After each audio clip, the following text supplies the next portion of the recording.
Good morning, ladies and gentlemen. We're gonna play some more Kerbal today.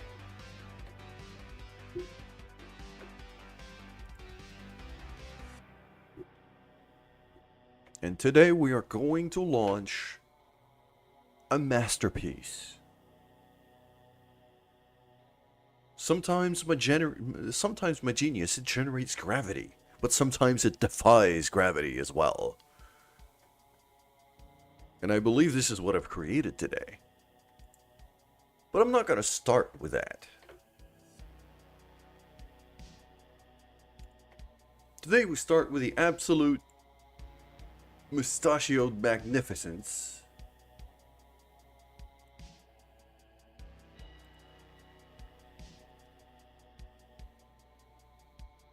of Billy Bobford Kermit and Doofin Kermit sitting in a space station generating a bunch of free science for me and also getting ready for said space station to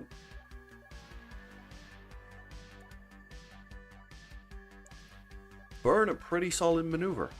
So, we're going to begin with that. I'm actually going to try to assemble the pieces I have before launching anything new. So, we're going to do that.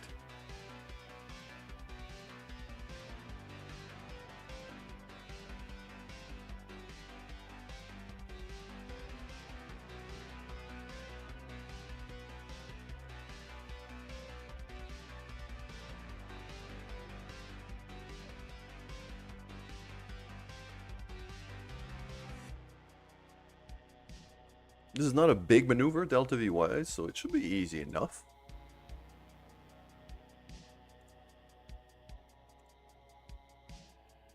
All the words in your head have been sucked out by the magnetism of my genius. Exactly. I agree, Jeremy Clarkson. Alright.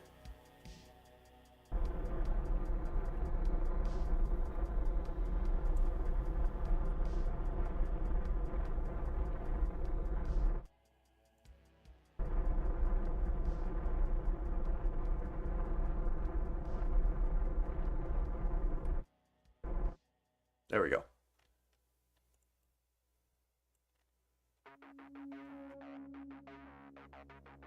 So now that this is in place,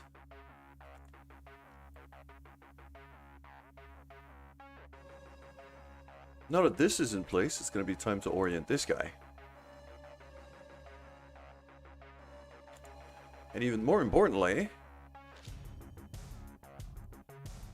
now we can actually start performing orbital surveys.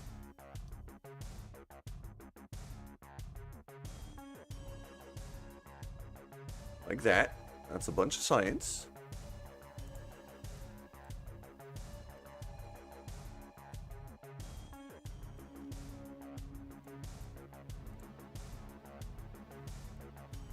And now we get this overlay here on the moon itself, showing me where there are resources, where there is ore that I could mine. I don't think a mining operation on the moon is going to be all that interesting, so I'm probably not going to do it.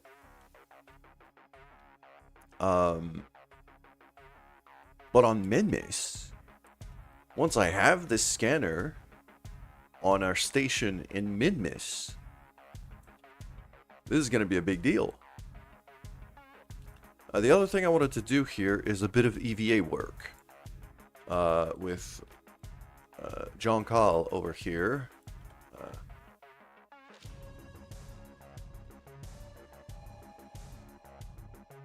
I'm just going to let go. And we're going to jetpack like that. Okay. So.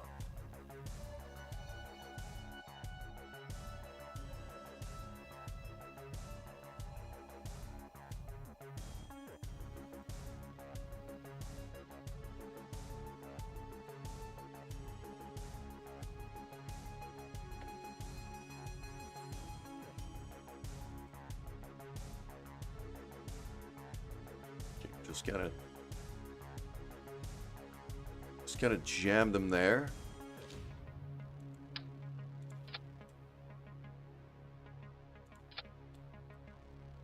And I'm gonna do the same thing I did with the Minmus station to clear a bit of room here.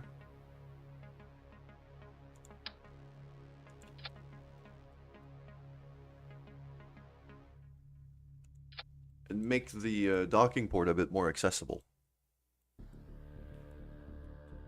Okay, so that's, for now, that's our EVA work completed. Because anyway, I can't do much more than that without the spare parts attached to the base. So we're just gonna go right back to here.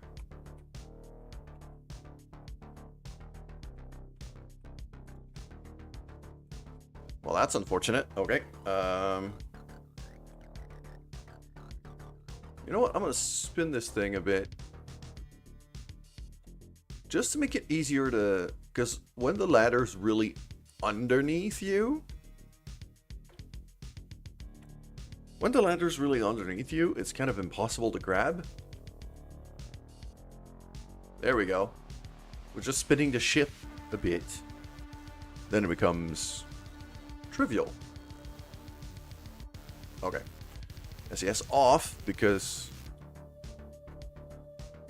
sadly that's the thing. I'm also going to point this thing basically right at the sky.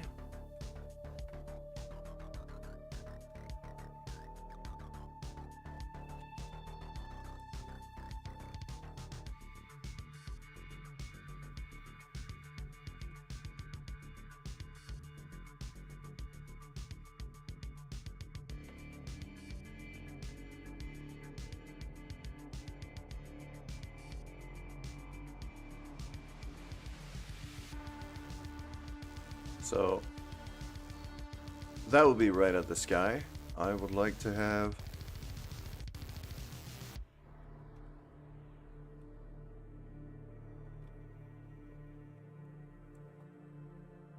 something like that, maybe? Yeah, so from this angle,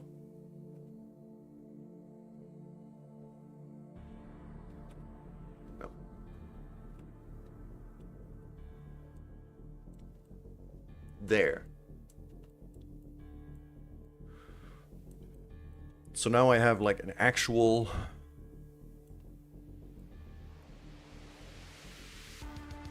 relative positioning here.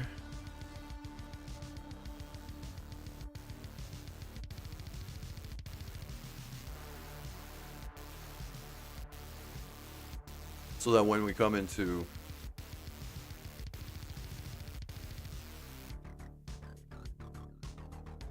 to dock our other piece, the orientation of the station is relatively reliable. So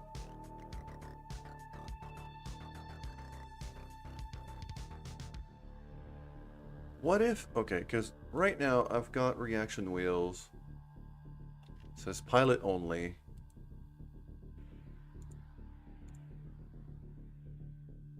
Let's do pilot only again, and then I'll move Billy Bobford out of there. Okay.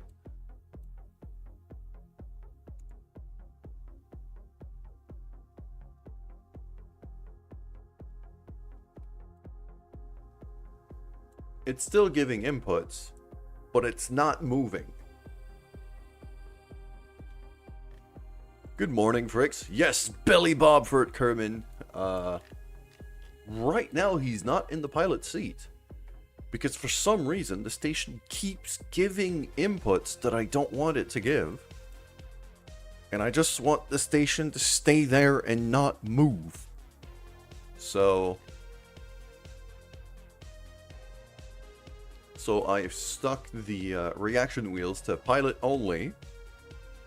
And once I need to maneuver the station, I'll move Billy Bobford back to his pilot seat. Because the reaction wheels on this thing are clearly wonky. And I don't know why.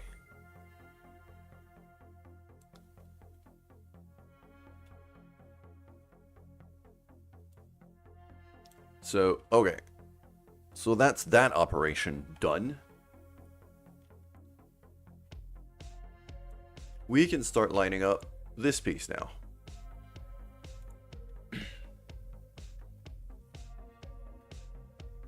Or at least start planning for maneuvers to line this thing up. So the first thing we're going to do is make sure to line up our ascending nodes. Yeah, 33 degrees is quite a lot.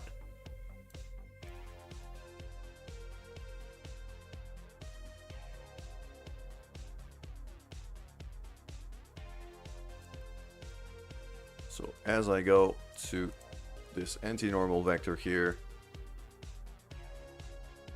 the ascending node goes down, which is what I want.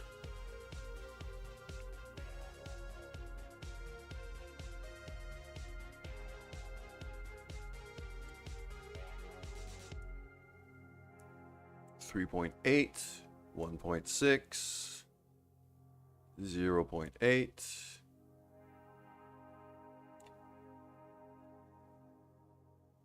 I think I went too far. Yeah.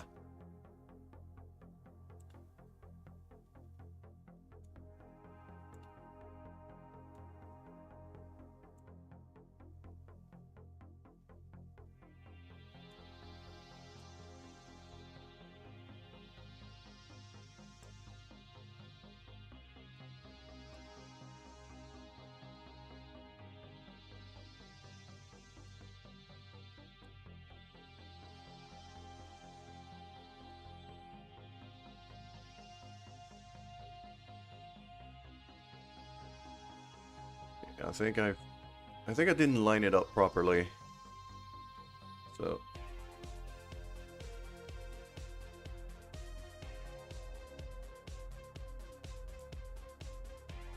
13 degrees.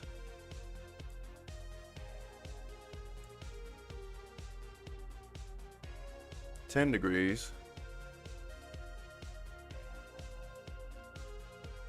7. 5. Right now what I'm doing is lining up the two orbits together. Basically, I want these things to just be at the exact same angle. And this is what ascending node is the angle difference between the two orbits. I want to line these up, make the ascending node basically as close to 0 as I can make it, meaning that it would be perfectly lined up with the station's orbit. That makes docking maneuvers a lot easier.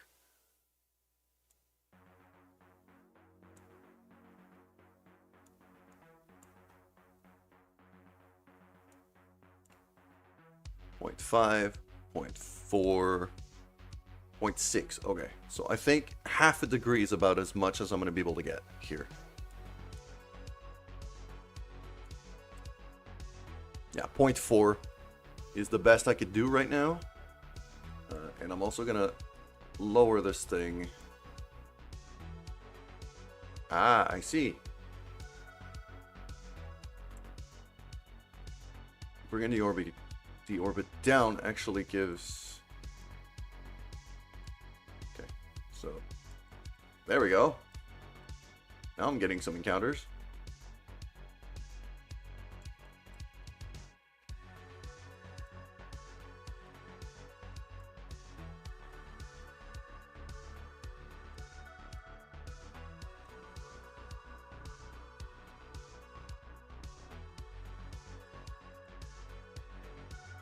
Now you can see there's still like a very slight difference, so I kind of need to go a bit that way.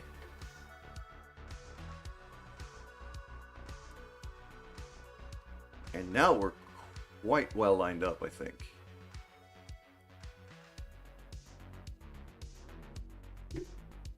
Yeah, that's half a degree. So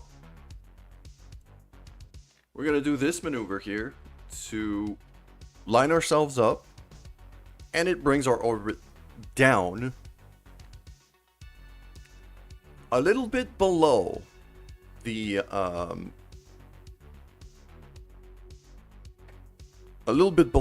station's orbit, which is not great.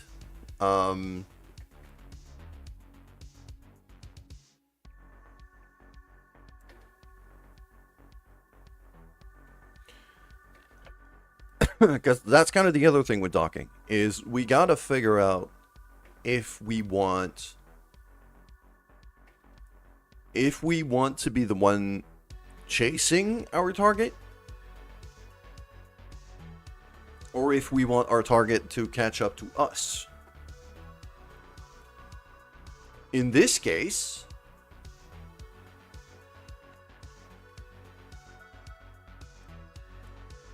as we can see here,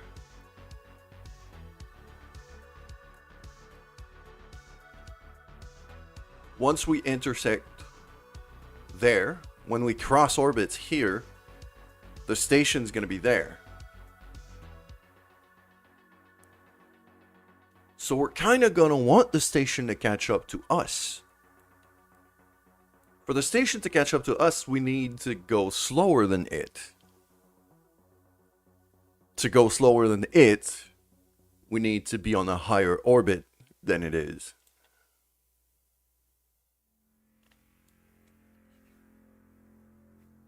So that periapse being below what the space station does right now is not ideal.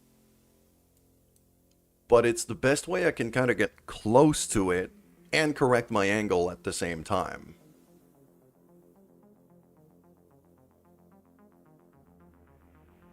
I don't want to match orbit exactly. That's the thing. But I want to get close to it. What I'm going to need here is to have a slightly higher orbit than the station so that it can catch up to me.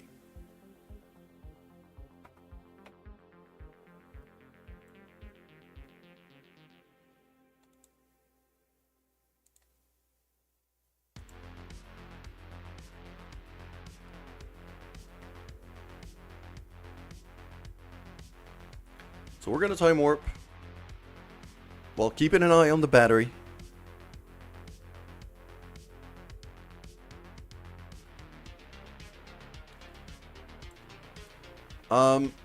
Right now, yes, I am the one.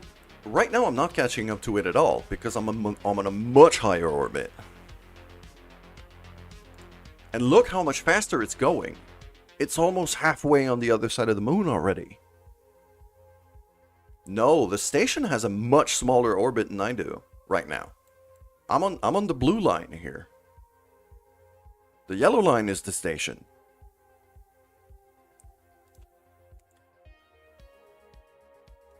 So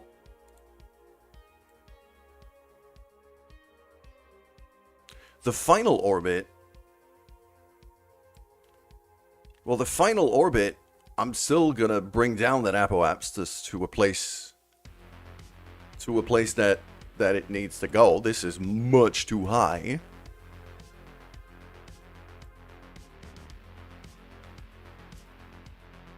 And this thing is going very fast. By the time we get down there, it's gonna have gone almost the whole way around again.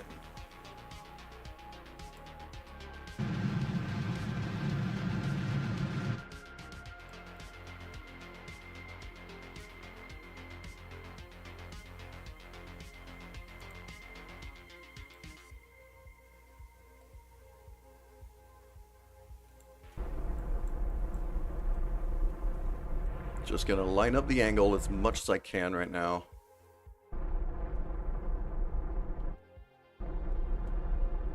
That looks pretty good. Okay, this is actually better than the maneuver node I had. This is actually better than the maneuver node I had.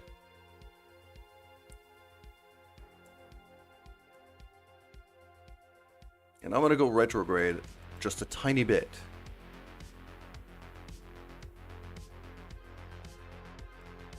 Yeah, half a degree is, at this point, is something I could totally handle. There we go. There's our encounter. And look at that.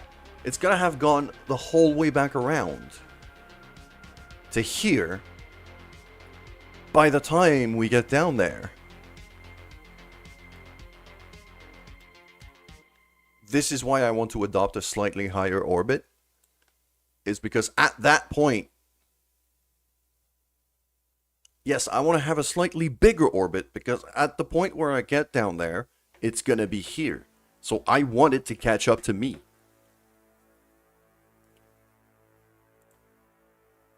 So I'll have a maneuver to bring down the orbit.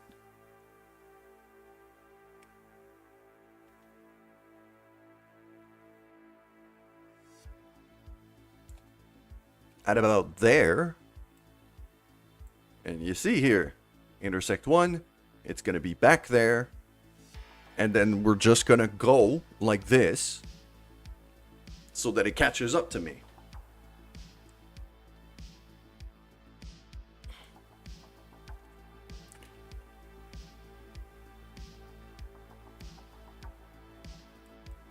Ah, you were basing yourself on the maneuver. Yeah. The maneuver wasn't as accurate as I needed it to be. I knew I could basically just kind of eyeball the duration once I've found a direction that worked. So I basically just created the maneuver to give me a vector rather than, you know, an actual full-on hyper-precise maneuver. So I've got this. I got a maneuver in a day. The other thing I wanted to do is I have aligned already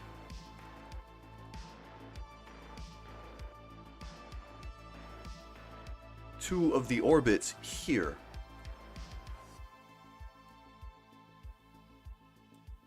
Which is this guy? No. That's the station itself. Let's have a look. Because the same principle applies here.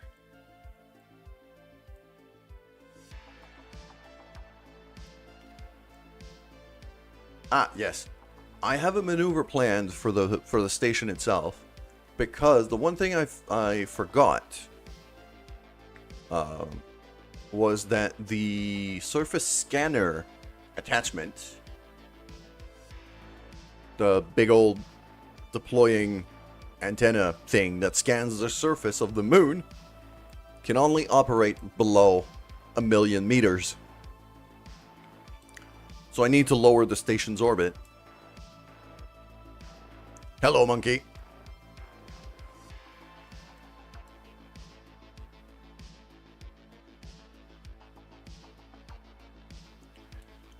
So I have this. I'm actually going to round out that orbit at just below 1,000,000. And then I'm going to line the other pieces up.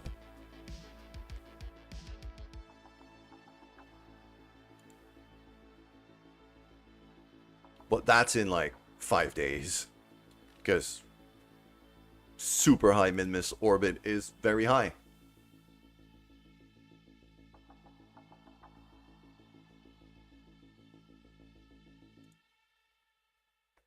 '26 free science. I like this. Alright, let's go back to this thing then.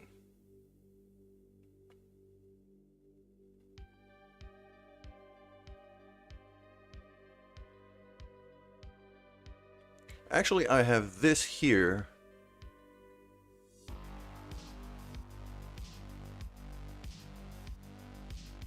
Which I believe that maneuver is now obsolete. Because I had to bring the Oh, I see. So the station itself is coming down to that orbit. Okay, no, my maneuvers here are actually good. Past me actually planned this quite nicely. Okay, I'm not gonna touch that.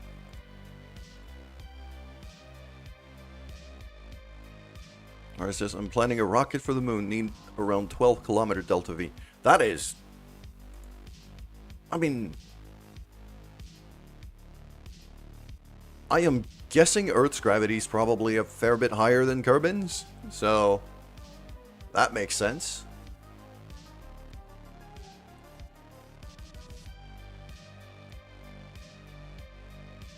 The moon parts are actually... better designs in that there's actual solar panels, but look at that, I still get those goddamn rolling inputs on this thing. And I don't know why. It's annoying the hell out of me. We're just gonna time warp here. Right there, look at that.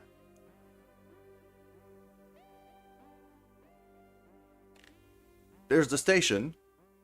There's us.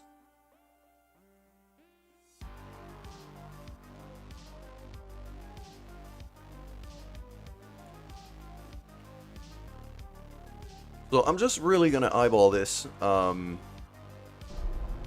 Very slow throttle.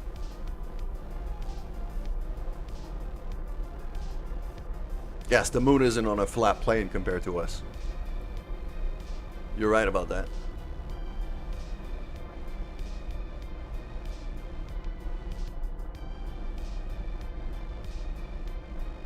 And there. Right there. There we go. So, now, Kerbin has the same gravity as Earth, yes, but Kerbin is a lot smaller.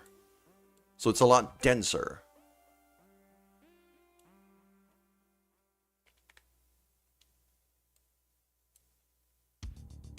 So the 12K delta V is just because you have just sheer size of your own planet just to get to orbit to begin with.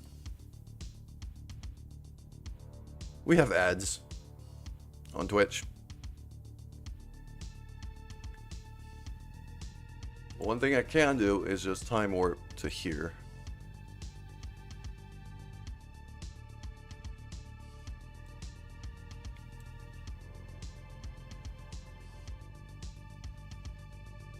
$9K delta V to get to orbit. Yeah, I could see that. I could see that.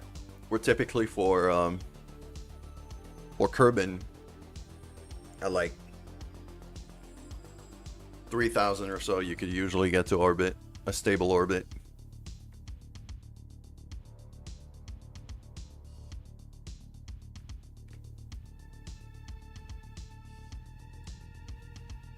Just a satellite, don't have to come back. Yeah. Things are a lot easier to plan when it's a one-way trip.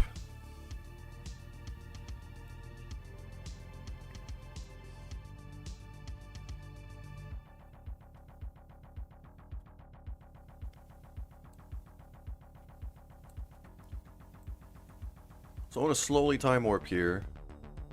So, separation of 1,800 kilometers. Then I want to see how much it catches up to us.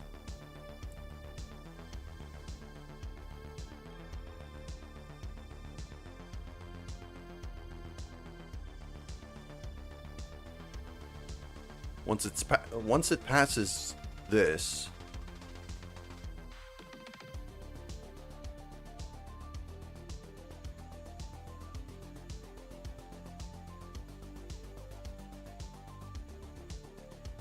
so caught up by about 200 kilometers or so, I think.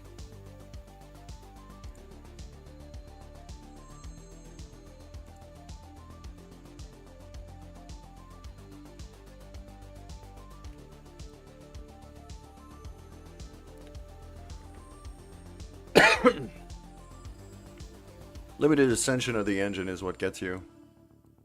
I'm not entirely sure what you mean. So, alright. 1586. We were 1811 or something, so it's... The station is gaining about 250 kilometers per orbit here.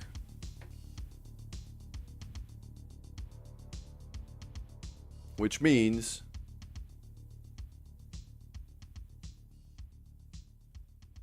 that in about 5 orbits from now is where we're going to have to start doing...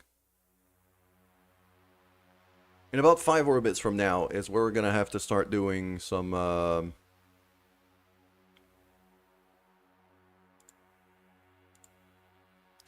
pretty, you know, fine maneuvering.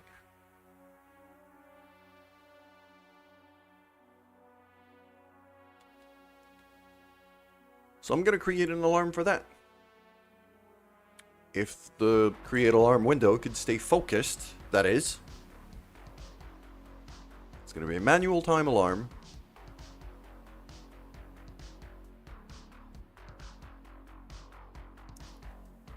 So.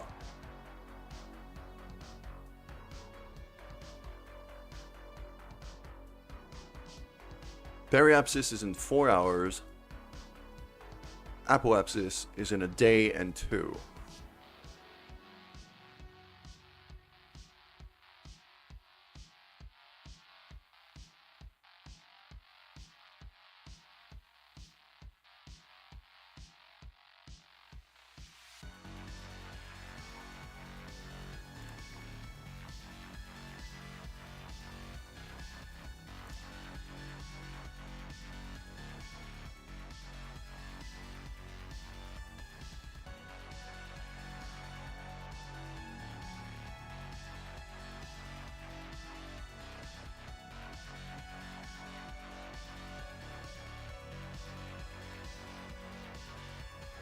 So 3 hours.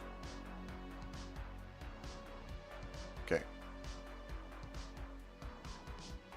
So I'm actually going to warp to here. Whoa.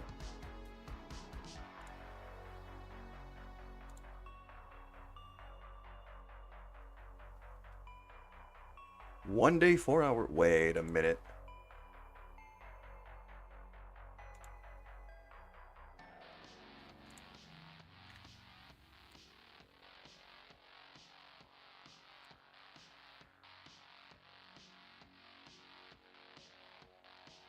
I remember having, like...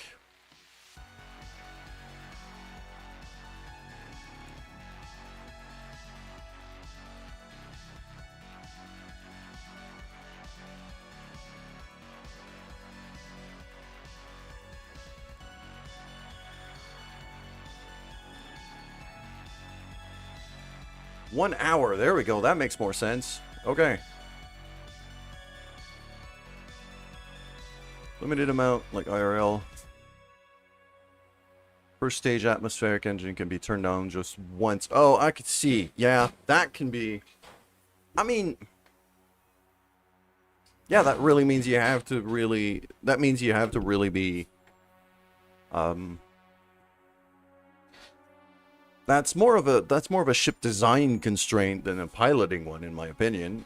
But, yeah.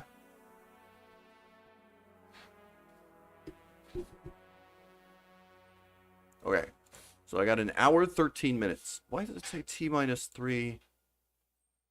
Okay, so about an hour. That takes me a day.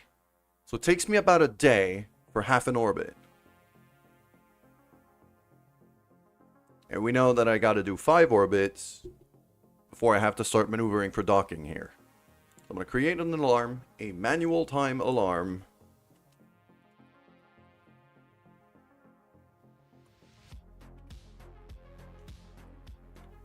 It's going to be docking maneuver time for this vessel in about 10 days.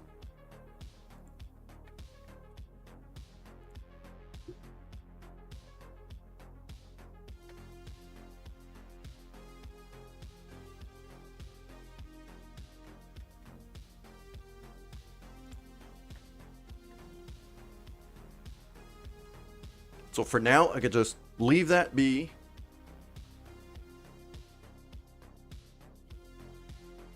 We'll get back to this in 10 days, and it should be close enough to be able to do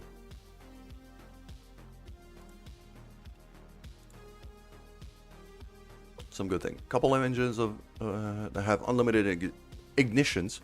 Use one of those for the brake burn around the moon. Yes, for the unlimited ignition engines that you have, these are going to be the ones that you're going to want to have on your upper stages so that you can maneuver in space.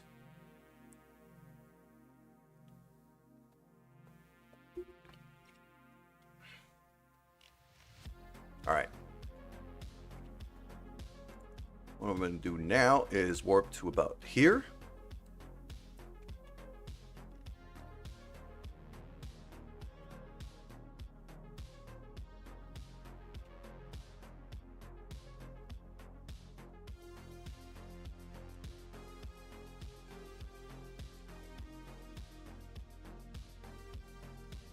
Yep, we got a maneuver coming up for our big station here.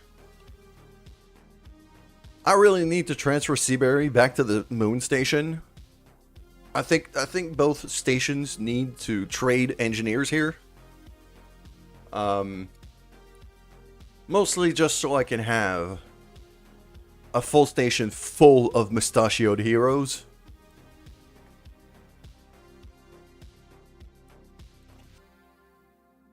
I got 55 science in there. There we go. Transfer that home. And now I need to bring this to just under 1 million. I'm going to keep that here. And we're going to go quite slow.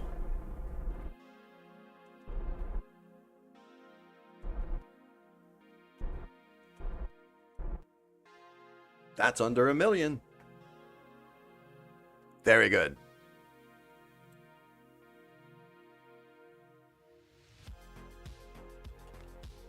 So now that's under 1 million. Oh yeah, mustachioed heroes. That is absolutely yes. I'm not entirely sure how I'm gonna do that crew transfer, but I'm gonna design something sooner than later for this.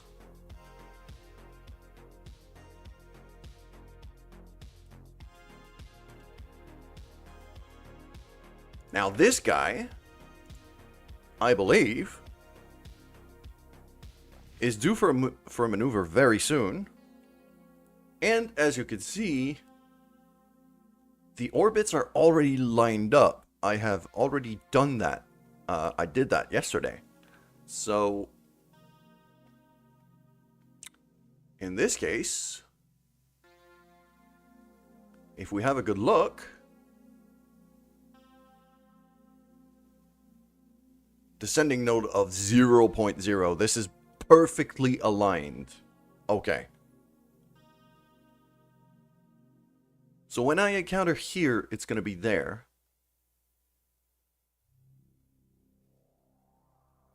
Here's going to be there. Good morning, Slav. And considering where we're at right now, I think what's going to have to happen here is the opposite way that we're doing from the moon. Because we're here already, we're within the space station's orbit, or almost. What I think is going to happen here is we're going to have a slightly lower orbit. We're going to have a slightly lower orbit than the station.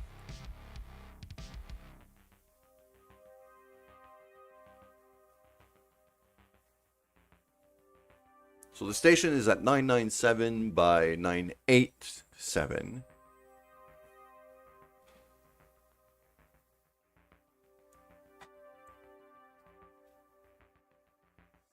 So 977.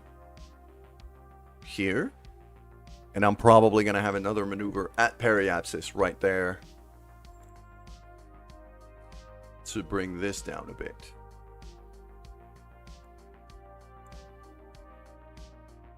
Yeah, 984. So we're going to have both examples of a docking approach here. The first one where our target catches up to us. And the second one where we actually catch up to our target.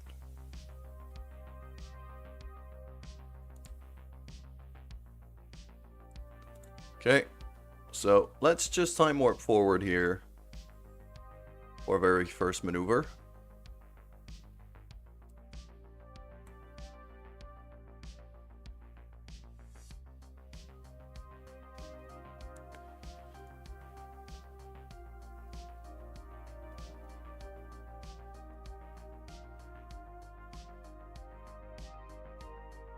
There we go.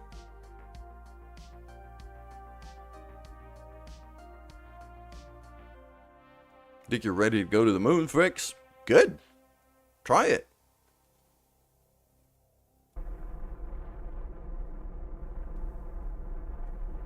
So I'm doing very, very slow burn here.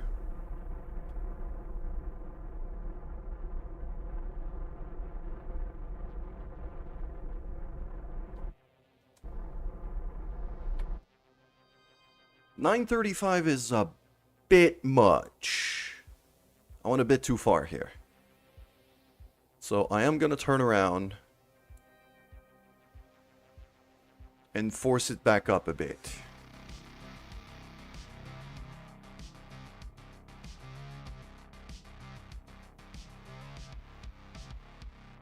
Yeah, that's 935. That's a bit too low.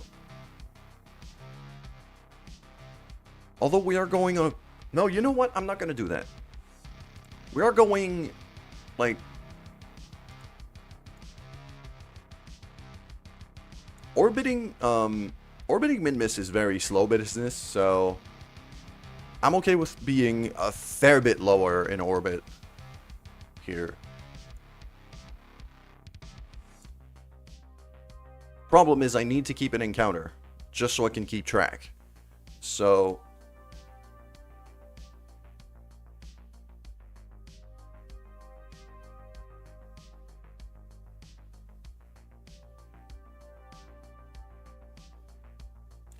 There.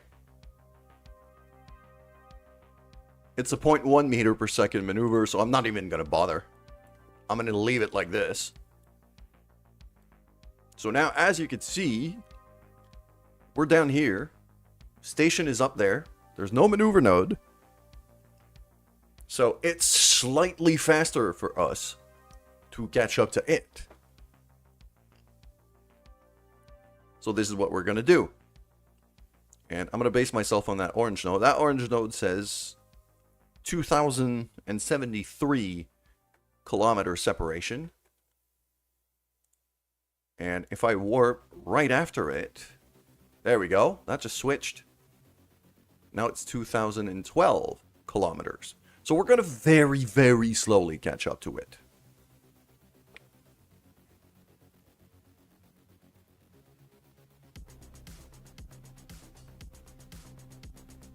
(2,009 kilometers). Okay. How long is my orbital period on this ship? I don't have a Kerbal Engineer. That's unfortunate. I have a Kerbal Engineer on the station, so I could calculate it with that.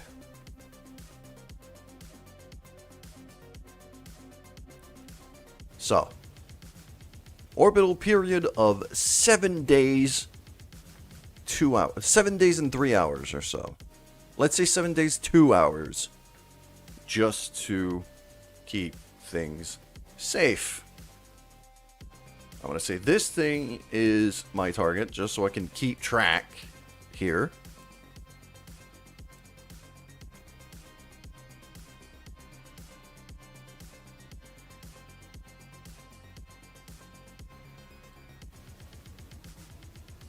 And we are not catching up to it very quickly. Actually, it is not catching up to the station very quickly. I might legitimately want to make this a bit faster. Because Minmus orbits are so slow, because gravity's so low, I might need to go a bit more extreme here.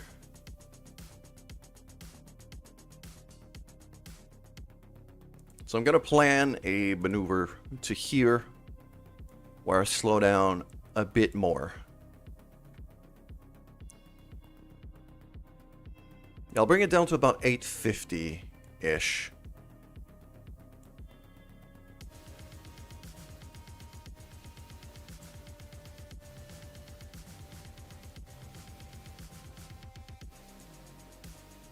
There we go, 859. That'll do. I just want to have a maneuver node there so it creates an alarm. So I don't, you know, skip it by mistake.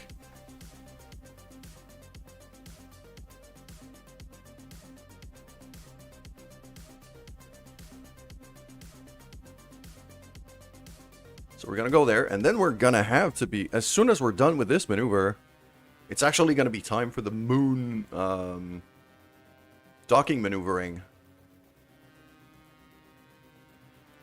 Because I saw that alarm over there. Yeah, the moon station parts is going to be right there.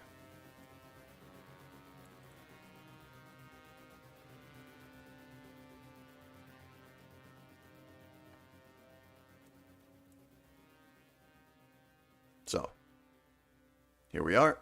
There we go. Approaching maneuvers. Am I out of battery?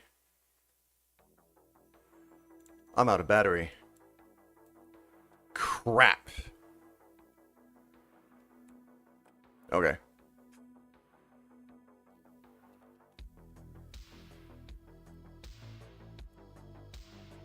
This is extremely unfortunate. But hey, I guess we're not doing that maneuver now.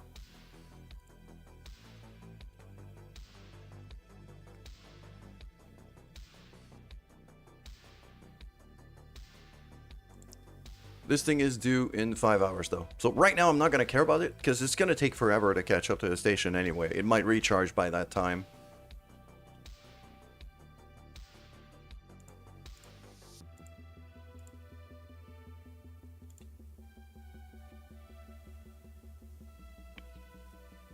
So, here we are. And as we can see, from the alarm that I put, now, our intersect is 135 kilometers.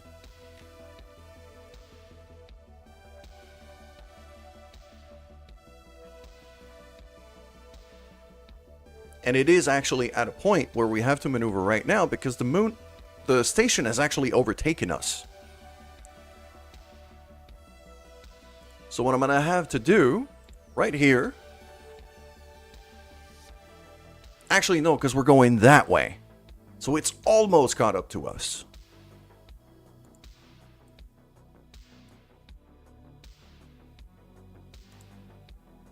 So now we're going to want to match orbits as much as we can.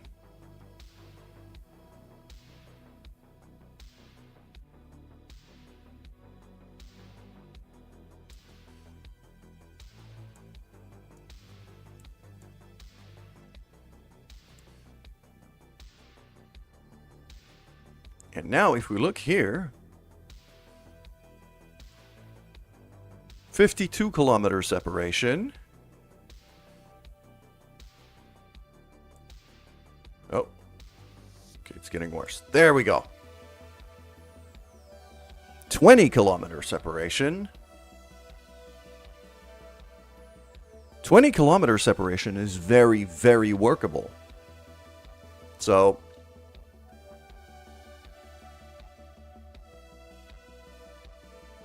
and even now, I don't even think that's needed. What I'm going to do instead is I'm just going to eyeball it from here. So let's warp down to about there.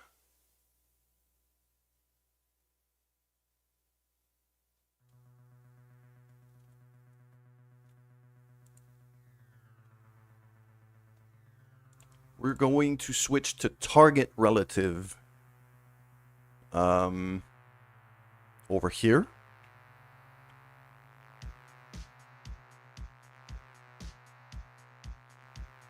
So the target node is this one. It's the pink circle vector.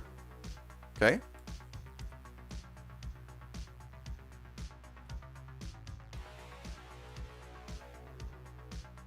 And what we're going to do now is just kind of boost, very slowly boost towards it. Be mindful of where your prograde is when you're doing this, because what you want to do is pull your prograde vector towards the target. You want the two vectors to kind of stack up on one another. And when you're boosting towards your target, you're pulling the prograde.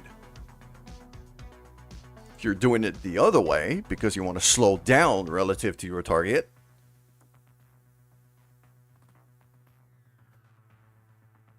then it's the other way around. So you have the anti-target vector, basically, right there, showing that your engines are pointing. That would show that your engines are pointing right at your target, that little pink triangle thing. What I want to do is push my retrograde towards it. Like that.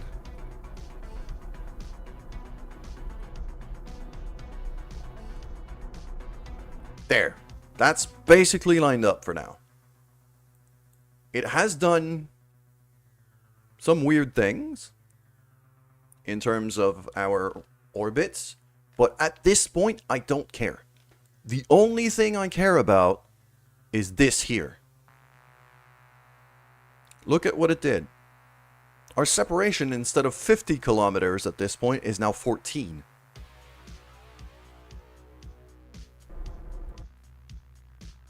Okay, separation is going up if I keep boosting that way. And the other important thing is the relative speed. We have a relative speed of 45 meters per second, something we can very, very easily compensate for. So what I'm going to do now is I'm just going to time warp a bit closer, because those vectors are going to start to diverge here. And I want to see which way. There we go. So now you see, the vectors have started to diverge. So I'm going to give it just a little bit more throttle to line them back up. And the more you do that,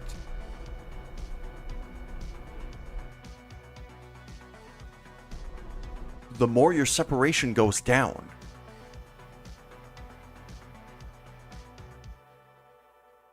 The other important bit is to keep your relative speed down as well. Because if you're going too fast compared to your target, then you're either just going to shoot past it or you're going to ram it, which is even worse. We can see it there. It's right there.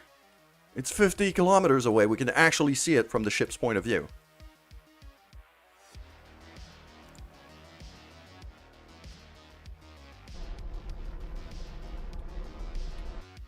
Okay.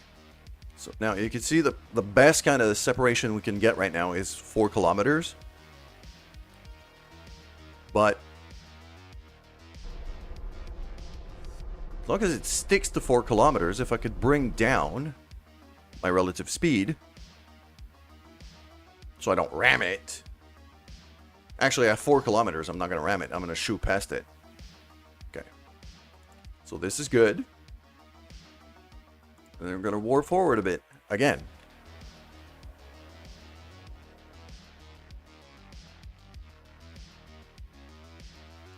And now, as we can see, vectors have slightly diverged again. So now I know where to put myself to bring the separation down even more. 1.2 kilometers. 0.3 kilometers. 0.1.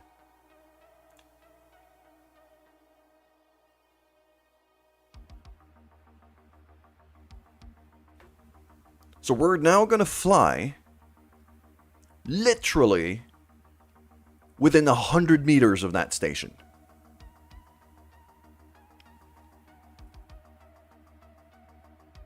This is how you plan an encounter. This is how you plan a docking maneuver. Okay? I'm going to drop a save right here because this is the point where it could really go horribly wrong.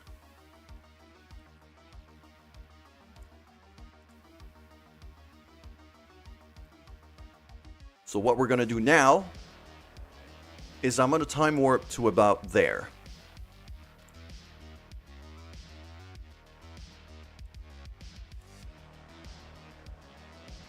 One very important thing to remember in Kerbal Space Program: physics range. The physics engine for the other ship kicks in when you get within 2.2 kilometers.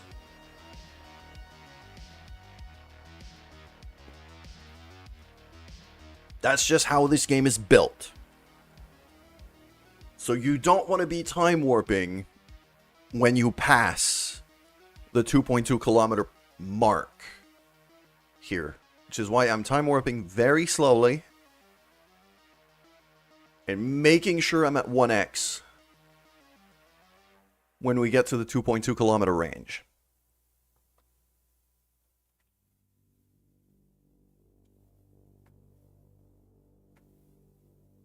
And we're currently going 35 meters per second. Slower than it, because it's still catching up to us. Okay. The Moon Space Station is now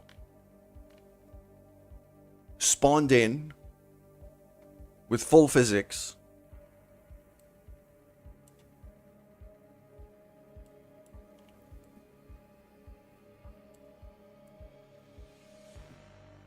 So this is where things are going to start getting tricky. I'm going to wait until I'm close enough. Okay, right now is about the right time. I'm going to slow myself down relative to it, while still pushing the vectors together as much as I can. And now the goal is basically to park myself right by it. See, 1 meter per second relative here, while we're half a kilometer away. And I'm going to leave it like that for a bit, until I could see it well enough that I can target a docking port. And then we're going to start lining up.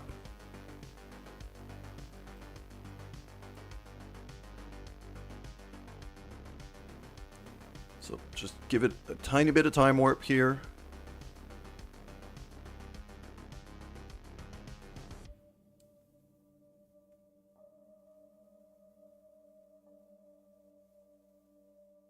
But this is coming along very nicely. Okay.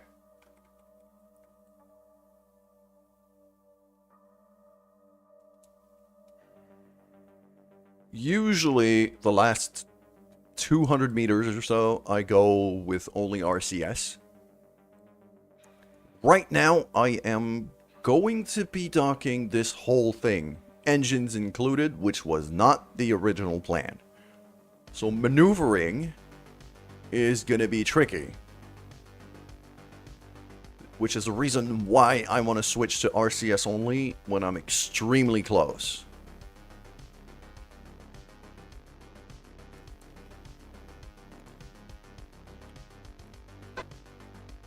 And the last bit of slowing down, I'm actually just going to do with RCS here.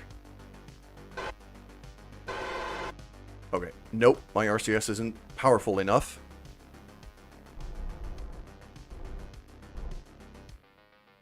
There we go. 0.5 meter per second. I still want to keep a tiny bit of velocity. But other than that,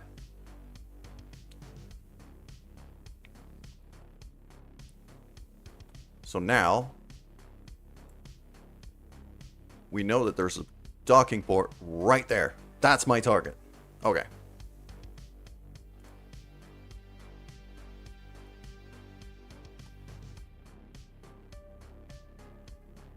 So I am going to point myself basically right at it for now.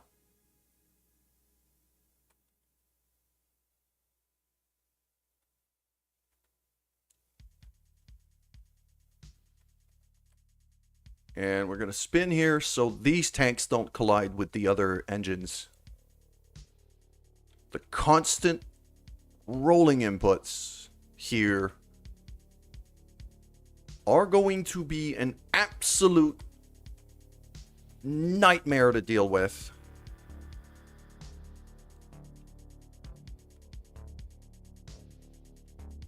Okay. I'm just kind of eyeballing it for now.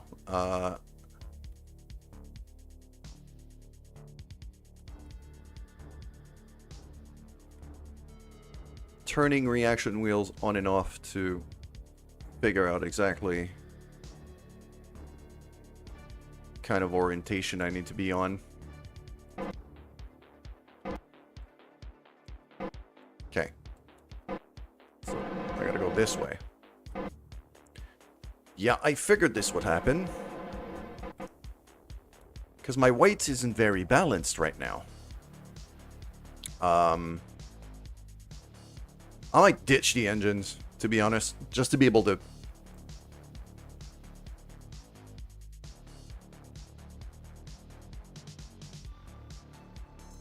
Yeah.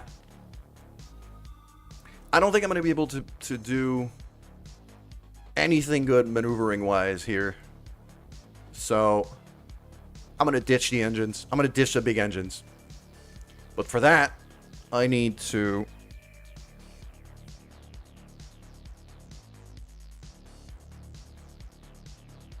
What's my action group for this?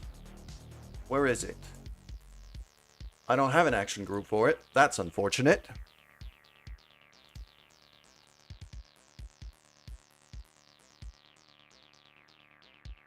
Oh, I can't disable those. Okay. Oh, it's in the lights. It's on the lights group. Okay, so lights off.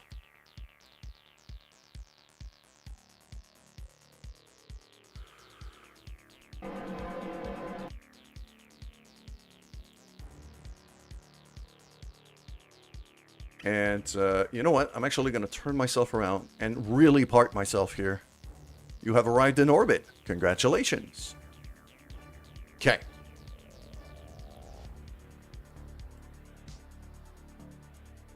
So what I'm going to do here is a bit of a controversial maneuver, but I need to get rid of these engines, and I need them to not be in my way. But I'd really like to be able to steal the fuel from them if I can help it. So,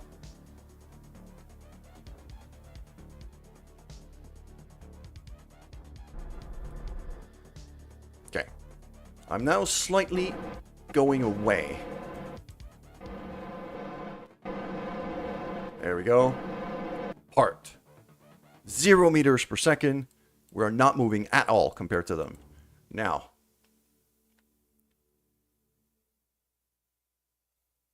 the decoupler's ejection force is going to be an issue, but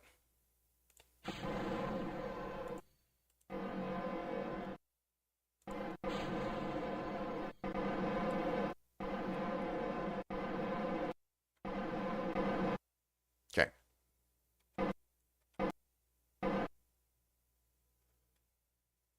There we go. And now I need to turn myself around.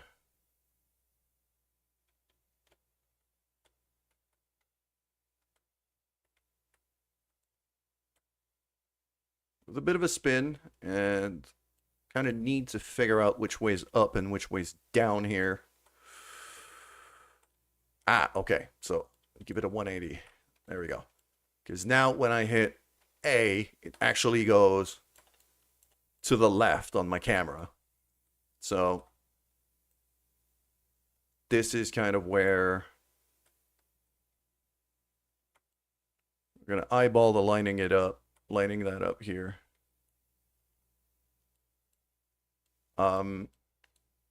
These engines are quite close and relatively parked. So before they get away from us, I'm going to try to EVA out with I'm going to try to EVA out with one of our Kerbals. Maybe I'm going to be able to pull one of these tanks, maybe with a cable or something.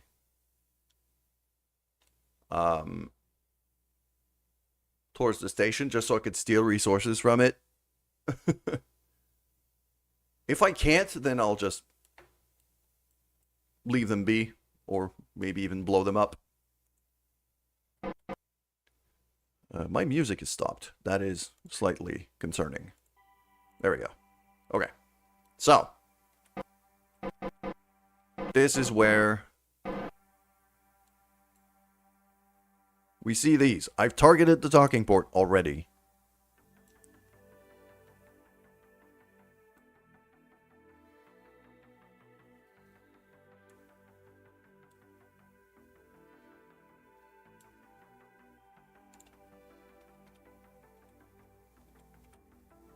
Okay, I think it's going to be like this or so.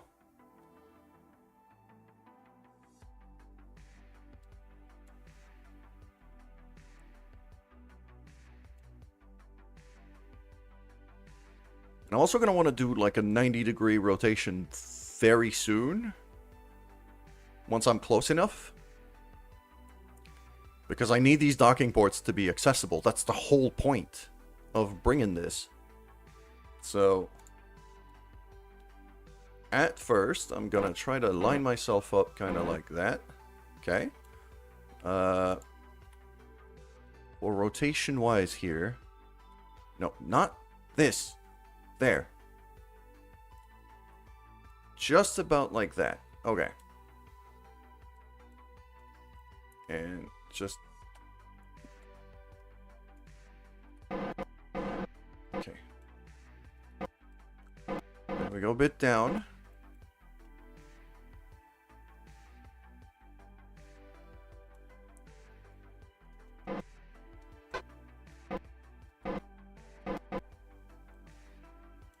We could see now that I kind of need to... like that.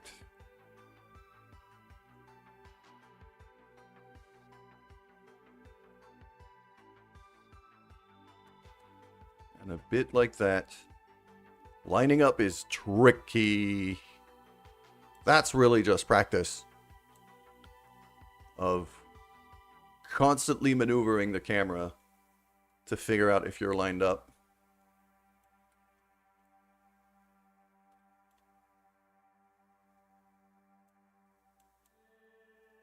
And now, yeah, I'm going to spin this to about that angle here. Because I want, this is what I want the docking ports to line up as. Back to docking mode.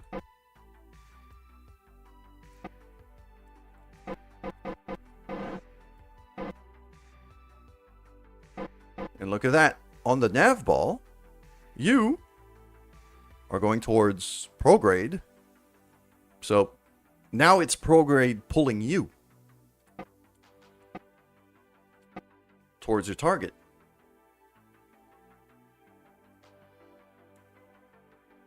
And once you're nearly on your target, then you just kind of park yourself there and slowly start moving in.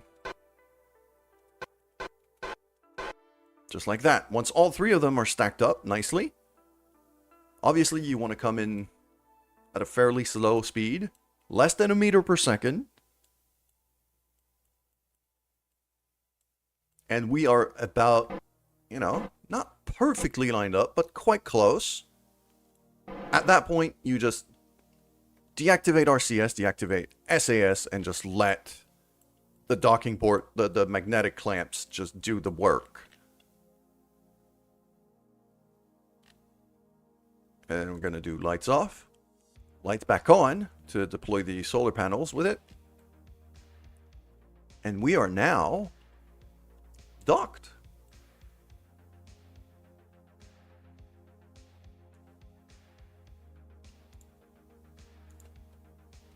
Leaving this thing in docking mode might be the way.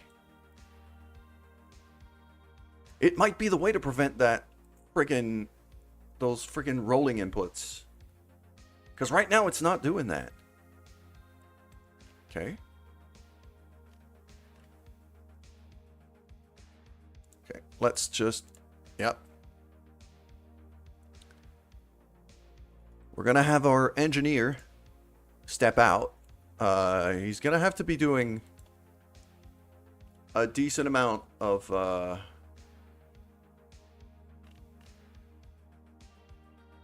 EVA work here.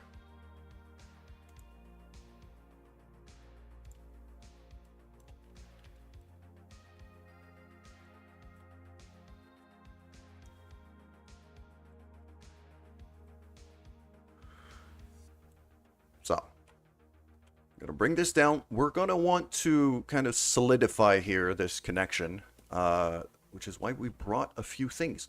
I should have left my parachute in the ship. That was my first mistake.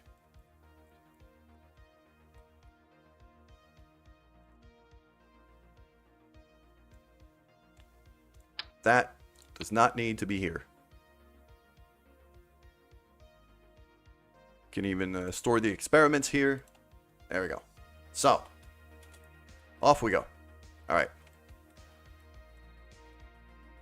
Just gonna very slowly make our way down here.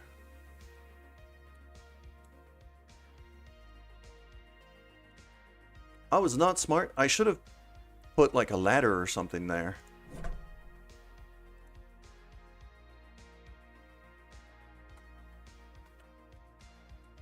Okay.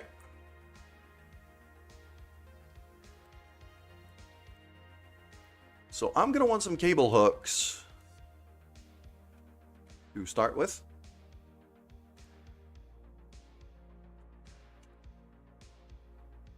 I'm going to go building mode here.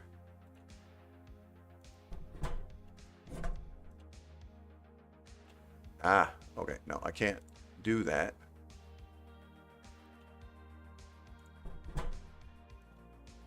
Give me that.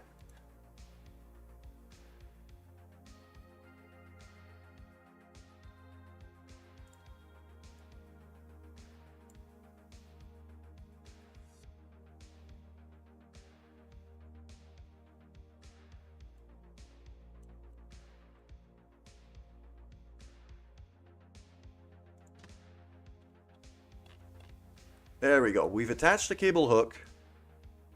It's not perfect, but it's there. And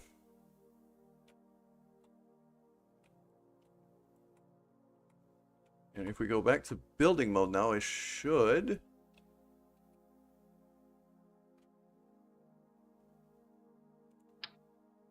be able to kind of move it in place. There we go. Beautiful. And we're going to move to the other side. We're going to do the same thing.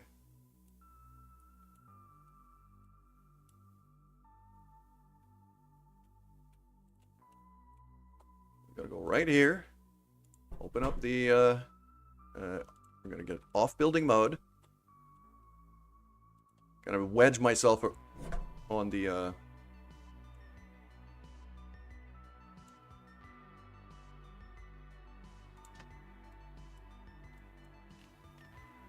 I've attached it to my own head. Not really what I wanted to do.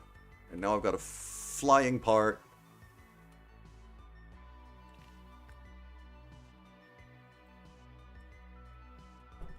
Okay. So. Am I going to be able to grab this thing?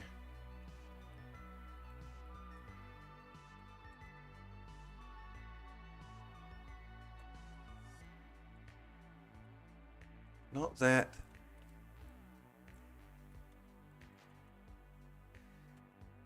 Okay. I am having a lot of issues right now because I have no room in my inventory. I'm going to make some room in my inventory because this is just... yeah. This is a nightmare, and I don't want this to... Why do I have... Why did I spawn a parachute when I didn't want it? I want Modder to not have a parachute. I need the spot in my inventory. So.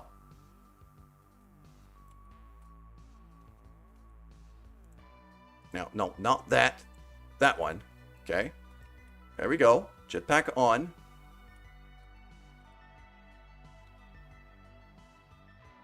And now we know that the piece is right below there. Okay, so.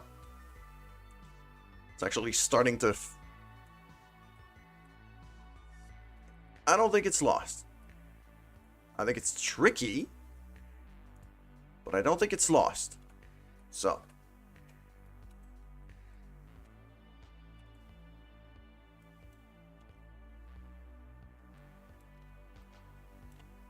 Why does it say I'm targeting all of that? I'm not targeting any of that. I'm just targeting this tiny piece.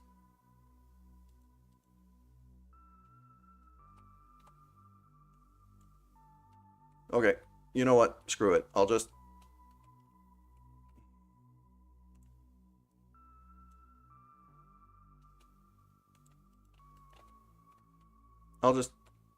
kind of shove it away. And we'll restart with another piece. So. Because usually what you want to do is pin this and then open up the inventory and stick it in your inventory so you don't lose it. But for some reason, it respawned a parachute on me when I didn't want one. So.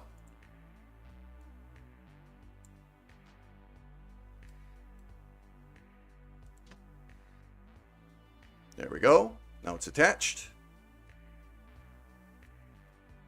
And now it could go to construction mode and kind of move it to where I want it to be. Which is right there.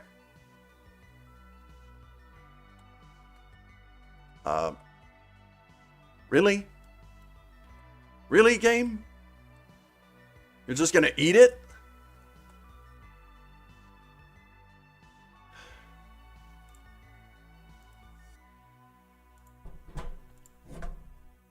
This is why I brought so many of these things.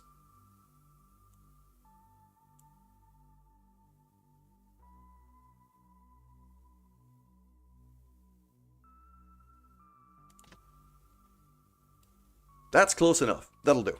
Okay.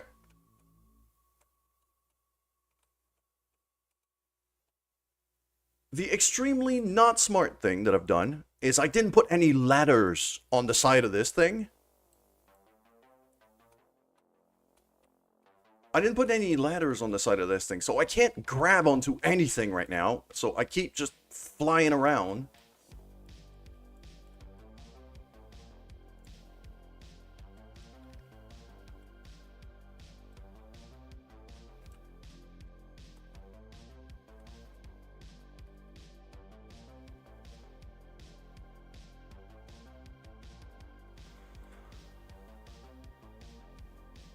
Okay, you know what? I'm going to quick save here, because if that goes wrong... Okay.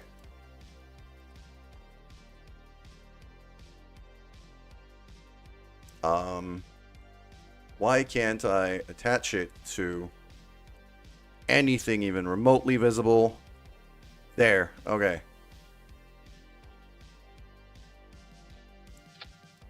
There we go.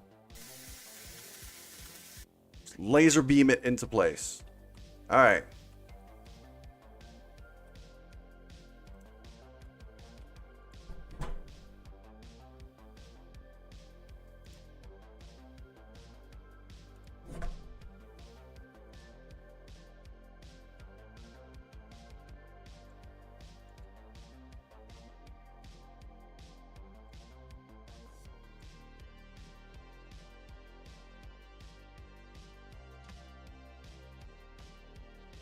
what Kerbal doing? Kerbal is bracing this thing.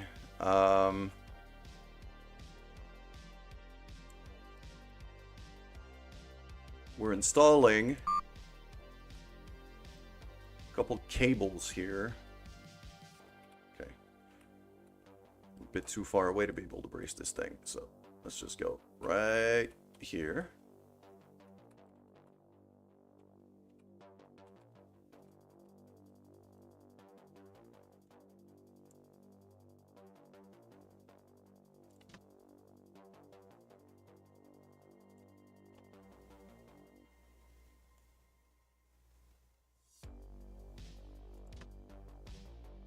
There we go.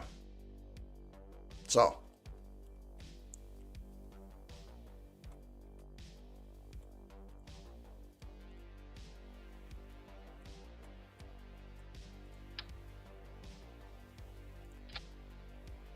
Yep, right there. There we go. And then we're still going to do the same thing here.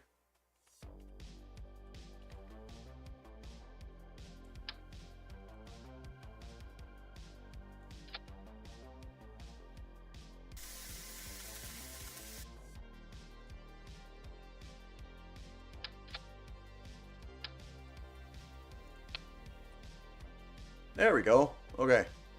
So that one that just flew off, I was able to put it in my inventory. So that's a thing. Now off construction we go. We can link that to this. So now we have cables. We're going to have some cables just holding this thing together. So it doesn't flop around while we're maneuvering.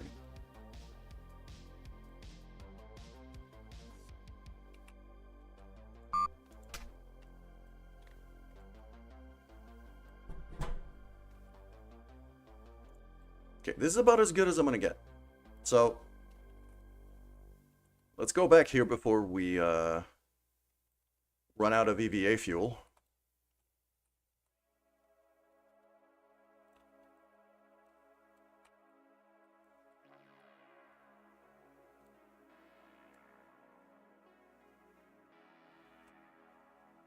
And I'm going to board this thing. There we go. The engines are...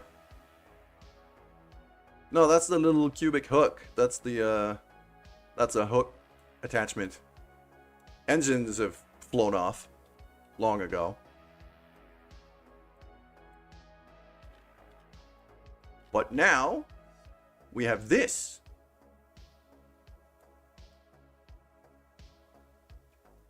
Meaning extra solar panels, extra docking ports that are actually accessible.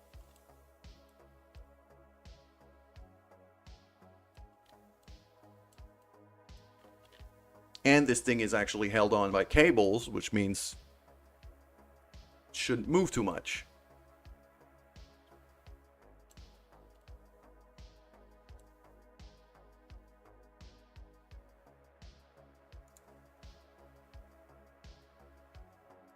The telescope is for when you're around the sun, but I forgot about that, so I included one of those. I completely forgot that it was just for solar orbit. I'm not gonna lie.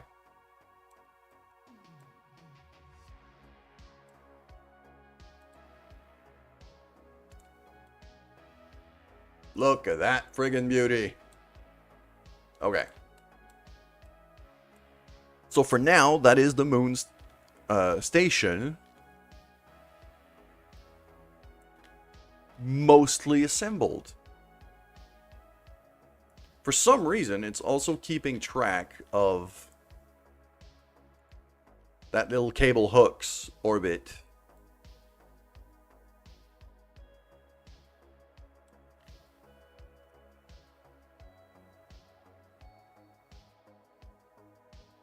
And we got debris over there. That's the engines.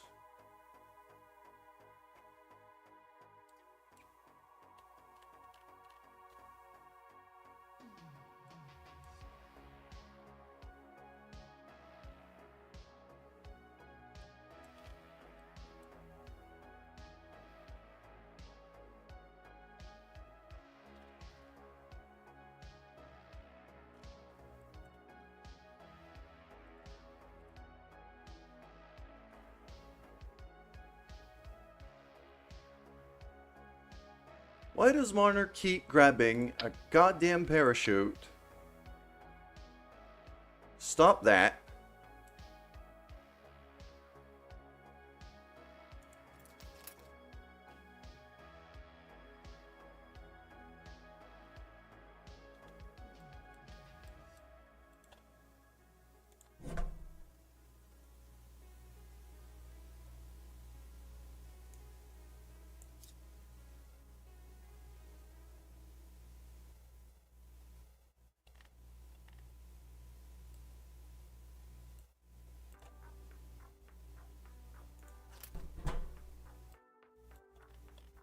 It'll keep company, yeah.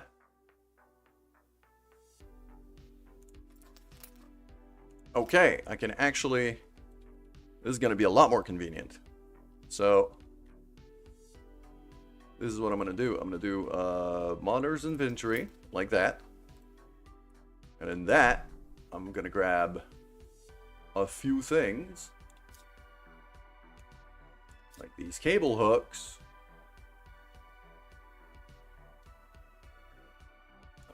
And these connectors. There we go. So all of these I could just basically keep on myself. Okay, this is how I'm gonna do construction next time. By just having these things in my inventory. I can always keep the C4 on me. It's always useful. Well, it's K4, it's not C4, but still. Usage is the same. So if the engines, the debris engines, had stayed anywhere close, I probably would have tried to run to EVA over to them, and I probably would have tried to EVA over to them, and then just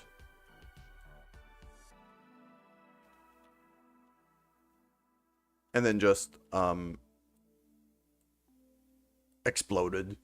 Just exploded them.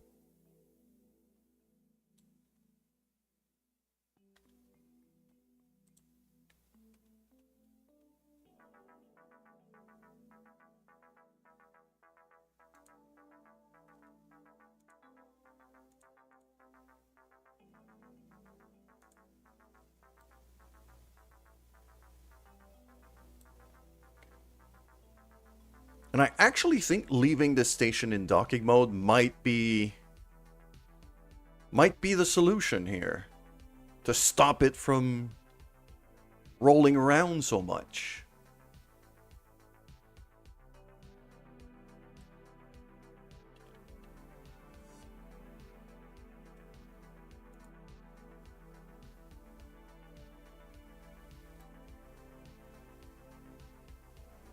Okay, this is still flopping around quite a bit. Which I am not happy about.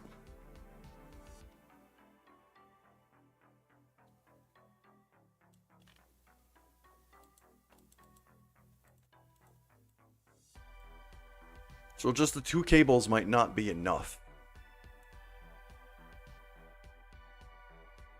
Alright.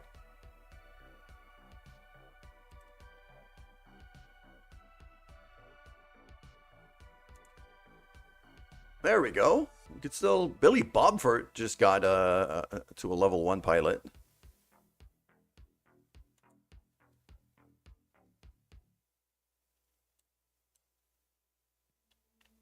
Okay. I think Moner's going to go back out there.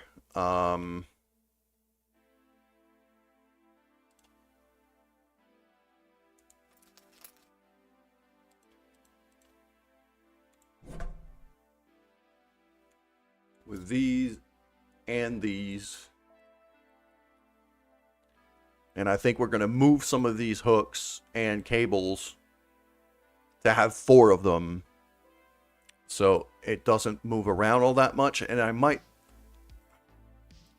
I've attached it to there. I think now I might move these down. Probably to that RCS tank here, because that's pretty heavy.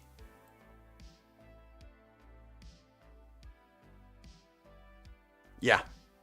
Okay, so I'll drop a save here because EVA maneuvering is always real tricky.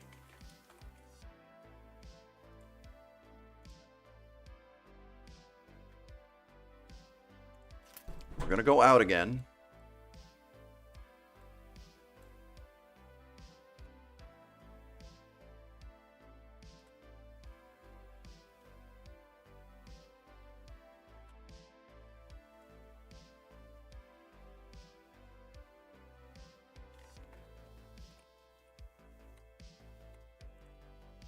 Now I need my inventory here. There we go. So because I have my inventory now,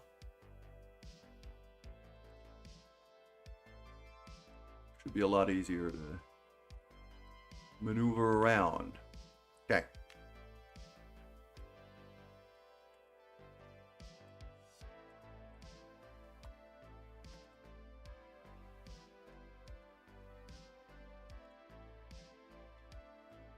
So now, if I go to build mode,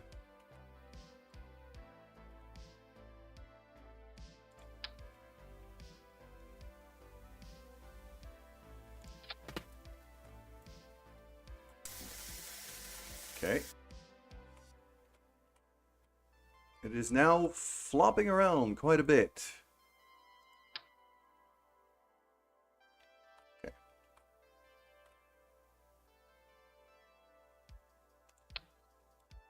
So I'll keep that on me for now. And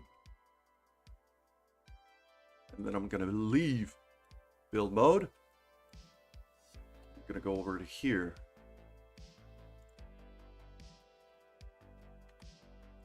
Stick that over to about there. Then I'll go to build mode to realign it. I'll want it here. There you go. Laser beam it in place. Good.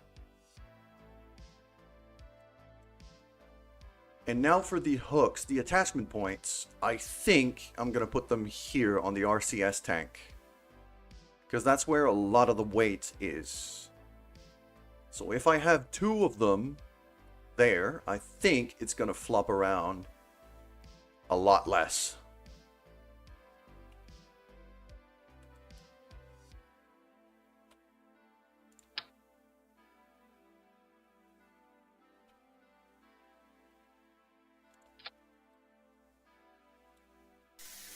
There you go. Laser beam. And we just gotta get one out of my inventory, so about there. Back to building mode. I'm actually decently aligned here. There. There we go. So that side is now pretty much ready. I'm gonna brace that right away. It's probably going to pull the whole structure a bit that way because it's 2 cables against 1. But once I'm done realigning everything, it should be okay. I can't do this in construction mode. All right, link to there.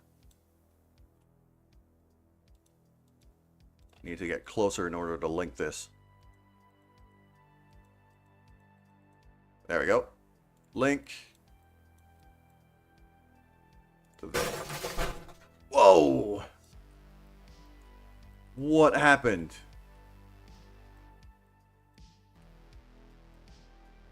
That did not connect. Why did it not connect?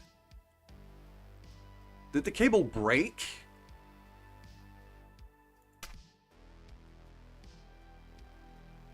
I think the cable might have broken. Okay. That's one side done, so I'm going to quick save here. Right here.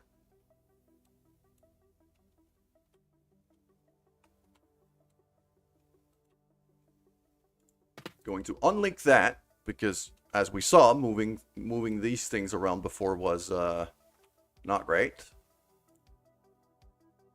And I'm going to pull this little thing. And I know there's another one in there, but I can't really see it right now. So what I'm going to do instead is I'm going to stay in construction mode. We're going to go here and kind of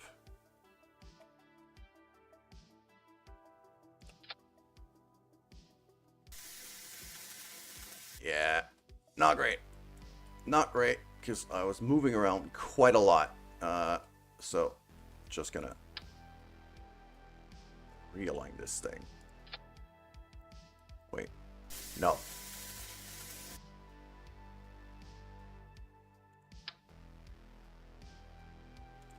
There. That's where I want it. Okay.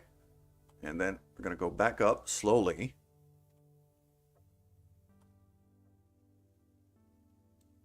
Yeah, now these cables are actually, you know, physically there and holding this thing. Now, we do have a cable hook that's kind of hidden inside here. And I think I just got it. Yes! So now we go back down. Slowly.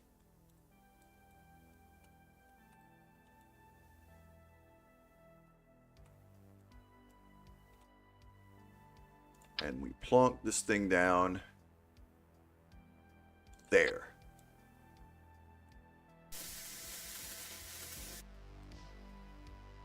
Beautiful. Okay.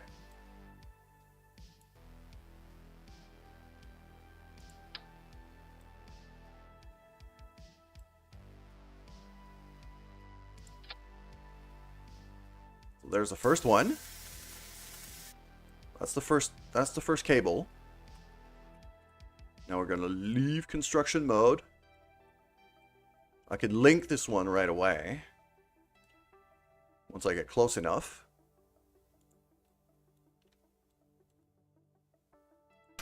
There we go.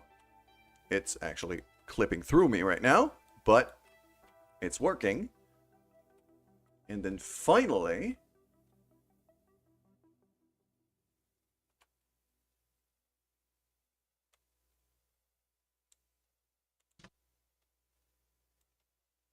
I'll put it about there, but I'll realign it.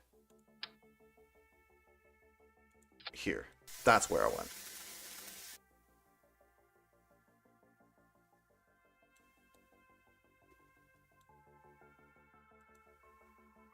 Then we... Oh, construction mode. There we go. Link. To there. So now we have 4 cables holding the thing. Which should be, hopefully, a lot more stable.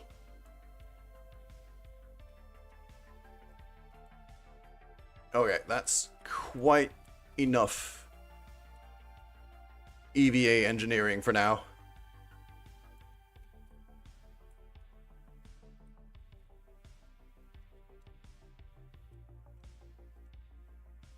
Grab on, and inside you go.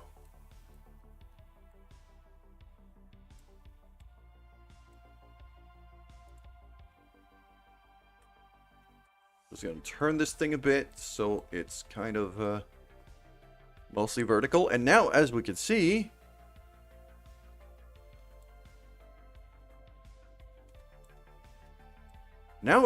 that lower part isn't flopping around all that much. Actually, it's not flopping around at all.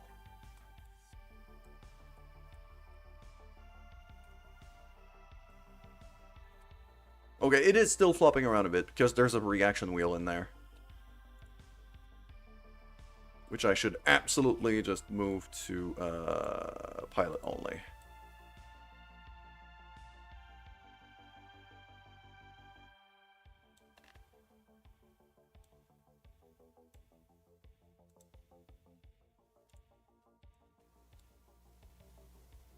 There we go.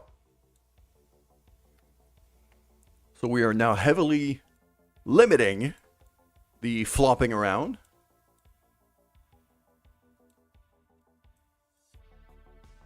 And this station is now doing pretty fantastic work. This thing has 162 science. We'll just send that home.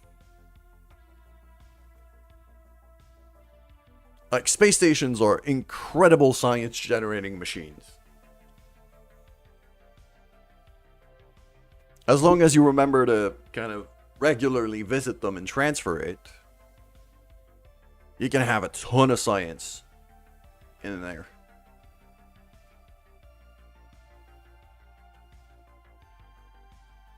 There we go. 174 science added back home. And let's just make sure our lab is nice and full of data.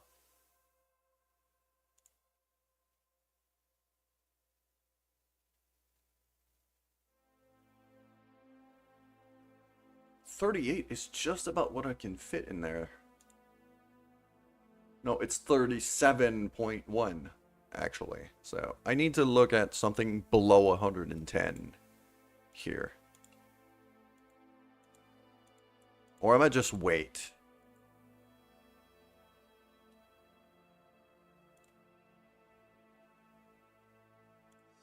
There we go.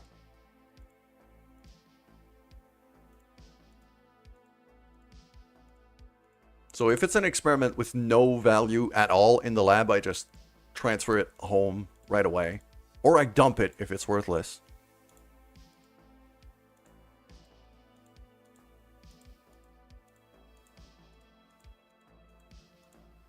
Okay. Yep. This is as good as we're gonna get for now. So that's that settled. And that station is now very much in its resting place. What we're going to go next is we're going to go back to this guy and hope that we can get some battery in it.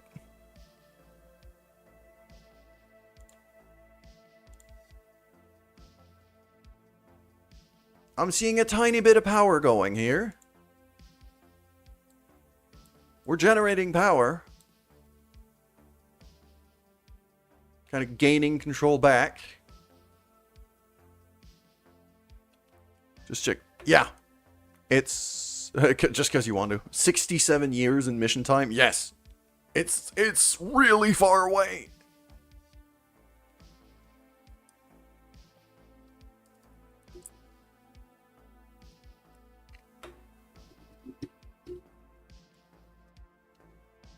Like just transiting from Earth to Mars.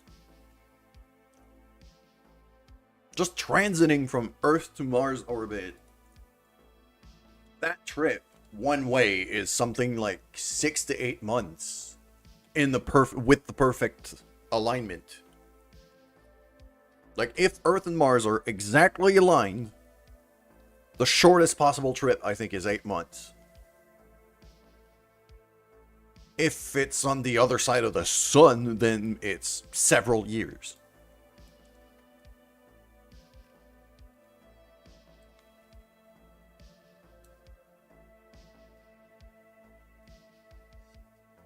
Alright. 8 months is still a lot, but that just, you know, it's just a matter of the distance. It's the sheer distance you have to cover.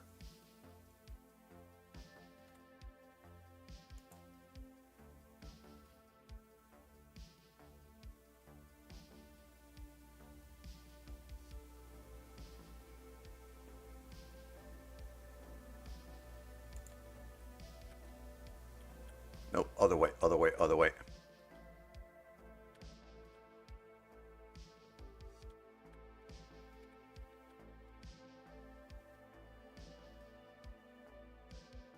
So I'm staying like this, putting this into docking mode for now, so it stops moving.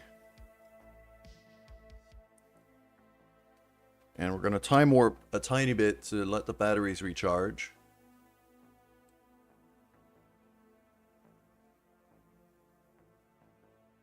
We've missed our maneuver here, but that's not important. Regaining control of this ship is quite important.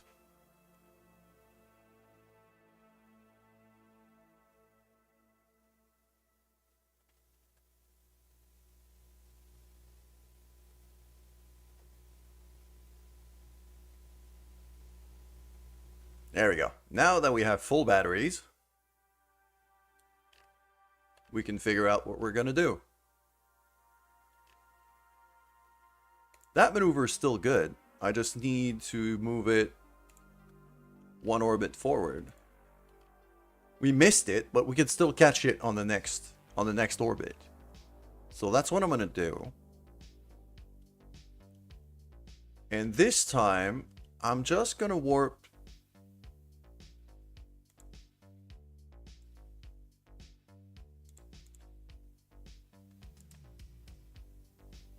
to, let's say, here.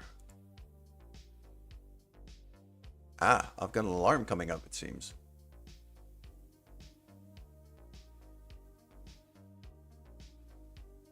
Okay, that timer is now useless because that's been docked already. What can I do while I wait for a transfer window? Because I could project the mothership to send a base there.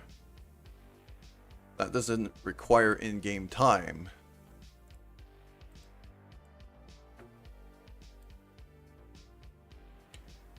The status is that the moon station is now docked and assembled, and it's in its perfect place. When it comes to the Minmus station, problem we had with this thing is the same problem we've had the whole time, is that the solar panels are a bit obstructed. So when it came time to maneuver it, I ran out of power. But we have... the orbits are pretty well lined up. Actually, they're perfectly lined up. Ascending node of 0 means that they're exactly the same angle. But now what I want to do is I want to go around once, back to this maneuver, and then I want to lower it a bit so we catch up to the station faster. Now I'm going to kind of warp here, keep an eye to make sure we don't run out of battery.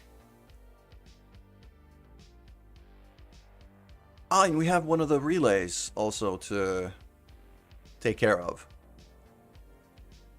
Okay, yeah, I could do that. Yeah, that little relay is actually due to maneuver, so let's do that right away. Those are the two very high polar relays I've built here. Those teeny tiny probes that I can now just, as you can see, very, very high Kerbin orbit. And I just wanted to round out that orbit a bit, so...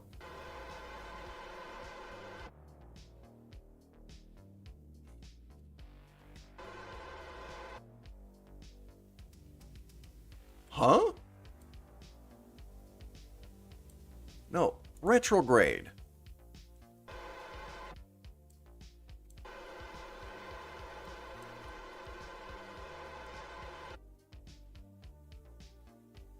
Wait, something's very wrong with this maneuver node. Retrograde.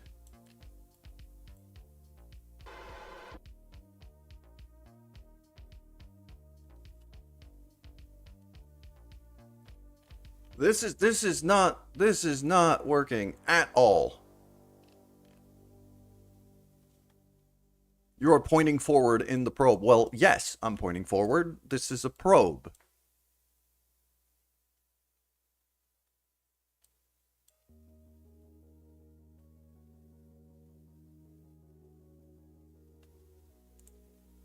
Yeah, that's what I'm wondering, is why the hell...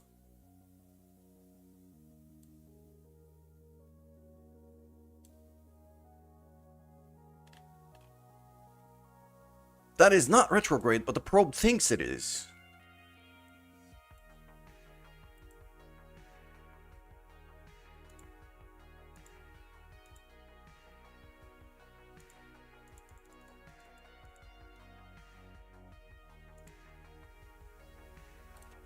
That's retrograde. Okay.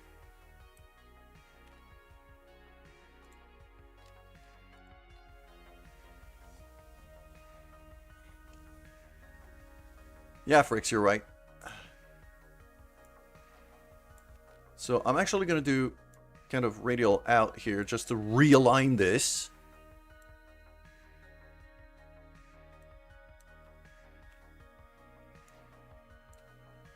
And then retrograde that way.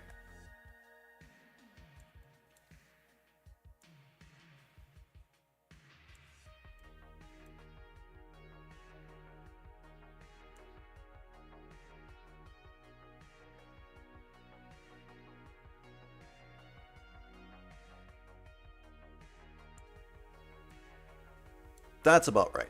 Okay.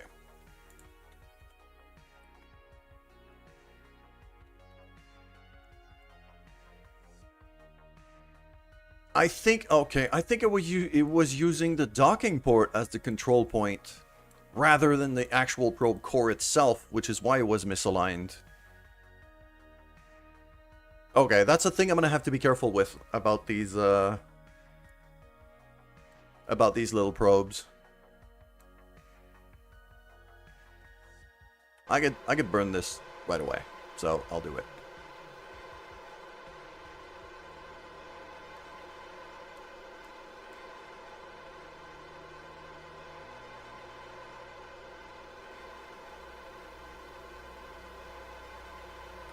There we go.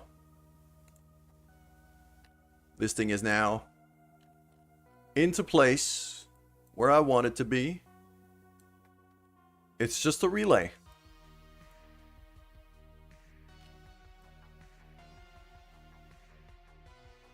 It's a very, very high orbit relay.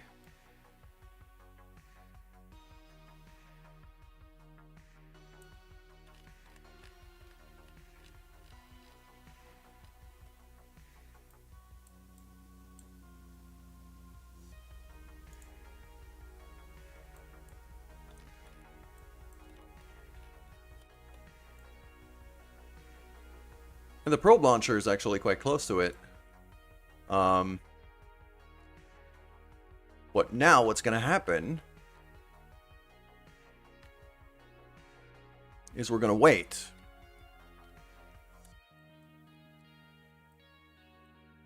Because this thing is actually going to start going a lot faster than the launcher itself. And once the launcher comes back around is when we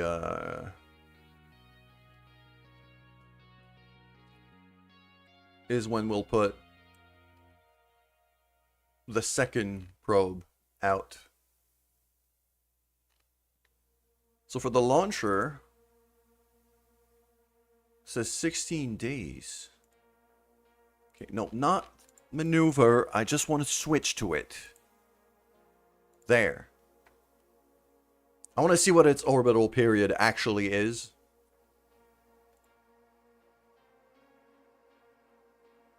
Orbital period, 33 days. My alarm is completely wrong.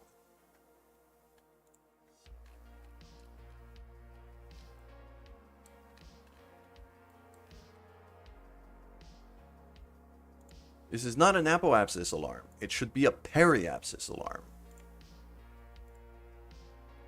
Periapsis. 33 days. That's better. Okay. Maybe you'll make a space station in one launch because you don't know how to dock. Well, learning how to dock, would be a very good use of your time. Learning how to dock would be an incredibly good use of your time while waiting for that transfer window.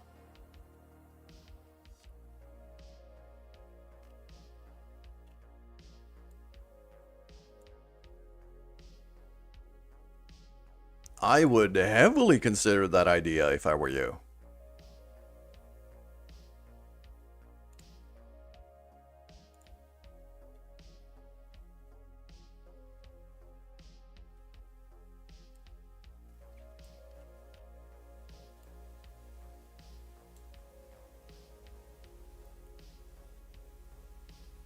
Okay, so now it's time to warp forward here.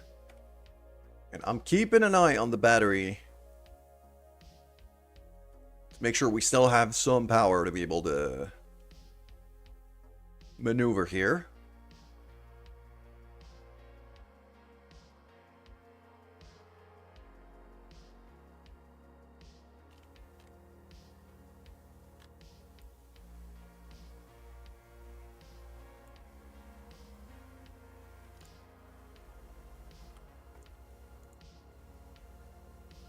It's more hard in RSS. I mean, probably. But that's a problem to solve. And that time that you have, I believe, should be used to figure out what problems you might run into out there and solve these problems. Not being able to dock is a definite problem that you seem to have right now, because it really limits the kind of ships that you can put out.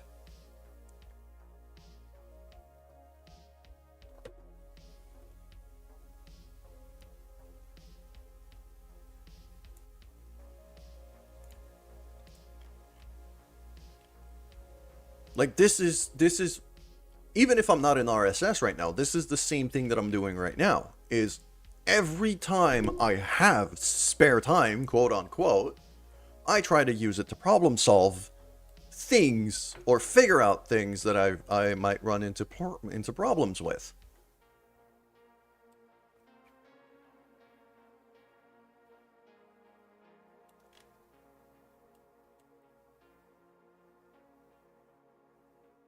I think what I'm going to do now is we're going to start... You can make it... Yeah, it's true. You play sandbox, so that also helps. Because I prefer to do career mode, it does have that kind of limitation here of I have to consider budget, so I can't just make a bigger launch vehicle every time, because otherwise I just run out of money.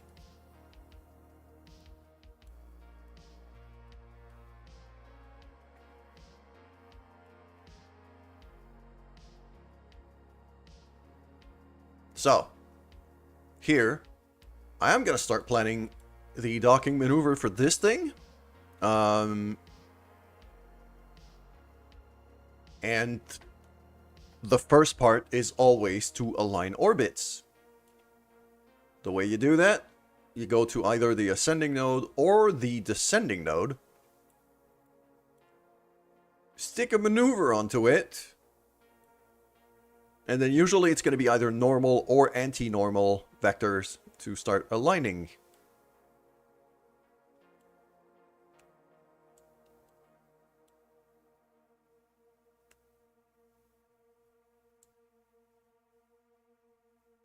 .1.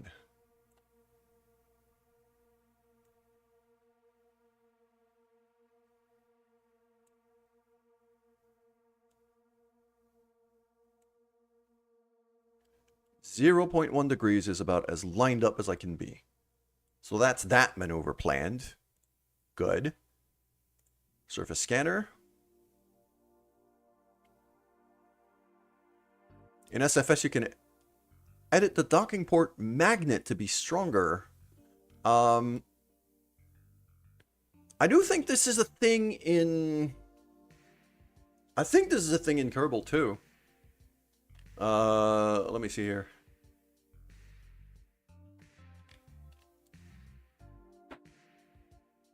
Actually, no, but there is an alignment angle. So you can kind of rotate things a bit. Like, if I go like that, you can see that this thing is actually... You can see that the engine is rotating compared to the... compared to the probe here. So... that's a way to be able to do this.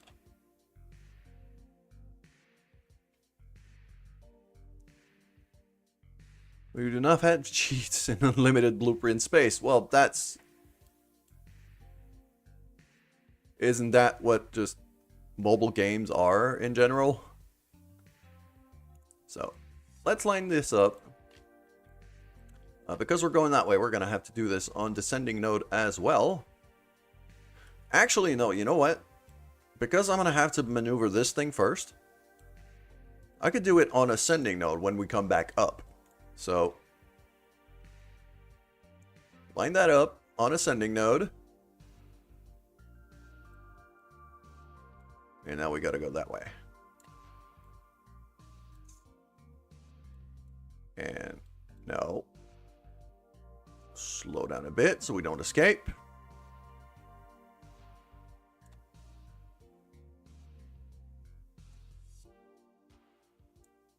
$20.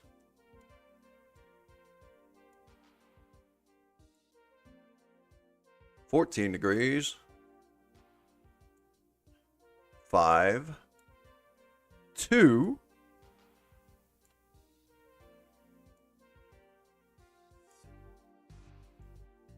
0.9. 0.7. 0.6. Ah, okay, I went past it.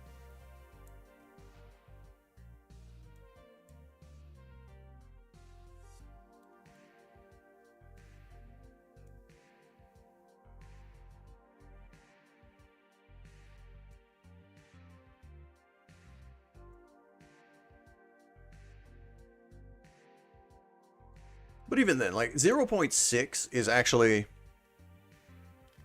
plenty good. Half a degree of difference is barely even relevant here. So SFS2 will be more like Juno than SFS1. I mean, I haven't played either of these games, so I can't, you know, can't really relate to that. So now our maneuvers are nice and planned for basically everything for a while. Now it's just a matter of figuring out how long it's going to take for us here to catch up to the station.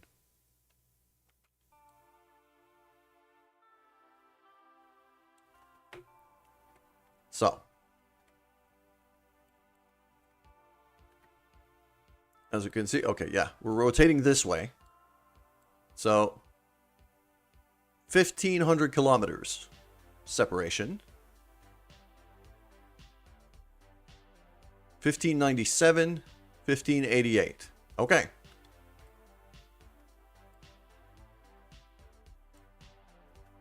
So now I'm gonna just quick save here just to make sure I don't overshoot anything. Then I'm going to warp to here. And I'm going to wait until these nodes move. But now because I'm on a lower orbit, I'm actually catching up to it quite a lot faster than I was before.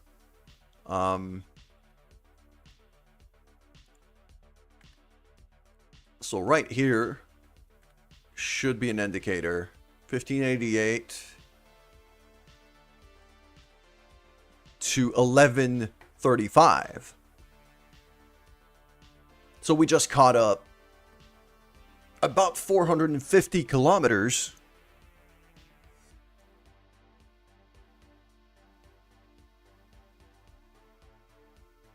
We just caught up about 450 kilometers in a single orbit.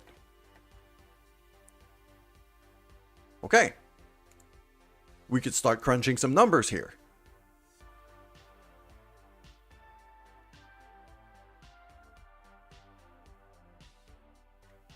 We could start crunching some numbers here. So, 450K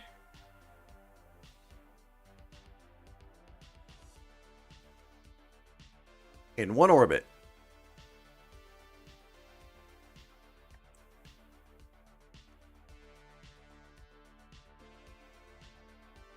Half an orbit, because we're basically at Apoaps right now.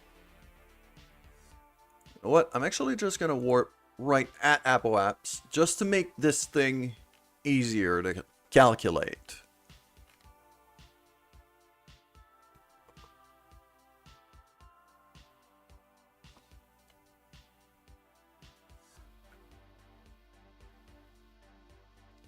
We have 1135 left. So that means in about 2 orbits from now, I have to start maneuvering. I have to start doing some fine maneuvering. Okay? I'm going to warp over just over Apple Apps, just to make it very, very simple for us. Because guess what? If you just hover over Apple Apps, it tells you how long it's going to take before you get there. So now I know it's going to take me 6 days, 4 hours, 45 minutes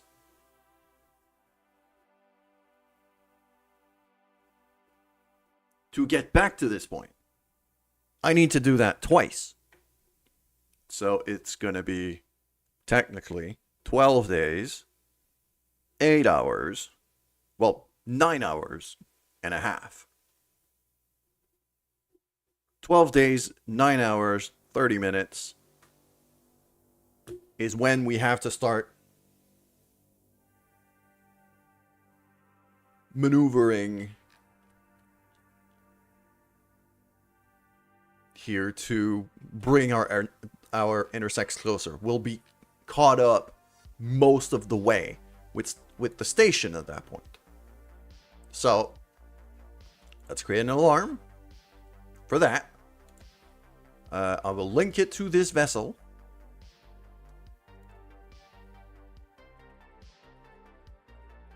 I will call it docking maneuver. And we said 12 days, 9 hours, and 30 minutes. And it obviously auto-converts it because the in-game day is 6 hours, I think. So it converts it to 13 days. But this is fine. This is perfect.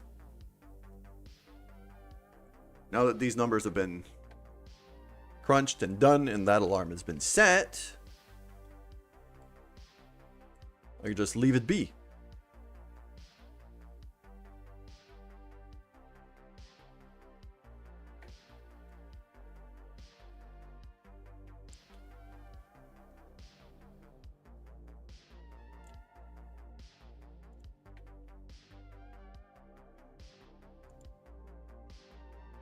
I do think I'm gonna redo the this guy's maneuver.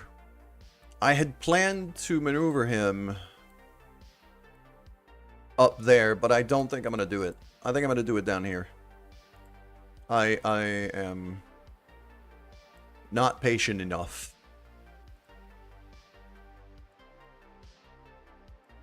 So we are going that way. Are we? Or did I just fly past it? Or did I... 1 day, 4 hours. 12 days. So we're going that way. Okay. Which means realigning. Yeah, realigning is going to be this way. So, like that. And then keep going. 16 degrees. 13 degrees. 3 degrees. 1.8.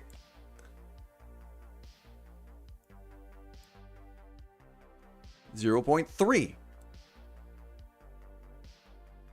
A third of a degree difference is nothing. It's extremely easy to compensate for. So, quite happy about that. This thing doesn't do stupid rolling inputs. So, I like that.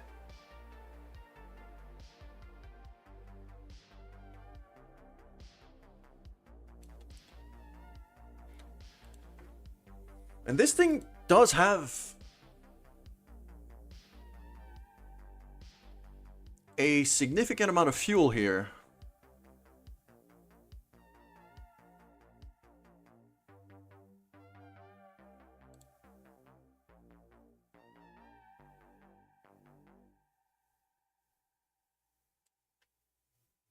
I should have put a probe core on this thing here, and maybe some RCS.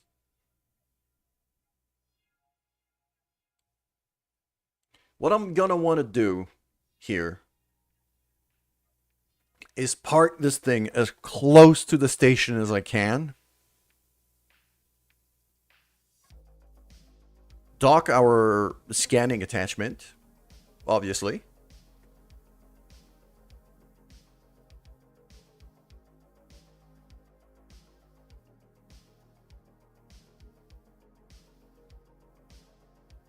But after that, if I could maybe EVA out.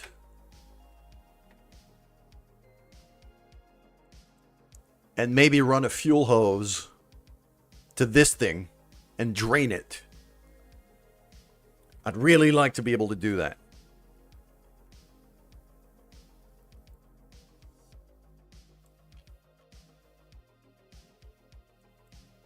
And guess what? That's actually a problem we could solve. Well, not right away. But we could start solving it right away. We could start preparing for it.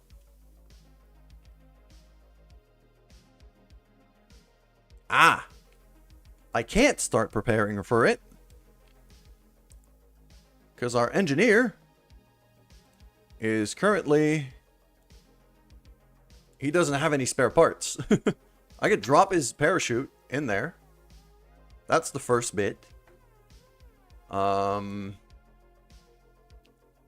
the spare parts are in the other part of the ship that I'm going to dock to this thing. So I'm not going to be able to do that right away. Okay, cool. So. This thing is due to maneuver first, so that's what we'll do.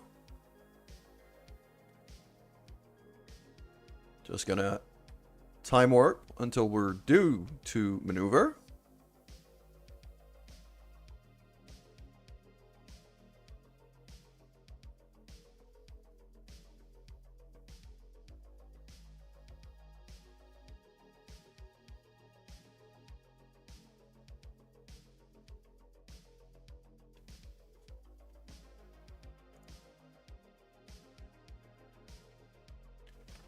And now we move this thing. Oh, it maneuvers so nicely. This thing actually maneuvers the way I want it to. This is so nice. Okay. Slow burn here. We need to be quite careful.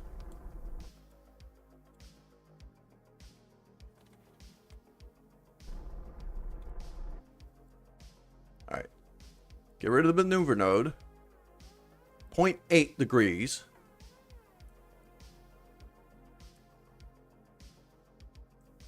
I think I could make it a bit better.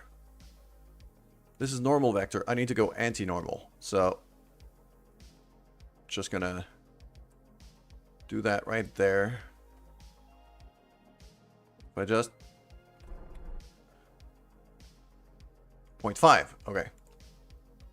I did not hit the X key fast enough.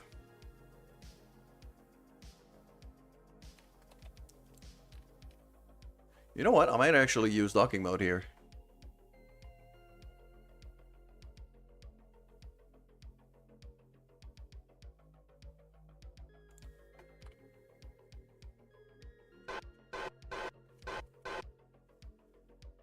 Just tiny puffs here.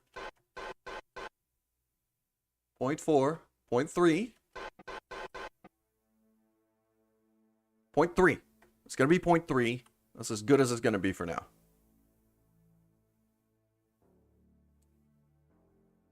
Cool.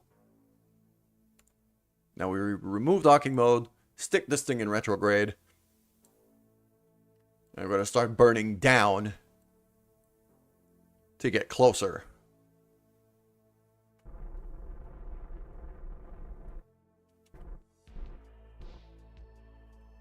$1,000,001. And we actually get a decently close encounter right away.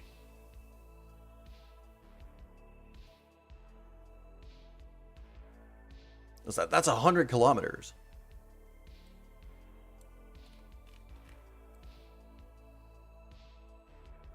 I could legitimately try to maneuver to dock this thing right away. Okay. Alright. We're cooking. So if I go that way.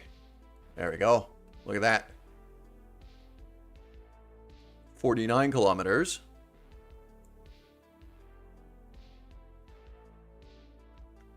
$29 kilometers at a very slow relative speed.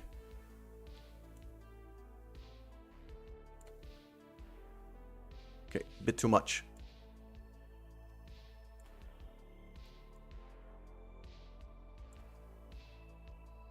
$23 kilometers. 23 kilometers is a close enough encounter where I can absolutely consider docking right away.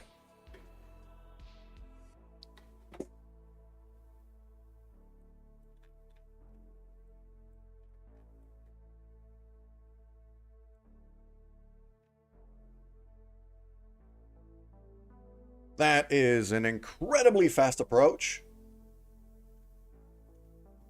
But we're doing this. This is too perfectly aligned not to.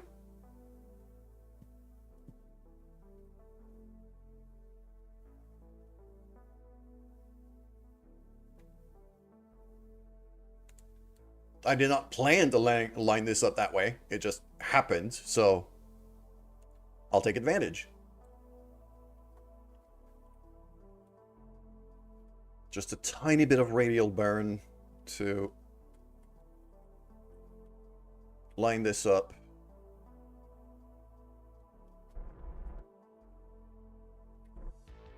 There. 36 kilometers, that's good enough. So, I'm going to want to set an alarm to about here. 6 days from now. Okay. Create an alarm. Link to this ship. Docking maneuver.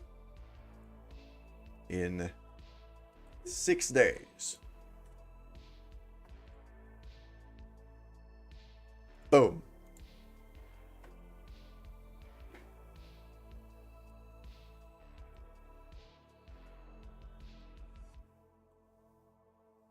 Now we gotta switch back to this thing, because it's also due to align itself. I'm not gonna be able to dock this thing as fast as the other one. For sure.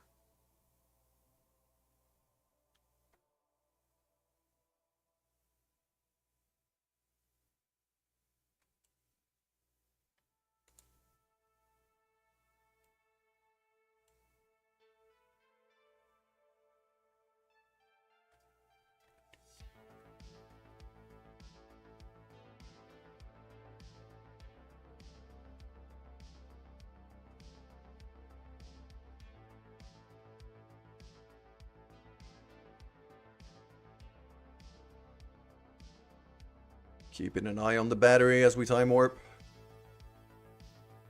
Okay, it's recharging now, so should be fine.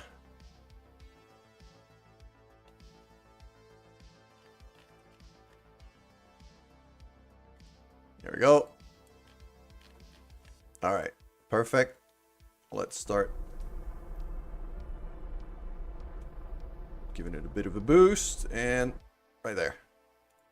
How's that? 0.3 degrees. That's about as good as I'm gonna get. Let's stick this thing to retrograde.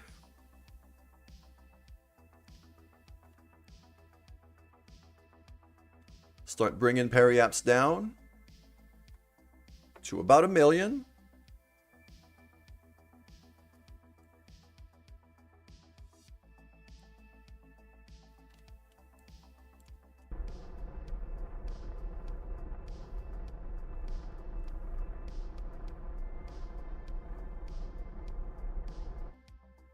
I'll do 1.2 here, and I'm actually going to maneuver that right there. Back down to 1 million here.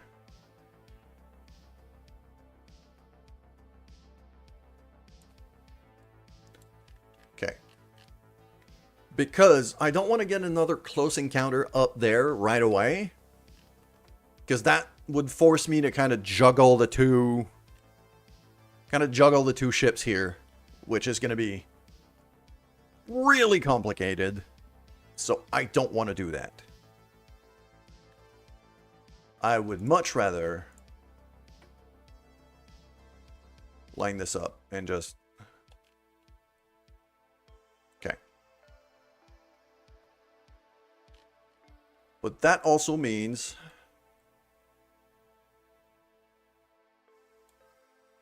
I get to dock this thing first.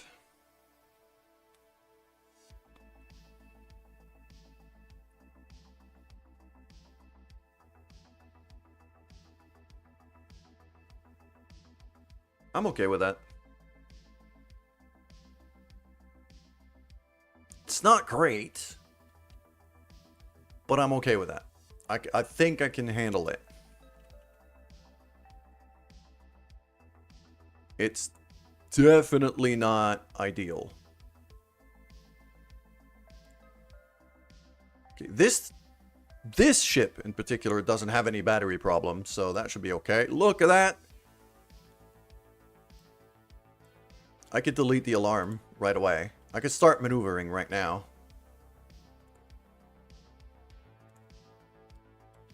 Well, not right now, because it's several hundred kilometers away, but...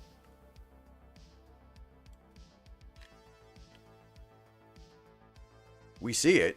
It's right there. So, I'm going to warp to here. Whoa, whoa, whoa, whoa, whoa, whoa! Why did it auto-warp right past it?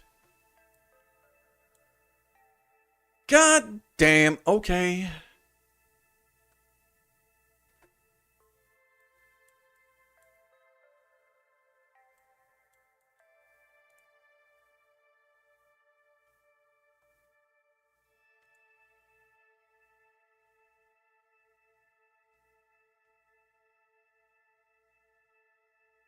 Probably going to waste a bit of fuel here, but I don't really care. Our relative speeds are so low that I can afford to do this.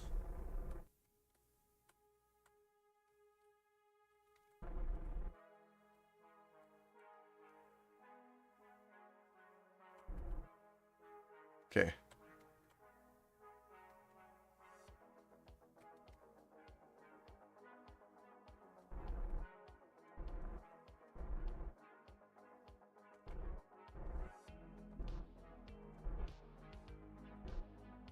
.8 kilometers. Good. 0.8 kilometers at very low target speed. Means I should be able to park myself right by this thing quite easily.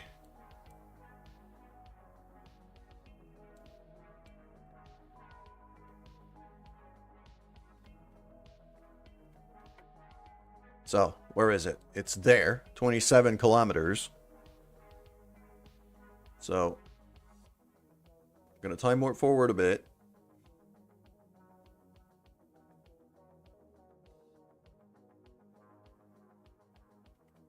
Got to make sure to be careful here.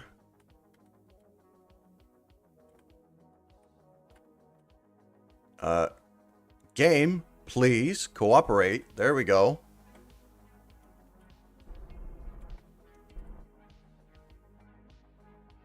Slight realignment. We're going to be within 100 meters of this thing. So that's about as perfect as it's going to get.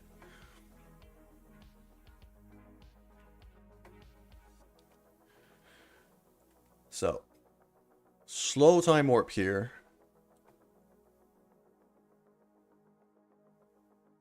Gonna bring this all the way back to about 2.5 kilometers. There we go. We're within physics range now.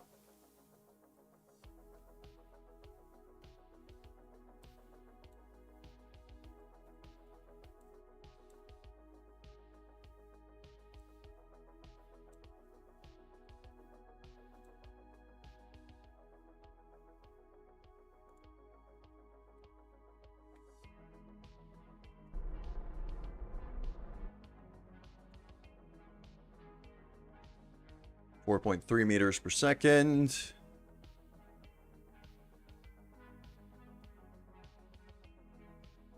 I want to try to park this thing about 100 meters from it.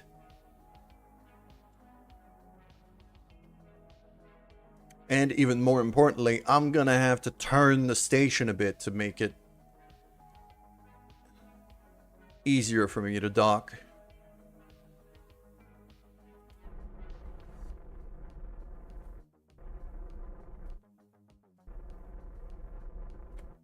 Okay. We are parked right by it. We have ads on Twitch right now. I'm going to go refill my coffee because I don't want the Twitch people to miss the docking here. I'll be right back.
All right.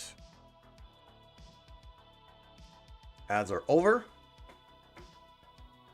So now what I'm going to do is I'm going to switch over to the station itself.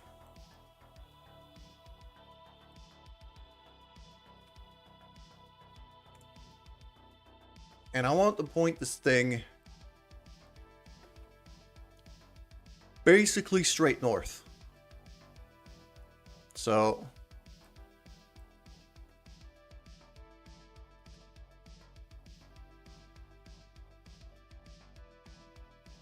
it's going to be nearly radial out, or close to it.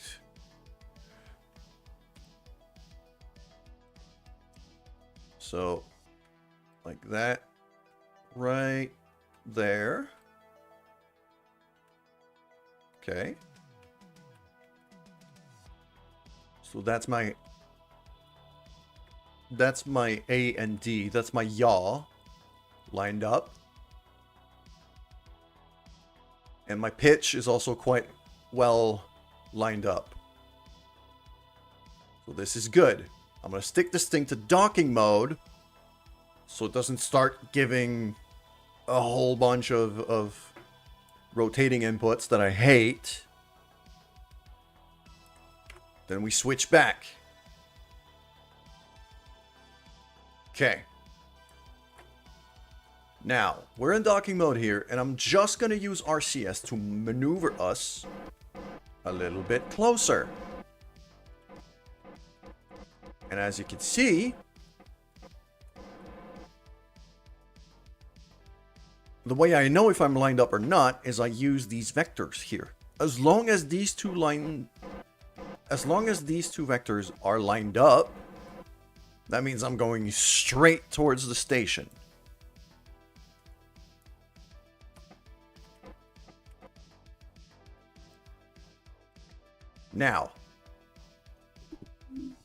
Now the matter is going to be,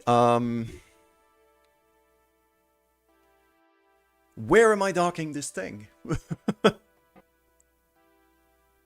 And the where am I docking this thing is going to have to be one of these two side docking ports, because I don't have anything else right now. So I'm going to go for this one.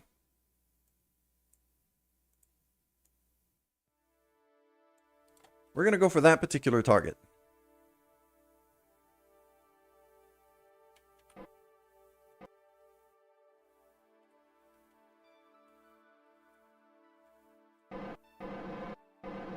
So I'm just going to push myself that way a bit. So we get to that side of the station. Okay.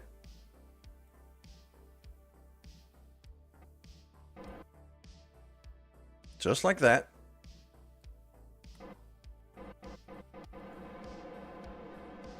A bit up.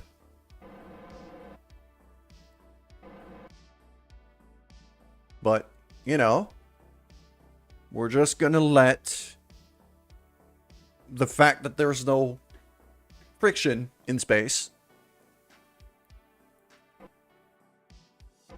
be our ally here.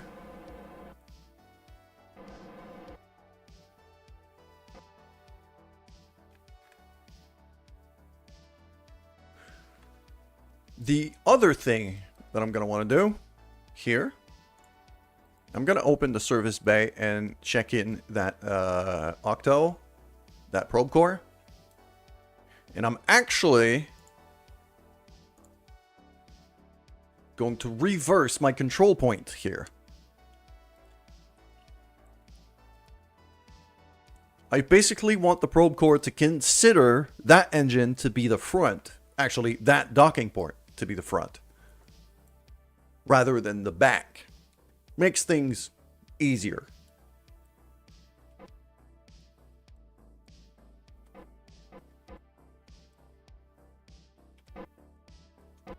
So even when I use the shift key to puff like that, usually shift is for forward in docking mode. Having changed my control point, that means I'm accelerating a tiny bit and I'm going forward that way rather than the other way. Got 100 meters to go. Coming in at half a meter per second, which is really not a lot. But my goal here, on top of docking this thing, is ideally to be able to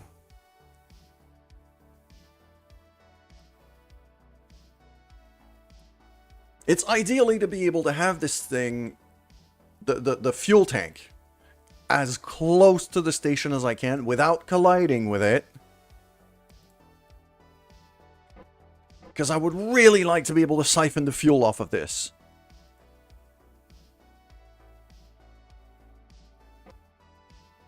But I don't have any spare parts. So I'm not going to be able to. Okay. Yeah, I'm not going to be able to. So what I'm going to do here is I'm going to go like that. Make sure our vectors are not aligned at all. Because I do not want this thing to bump into the station when I undock. So, undock. Okay.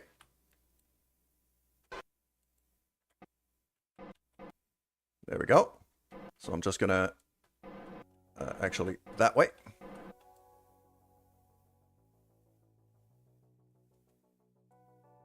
And now forward. It's going to go around the fuel tank.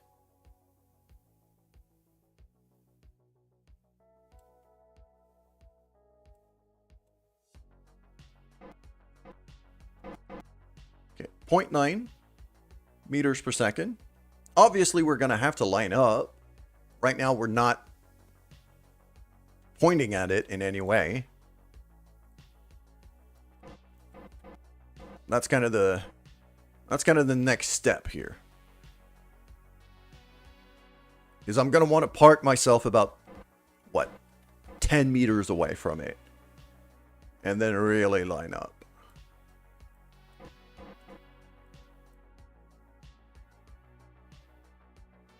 Like, I can already start kind of rotating myself in a way that makes sense. You know? Just eyeballing it right now, this is not... See, this is not terrible. It's a starting point. So, it's what I'm gonna go for. And what's very likely going to happen here... oh, yep. There we go. Just like that. RCS back on. Docking mode. And now we slow right on down.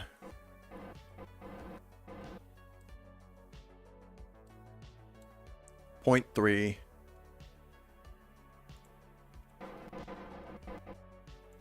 There we go. Start moving forward a bit. Gonna want to go down a bit too.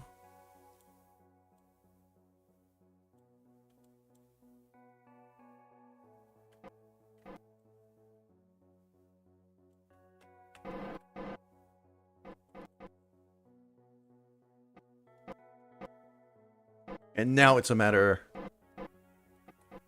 of aligning all three vectors here.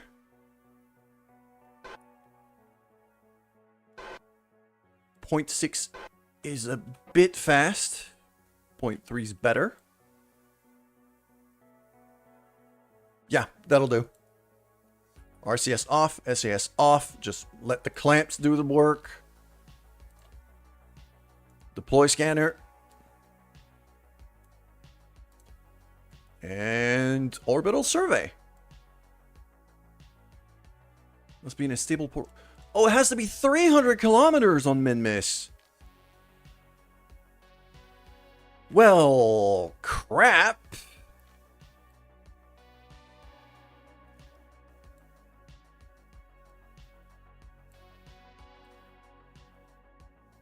It was a very smooth docking maneuver. I'm kind of happy with that, but it was useless.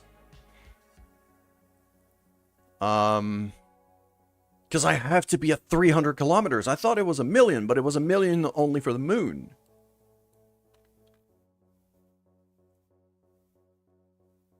I gotta bring this down to 300k. And I gotta do it before I dock everything else. Otherwise, it's gonna be a nightmare.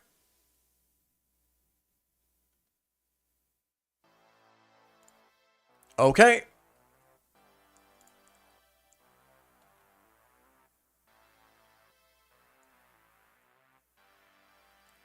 Should I strap this thing in?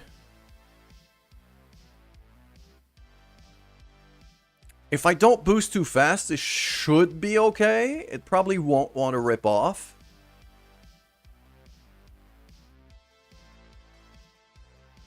No, it's 300 kilometers around Minmus. On the moon, I was already able to do orbital survey. On the moon, it's 100 kilometers because the gravity is a lot higher. And the moon's a lot bigger.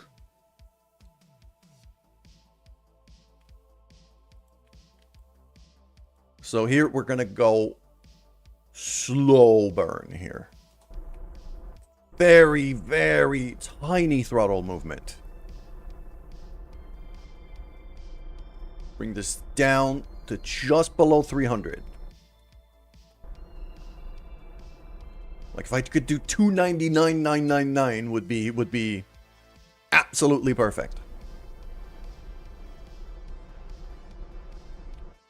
298, 245. That'll do.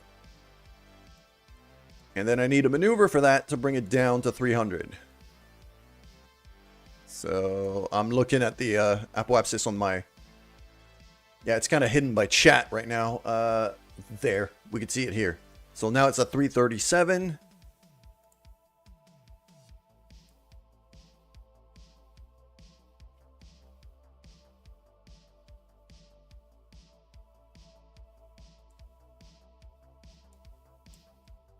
29935. Okay, that's as good as I'm gonna get. And we stick this thing back to docking mode so it doesn't roll and pitch when I don't want it to. Which also means that the instant docking maneuver I thought I had before, with the, not the instant docking maneuver, I just did the instant docking maneuver. But the closer docking maneuvers I thought I had,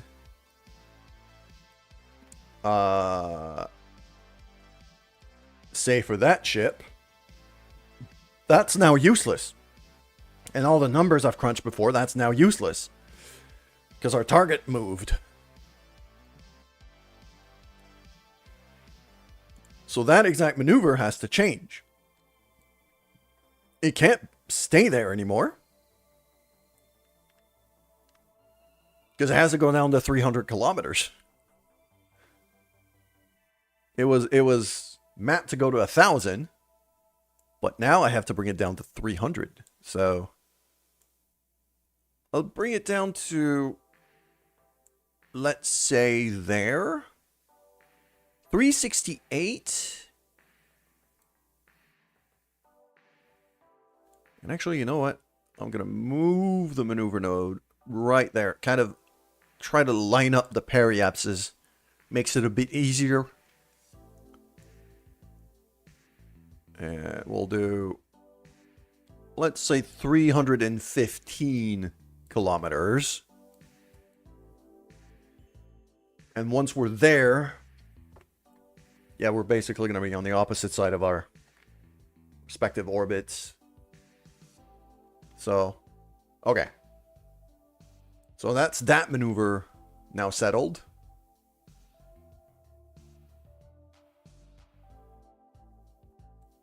Okay. Next. That one. I had a timer for that one. As for the closest, our closest encounter. But that's not going to work either. Because the target is moving. So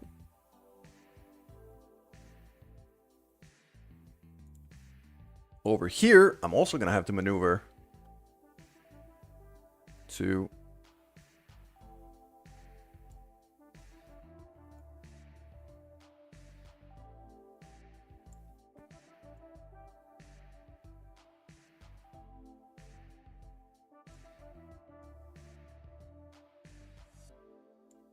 let's give it 330 so I have a bit of leeway to figure it out here. Yeah, I'll give it 330. That should work quite nicely. What is that? Constructing the first station around Minmus. Oh, because we did a docking maneuver. That gave me a lot of money. That gave me over 100 grand just for a docking maneuver. Nice! Now, the other thing I need to do is make sure this thing can see the sun. Because that's the really stupid first one that I sent out.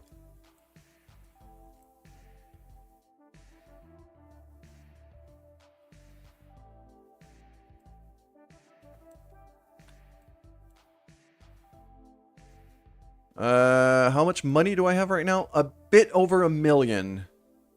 Which is not enough for what I need.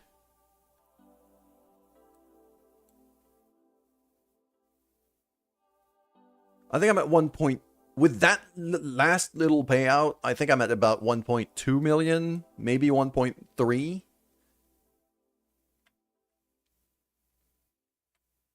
Okay, that's that. And docking mode so it doesn't start throwing inputs. Okay, at least I found out that docking mode prevents the unwanted rolling and constant inputs that I hated before. So that's one way to solve a problem that I had. Okay. So now we have 2 maneuvers coming up quite soon. Less than a day. I'm going to go back to the station itself, because I believe that station probably has a decent amount of science here. Yeah. 287 science on that station right now. This is just the science producing machine now. So we'll transmit that home. Start sticking a bit more data in there. It's going to take a bit of time to transmit because there's a lot.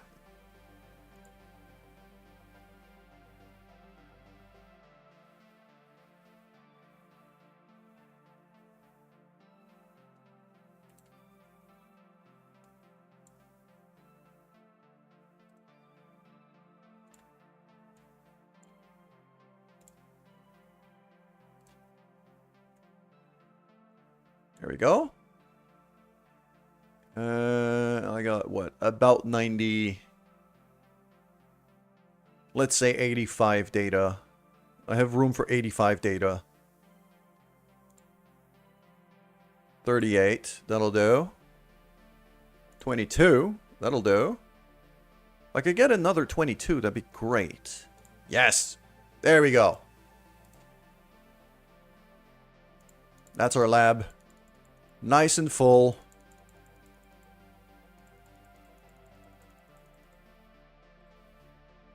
And producing. Now I'm going to do the same thing by switching to the Moon space station, because I believe there's also quite a lot of science accumulated in there. Look at that frickin' beauty. I was able to dock this bit, this elongated docking port hub, along with a bunch of spare parts on it. I'm very happy about that. Yeah, that's another 200 plus science in there. So, there you go. Keep that pinned.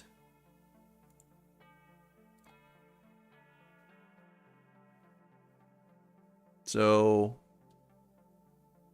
about 70, 72 science.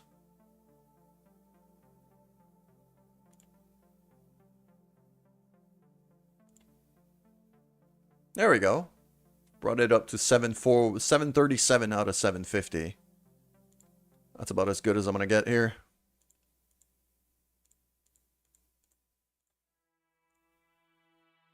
And that's the beauty of the science lab, is that even insignificant experiments like this, once you throw them in the lab and actually start analyzing that data, that gives me 100 science. It just needs time to get processed. So as long as you can keep these stations fed with data, which I got plenty in reserve,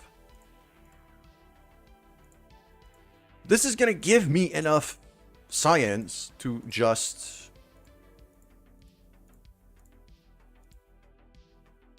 like, just these two stations have a shot at generating enough science for me to unlock the rest of the tech tree altogether. That's how big this is. Okay. Now that we have our 300-kilometer thing set up, maneuvers are set up, been going for 3 hours already. But we did a couple docking maneuvers. Last one being incredibly smooth.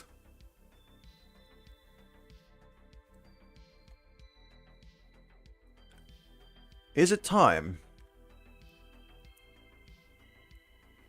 I think it is time to launch our masterpiece. Because I have been busy since yesterday. I have created a work of genius.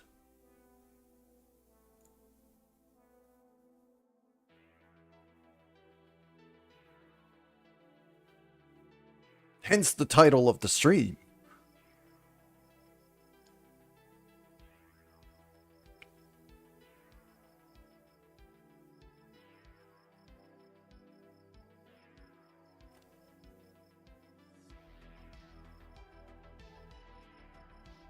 And I will show you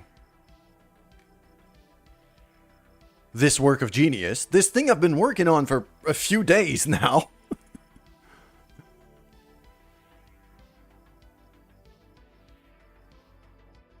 I think it's time for a launch.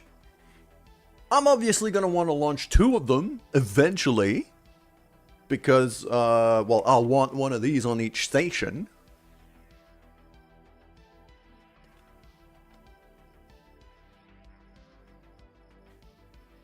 And I am actually going to hide the screen here while I load the thing. We're going to go back to the starting screen here for the purpose of having a big reveal. Because I'm going to reveal this thing on the launch pad itself.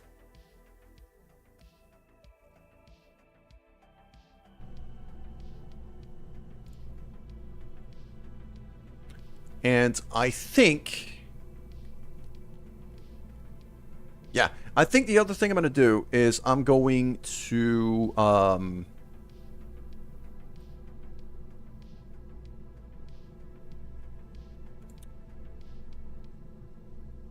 I'm going to show you the actual payload on the launch pad rather than the full launcher thing for now.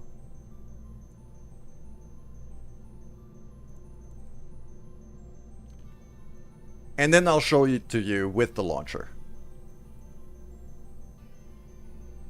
So, I'm just very quickly gonna throw the launcher away.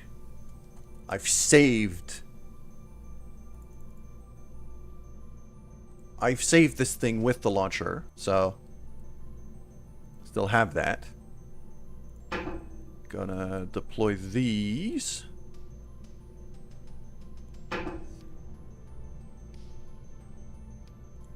And deploy these. Okay, this is good kind of showroom condition here.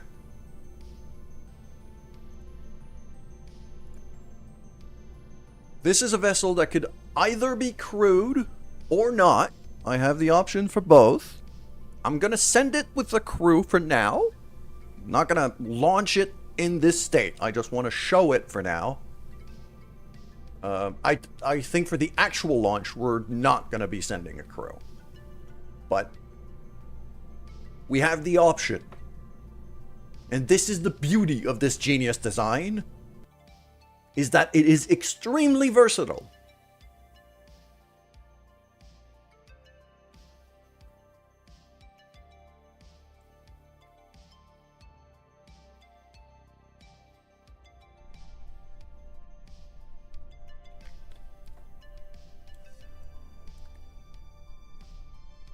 Also, it is night on Kerbin right now. So if it doesn't give me any issues, I think I'm going to warp until sunrise. Just so we have some nice light for it. Oh yeah, there we go. Okay.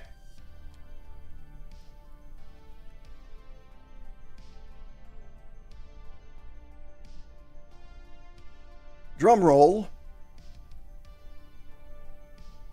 And 3, 2, 1. Behold!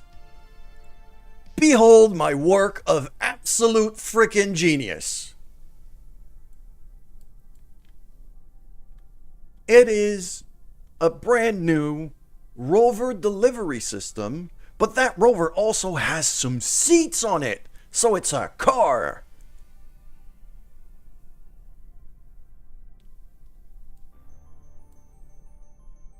And even better, if I move the stages around a bit, like that, it is a sky crane, but it is a reusable sky crane. Here, let me show. I'm going to hit group action 1 right now. It's going to deploy a bunch of stuff. Okay? Yes, it is a car with a sky crane. And even more importantly, so let's say we're going to send Bill out there. He's our engineer. So we're going to send Bill to here. He's going to descend this beautiful little ladder here. And he's going to sit in the car. The car could sit 3 Kerbals at once. So we get a full crew in there. Okay?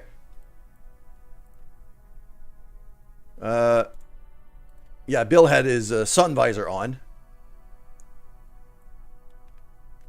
As we can see here, the struts that are holding the car in place are, they're the special robo struts. They're actually decoupler struts.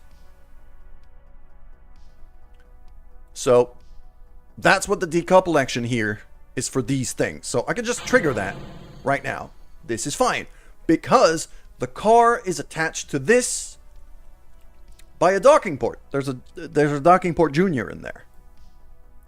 And now if I hit group action 3, that pole is a piston. So it lowers it to the ground. And then I can undock. And then I can drive the car around. Okay? The car itself has quite a lot of science equipment on it. Can gather a lot of things. Even has a little scanning arm. Has solar panels. Also. Okay. It has a pretty good amount of battery power. I got 2 of these big Z400s. It can bring the car back. That's the beauty of this thing. Now, if I just back off here.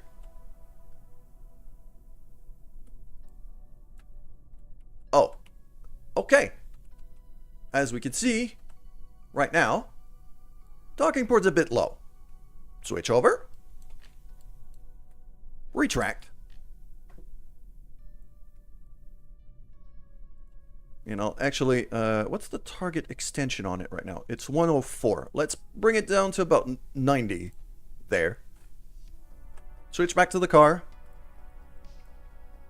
And just back this thing in. Still bumping into it. Okay. Seems like my adjustment...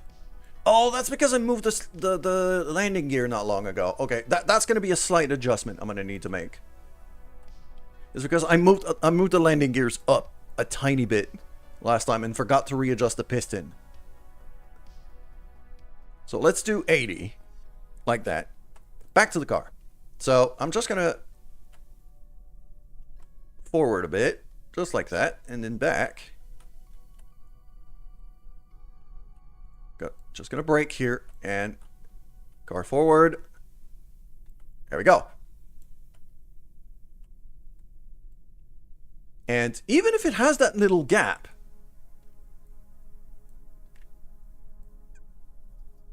the wheels on this car are kind of retractable, but they're retractable in a way that it raises a bit. So if I do that, sometimes, there you go, I get docked. Now, I'm not done yet.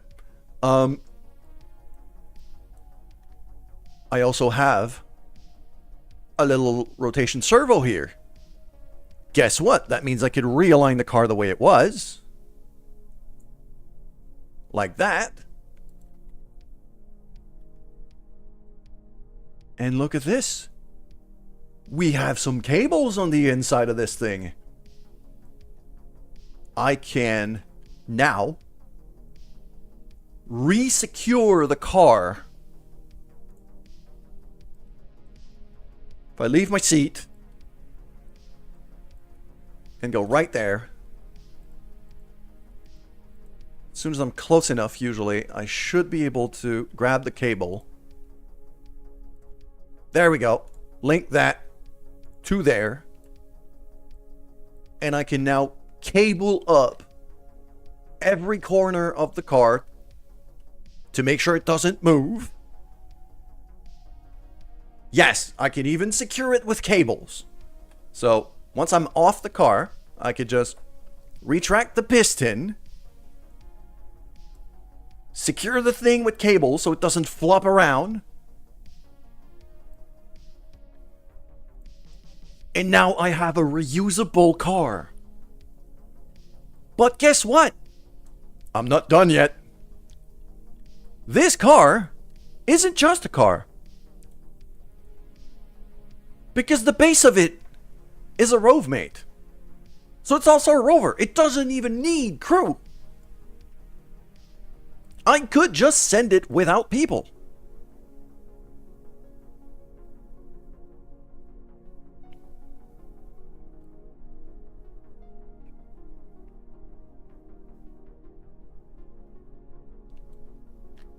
And because I have the capability to just grab the car back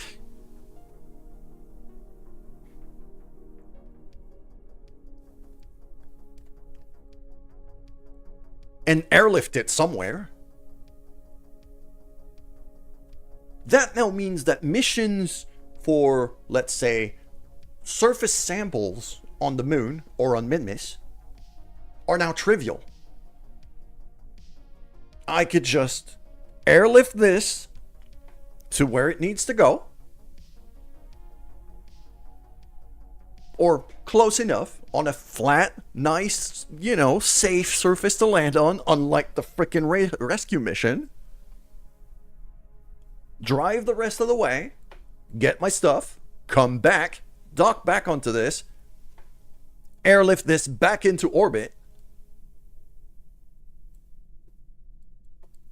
and this thing has a docking port. Dock it onto the station, refuel it there, done.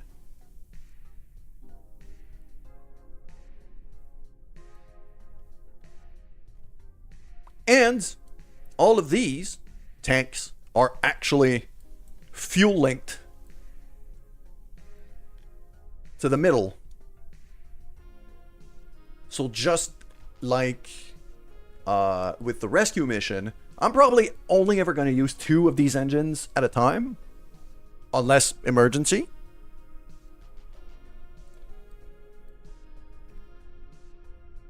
But I have them if I want to. And finally, I have put in that little ladder here. In case, Bill runs out of... in case Bill's runs out of EVA fuel and needs to be able to get back, I got a side ladder here, so he could just climb that. And then go. Come on. I thought I could. Might need to review the angle of this thing.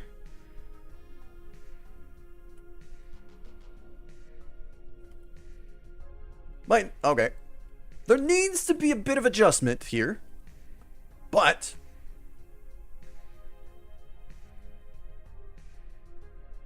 this is what I've built.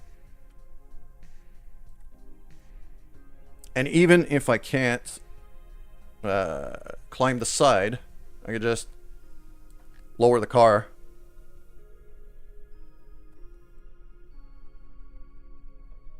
Rover can't secure itself with cables. That's the kind of downside of it. I'll agree with that. There we go. Command post. Boof. And then we raise that back up. And then we could just leave the seat where he falls on his face. But I can also just grab that ladder and get right back in. Yeah, the rover not being able to secure itself with cables is slightly inconvenient, but that piston is a beast. It's pretty hefty, So the cables is really just... It's a just in case kind of thing. Alright. Now, I need to readjust that piston before we launch. That's pretty important. So, if I trigger here, it goes to 104. What I figured to be able to be like a proper, good docking here was about 80, I think. Because if I go to 70... Actually, 75 looks fine.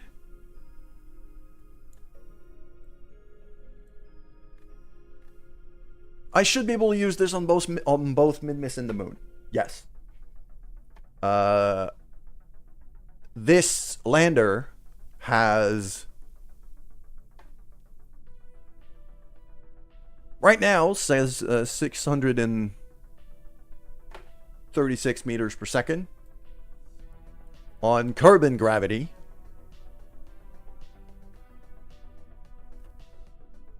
And I'm not going to use all 4 engines on the Moon.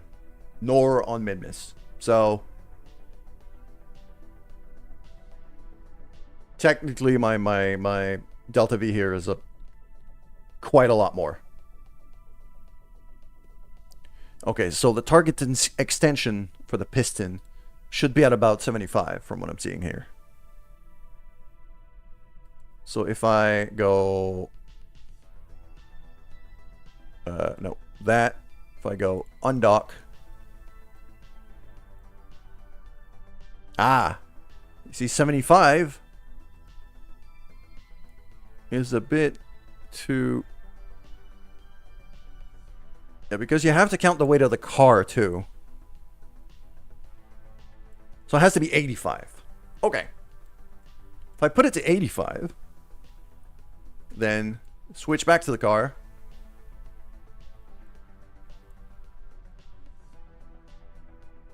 Control from here. There we go.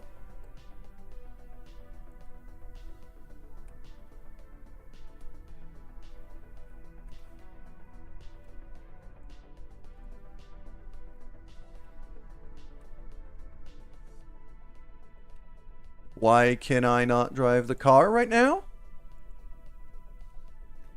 I think I glitched it. Oh, because it's cabled in. That's why. Okay. I released it while it was cabled in. That really doesn't help.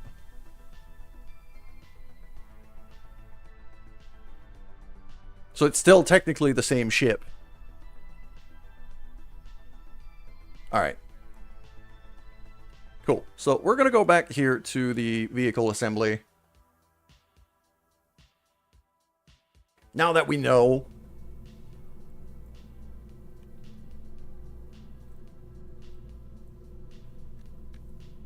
I broke it because it was still on, the cables were still attached. So I couldn't drive it.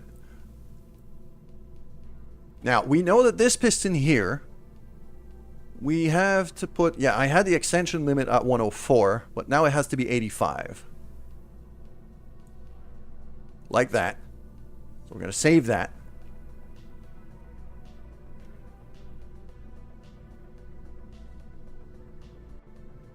And that should do quite nicely. Next. I needed to have that ladder slightly corrected.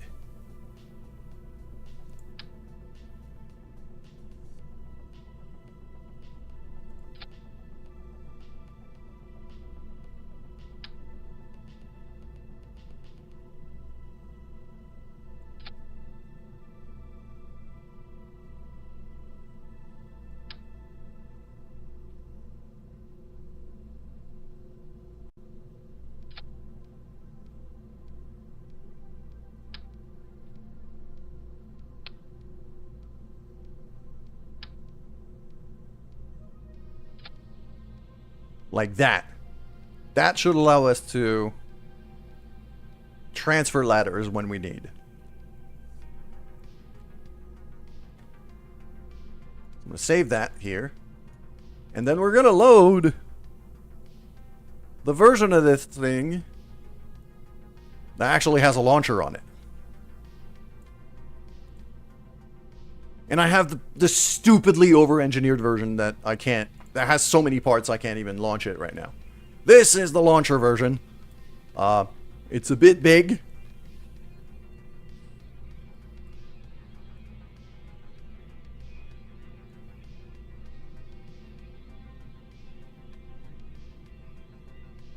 So we said 85 on here. I also need to correct the ladder right there. I'm gonna want to do a ladder test before we launch here. And yeah, this is a big bastard of a ship, and an absolute nightmare to launch. I did one test launch on this off stream. It's gonna make for a very entertaining launch. Let's just put it that way.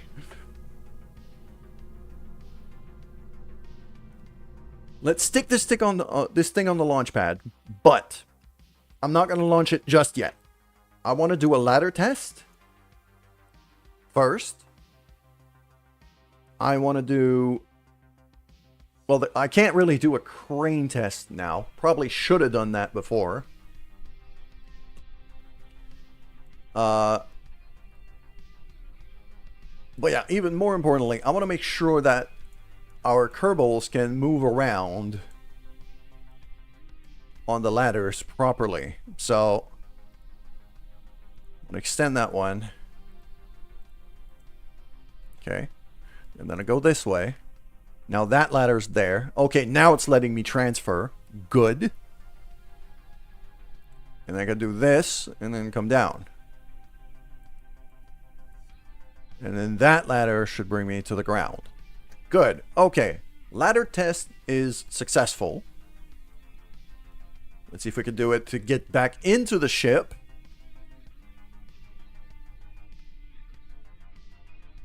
Because in a place like the moon where the gravity's a bit higher, or in a place where I don't have, you know, a lot of EVA fuel, I'll kind of have to be careful about that. I also have some stuff in here. Deployable experiments, mostly. So that should be quite a lot of science for us. We're going to recover this vessel. Now that we know that it works. Did I say it? I love this. Yes. I told you, this was not... This is quite a feat of engineering.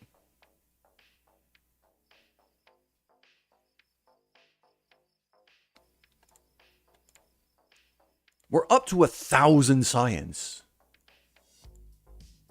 Just from the stuff that we made with the science stations. Oh. Okay, the heavy landing stuff is not really useful.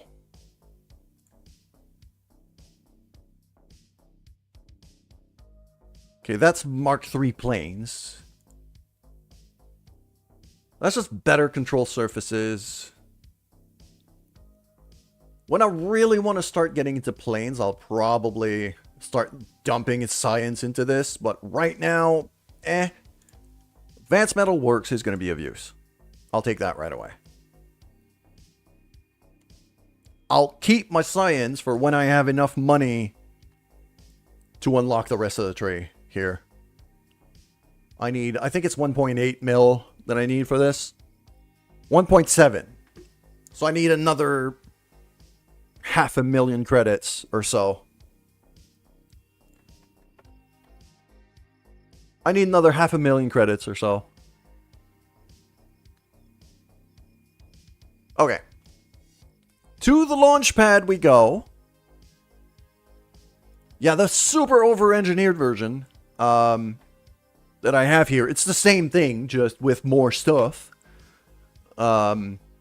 is 328 parts. And my launch pad can only handle 255 right now. So I was able to trim it down to 250 parts. Very close.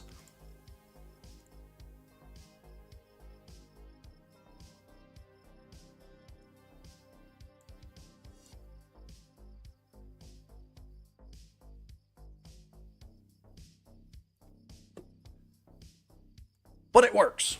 So. And I'm sending it without crew, because I have a probe core in this thing too. It's not just a rove mate.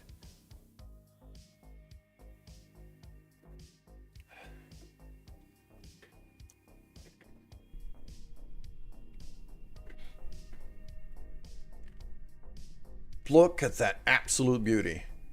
So. Control from here. Let's make sure that the cube is the thing controlling it.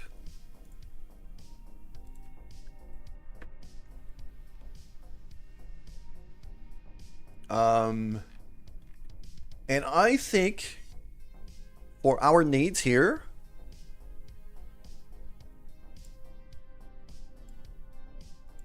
we're going to aim it at the moon.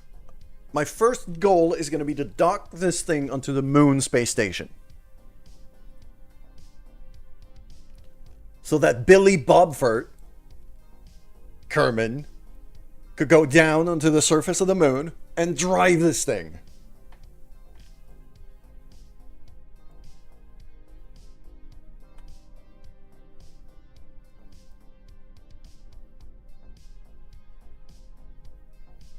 So, full throttle. And get ready. This is not going to be a smooth launch.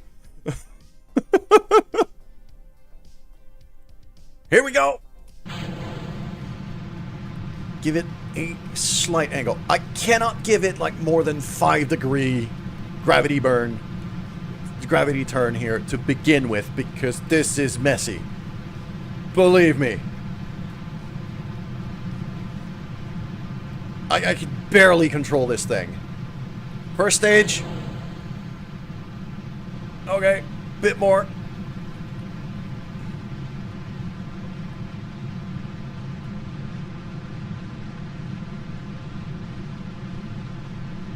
Wait a minute.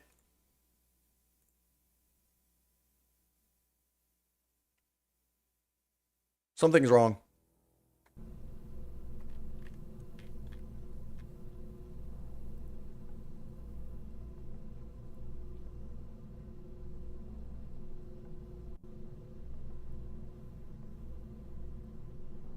$85. Okay. I didn't have any kind of control vectors at all.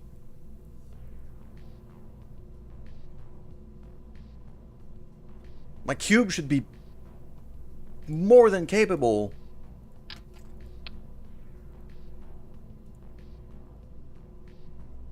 of driving this thing.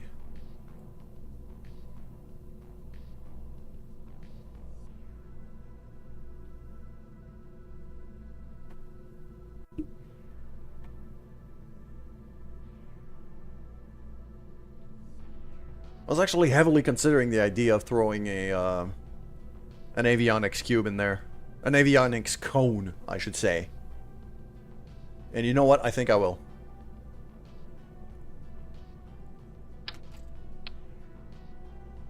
So that Probodyne cube is going to go away. I'm going to put the nice little flat one, the Octo 2, along with the avionics hub that now sticks up the top. I don't like that.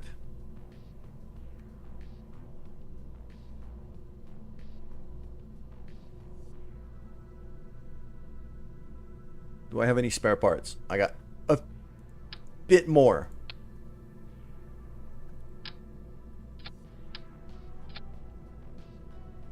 Stabilizer up top.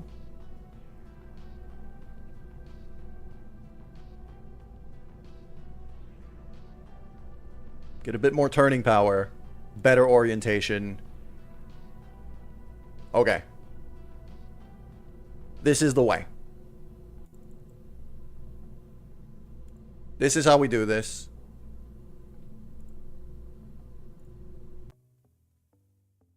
It's still gonna be a messy launch. Believe me. Like on my test launch that I did off stream, every single stage just chaos.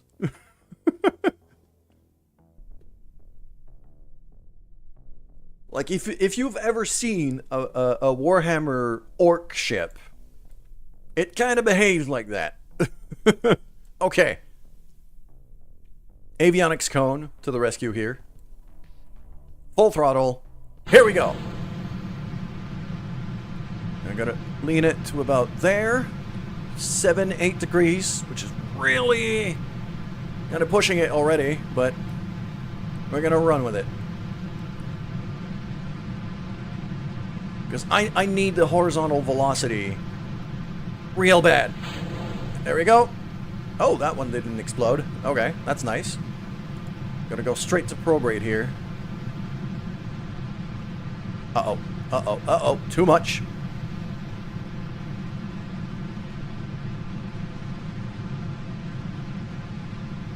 I really have to fight this thing. Yep, that's the staging experience I was expecting. There we go.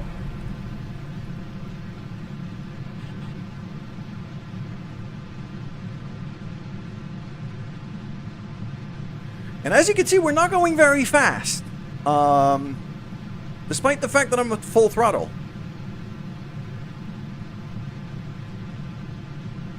And this thing, I really have to wrestle it to keep it in place.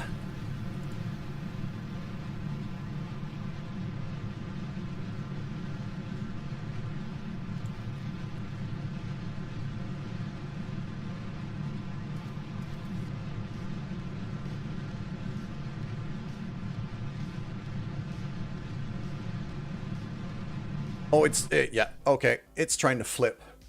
It's trying to flip on me.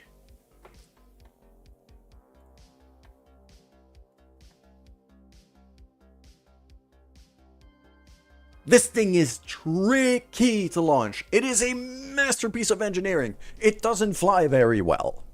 I have wings. They're here. And, well, where I would have to have wings at the bottom is where the boosters are.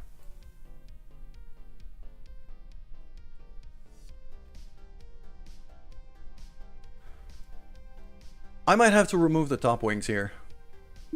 Yeah, the top ones make it flip.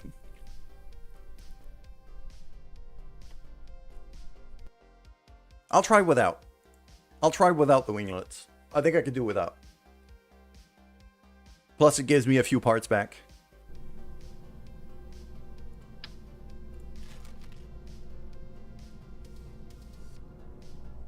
In turn to the booster?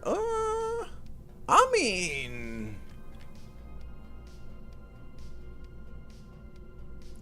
by every account, that shouldn't work. Because, you know, a winglet actually needs air to be able to do something. And, you know, there's a whole structure here that would really prevent it from getting much air. So I'd rather try without. Plus, you know, weight saving and things.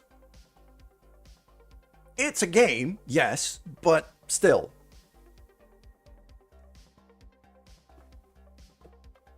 I feel like this would be more predictable without the winglets, to be honest. And just the weight saving might be entirely worth it. Alright, here we go.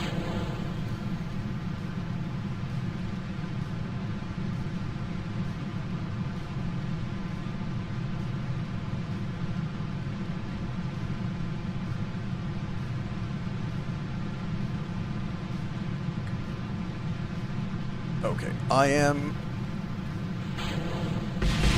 Yep. This is the launch I was expecting.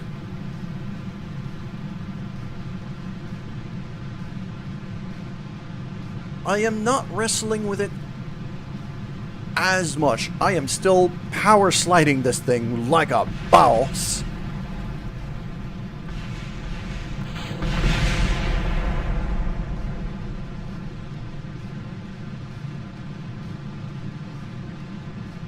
So yes, on top of making it a masterpiece of engineering, I've also made it so that every stage friggin' explodes when I get rid of it.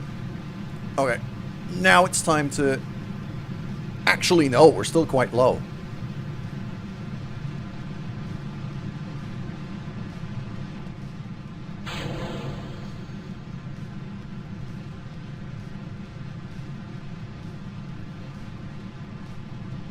Oh, come on, come on, come on, come on. Okay. No, orbit, orbit, orbit. This is too low. Okay. I'm gonna do it again because I feel like that was me. That's on me. I tried to overcorrect too much.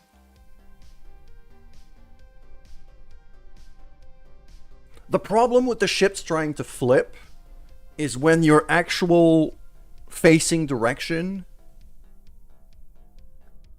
When your facing direction is too far away from your prograde vector in atmosphere at that speed, that's when it wants to flip.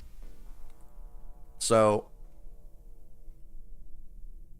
I have to keep it more vertical. I have to be more conservative with my launch here. I went for 15 degrees before. I'm going to stick it to 10.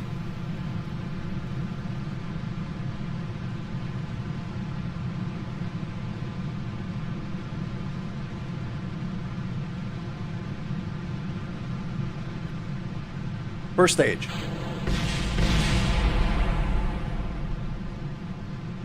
Oh, it did explode something vital this time. Usually it explodes, but it doesn't damage anything. Crap.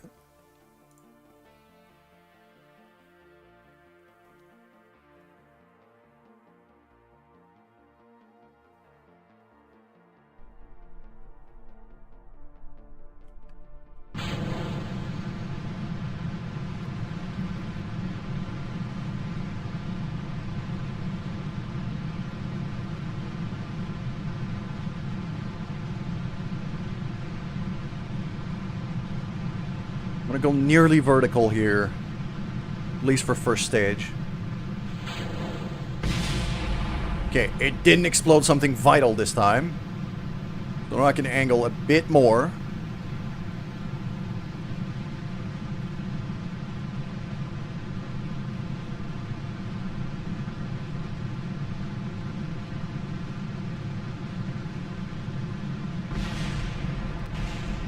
Second stage. Okay. That also went boom. Now I could give it a tiny bit more, maybe 15 degrees or so. And now it's starting to want to roll. Don't freaking roll on me.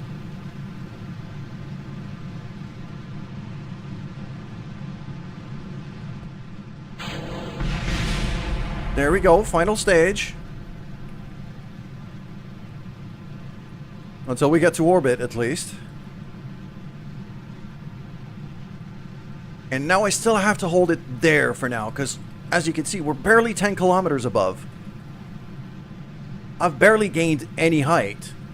Because the first booster's sole purpose was just to get us to here. Oh, stop wanting to flip!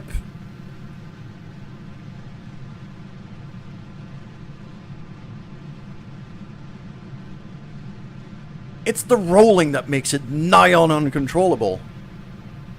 It keeps trying to roll.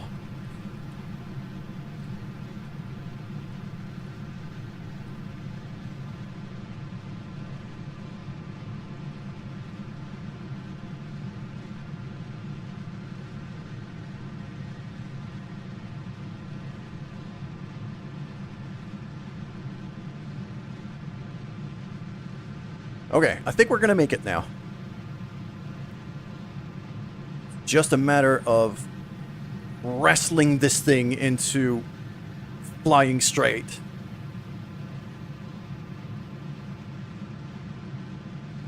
But now we're gaining decent speed.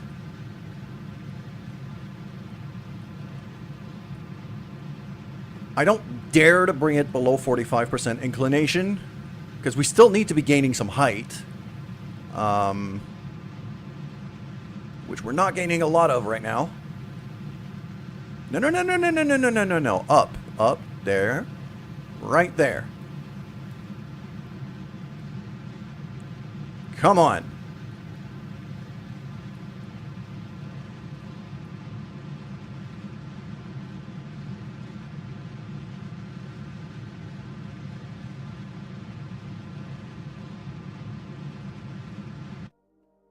Apoeps is now at 109, so... Okay, this is not terrible. Just gonna boost that into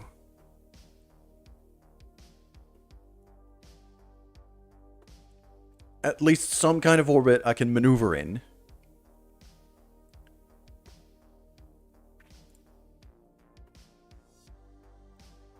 I also have passive solar panels on top of this thing, so even if they're not deployed, I could still do things.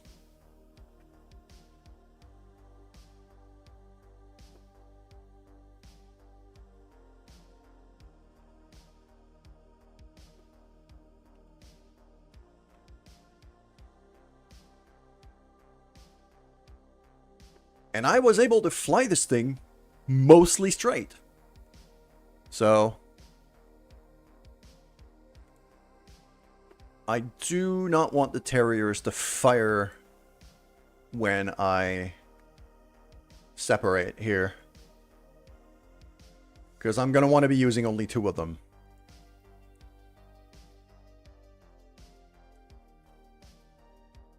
And for that reason, actually I have just enough fuel in the big tanks to get into a stable orbit.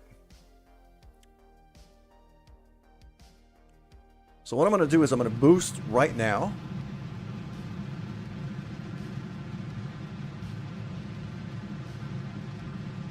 Actually going to stick that on prograde. We're going to gain a bit of height with this too.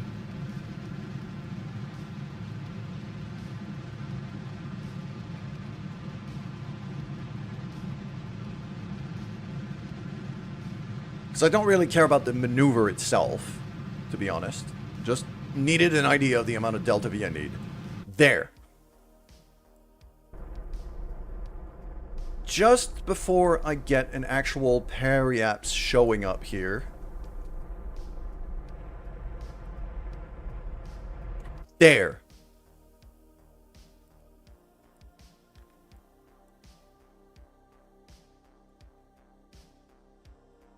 It's a bit of a waste of fuel. But I'm okay with it because I don't want to have to deal with these things as debris. So I'm going to turn retrograde right now. And then I'm going to eject these engines so that they can crash back down onto Kerbin.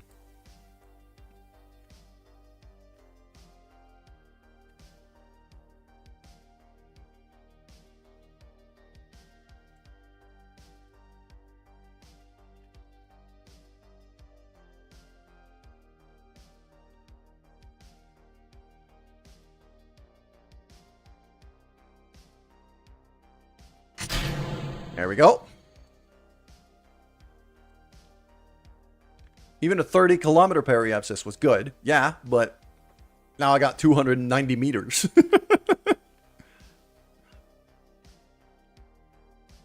So, next up, docking mode. We're just going to kind of move ourselves that way.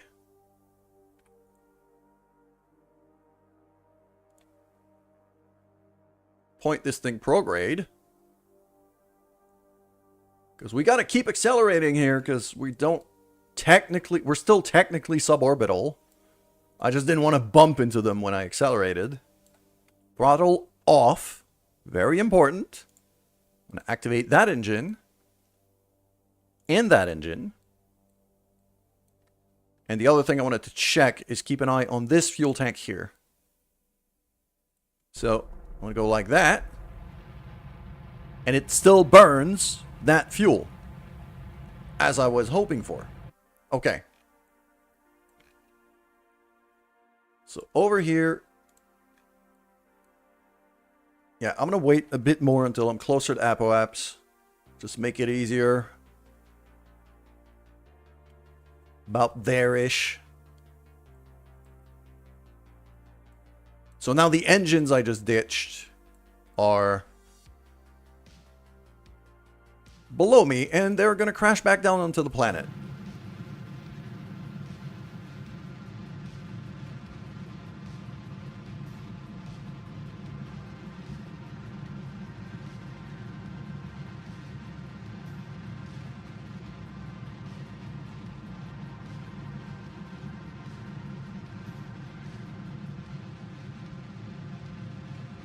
$100. That'll do. That'll do. And then I'm going to go right here. Aim for the moon.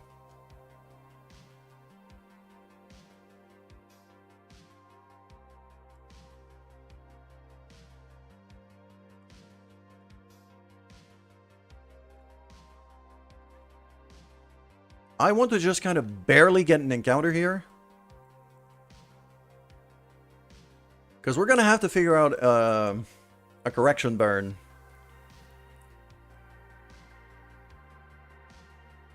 Okay, actually, I don't want to figure out a correction.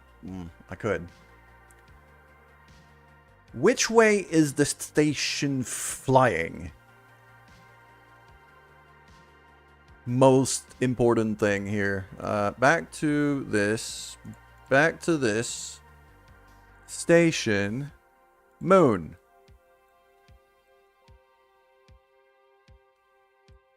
It's flying up and over.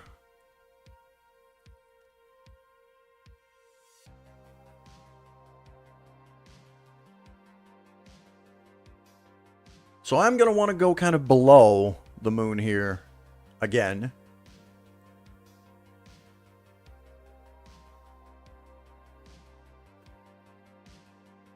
Actually, no, because...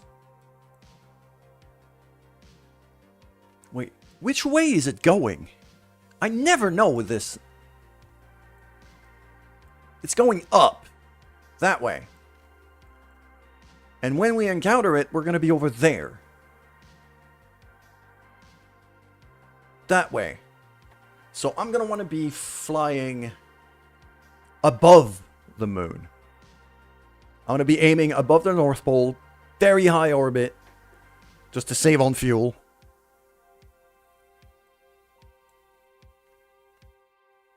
We have a very, very heavy ship with very small engine in a heavy gravity well.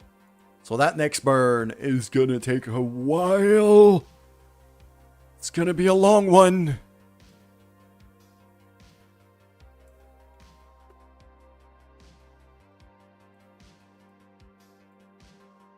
To the point where I'm asking myself if I shouldn't dock an extra engine onto it.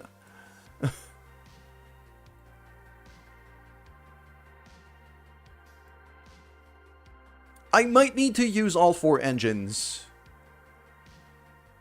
for moon landings, because the gravity's decently high.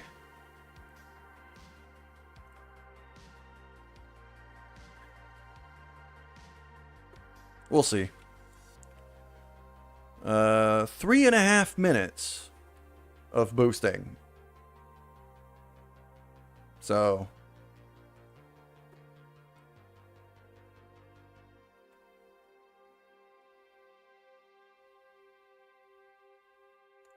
How much Delta V? About 2,500. Because I'm using only 2 engines, about 2,500. So that 800 meter maneuver is nothing. It's just going to take me a while.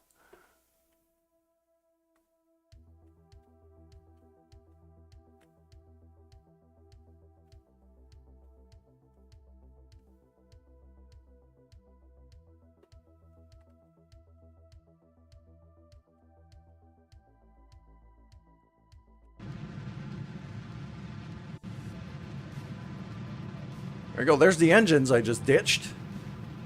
They're 40 kilometers down there.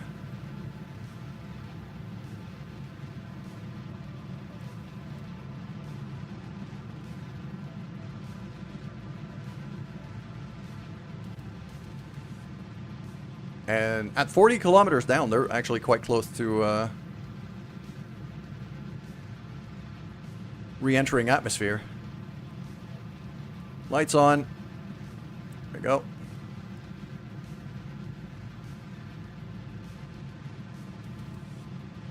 And I'm also going to hit the Action Group 1 to deploy our antenna. Make sure we got comms. We're going to deploy some extra solar panels. Make sure our batteries keep going.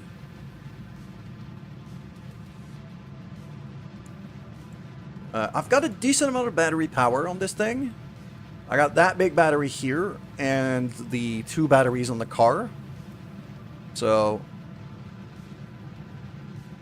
that should be more than enough. Especially with rotating solar panels. That we can actually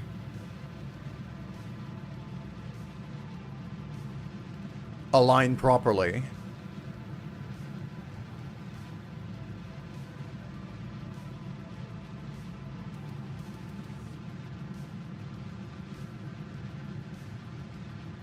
That's kind of the big, disadvantage of this thing. Is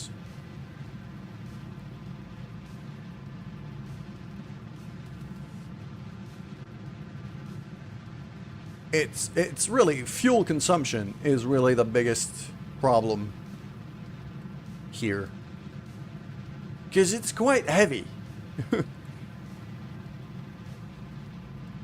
If I look at my vessel here,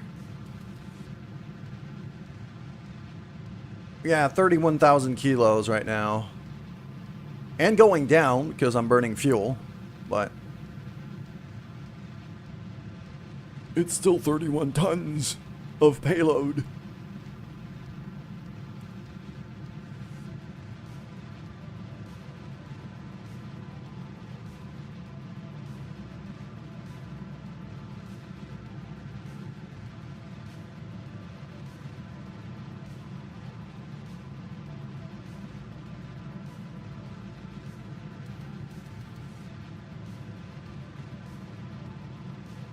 We're coming along quite well, though.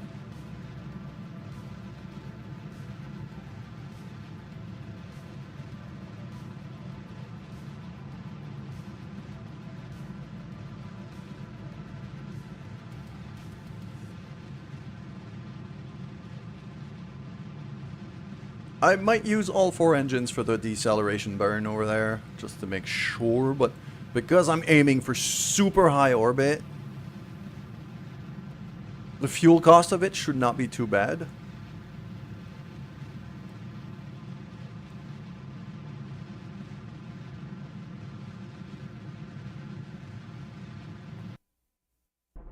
Come on, give me an encounter. There we go. So, now it's going to be time to aim this thing.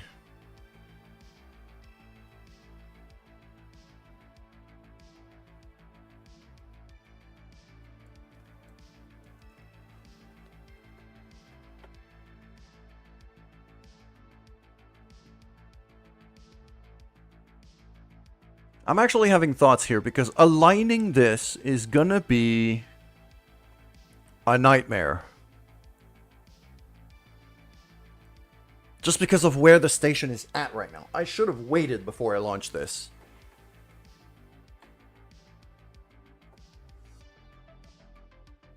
I should have waited for the moon to be in a better position.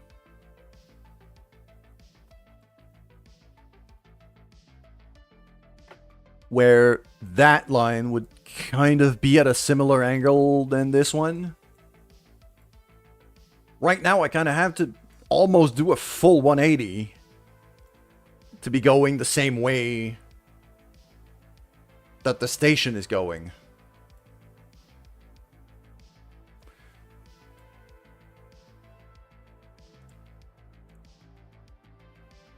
Okay, the engines just exploded, so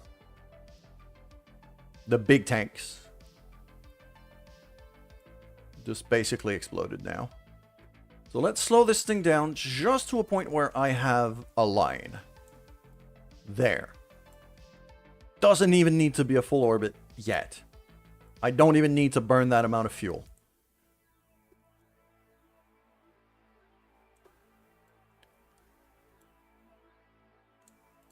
I could make an inclination burn, but the problem with actually making an inclination burn is going to lessen that angle a bit. I might save some fuel with an inclination burn, so you're right. I'm going to do that. So let's bring this thing basically right above North Pole.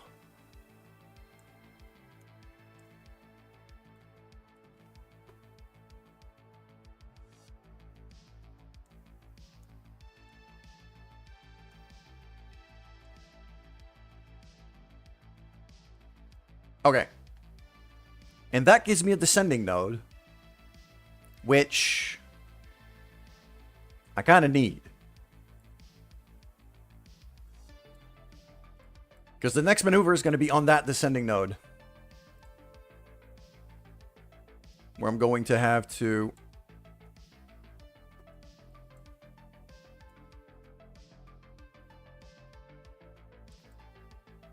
slow down quite a bit, but also turn.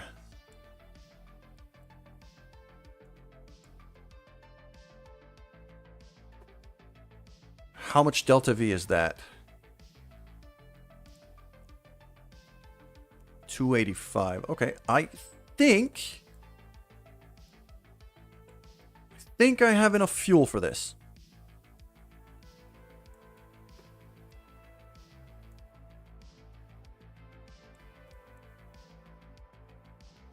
Still 64 degrees.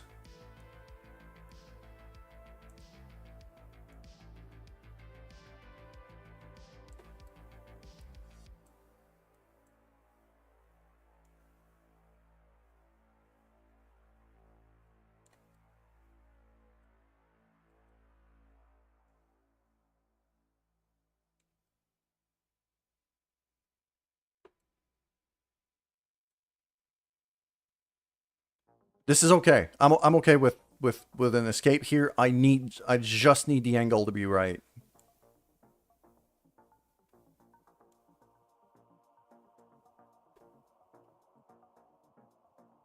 Close enough.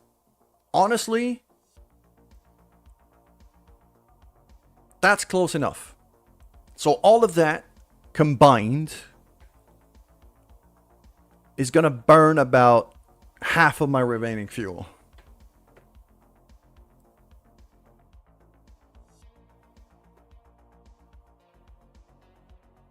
But after that, it's going to be pretty easy maneuvering.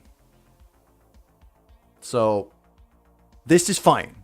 We could do this.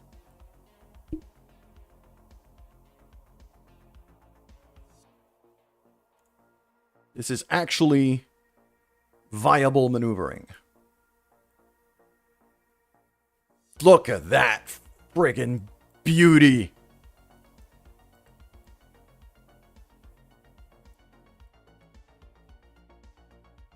Okay. So we're just gonna go forward a bit here. And good thing is I've got an avionics cone for that inclination burn. I actually have to be fairly precise. So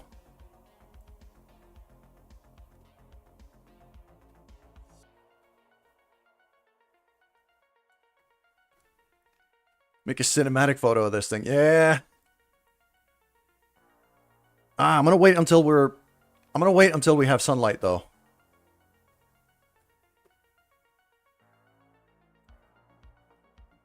When we're back out of the of Kerbin's shadow, I'll do that. So after this maneuver.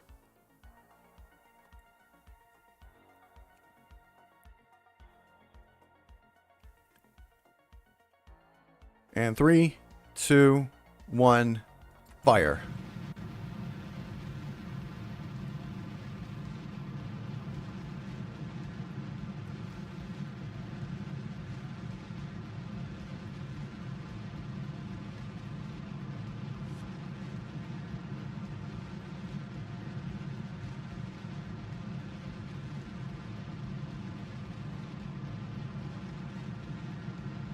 I'm keeping an eye on the burn time here.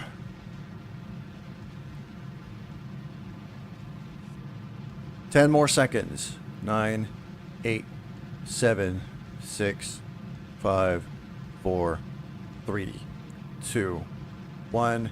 Cut. Bit more.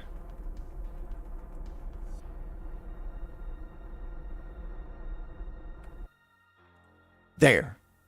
Right there.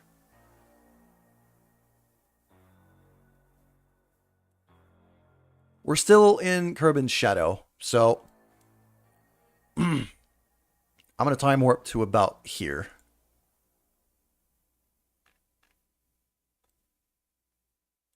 And now we're out of the shadow.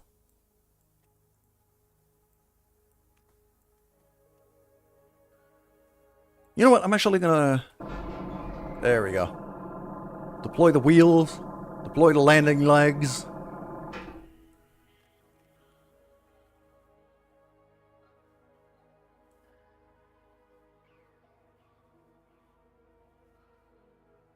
And yes, I did correct my other mistake from the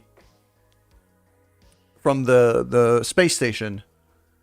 Is that I have ladders all around on this thing, so that my EVA Kerbals can actually grab onto it.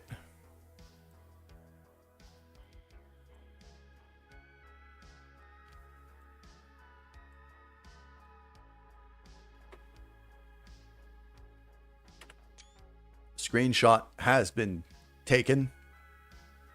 What a beauty. So, let's retract all of this. Get our UI back on. Point this thing at our next maneuver.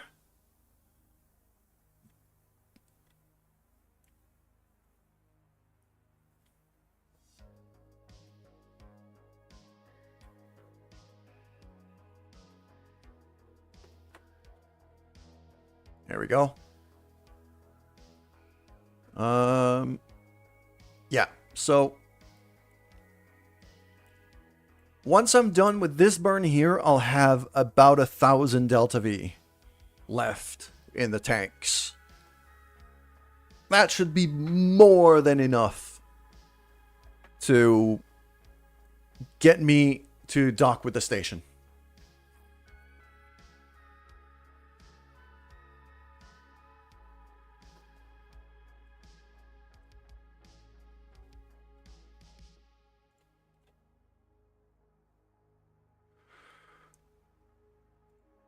Yeah, I'm just keeping an eye on my alarms here because I have a few maneuvers coming up. I actually have a maneuver around Minmus that's going to come up first.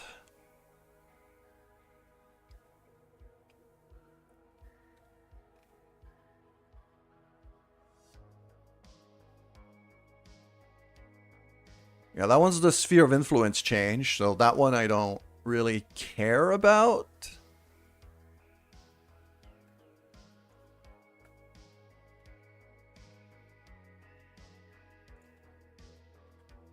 So SOI change. This is fine. Okay. Now we're going to switch over to this one. Actually, I don't even need to, because it's going to... When the alarm kind of rings on it, it's going to ask me if I want to switch to that vessel.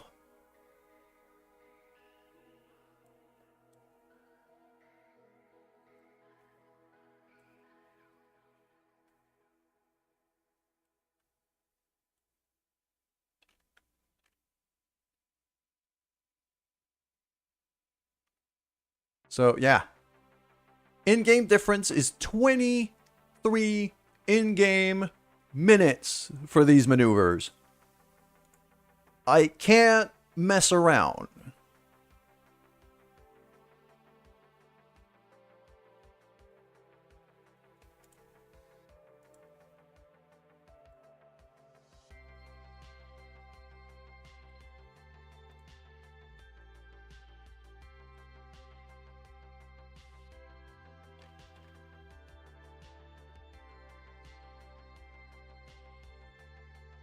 There we go.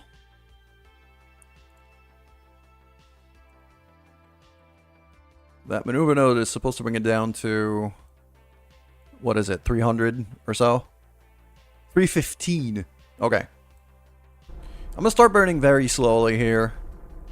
I can actually kind of afford to burn that in advance. So I will. Taking advantage of the alternators on this engine too, to recharge the batteries a bit.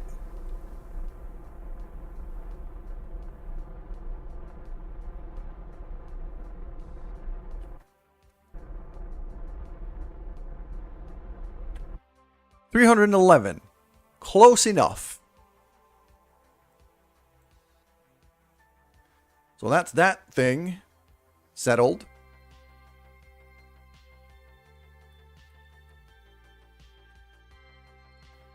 Stop trying to roll. Stay there. Okay.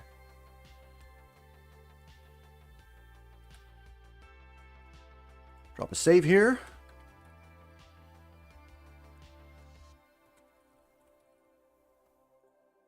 There we go.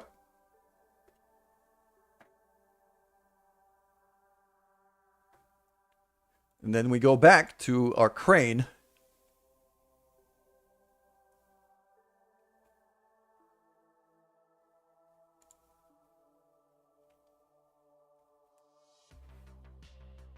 And we also have another maneuver planned kind of at the same time.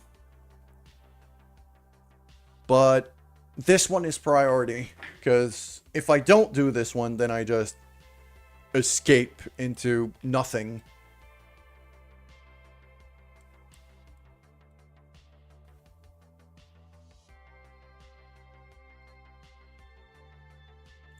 So, a minute and 42 burn. Yeah, I guess the docking module here is just mere minutes away to burn at the same time that we are. But I can afford to skip that one.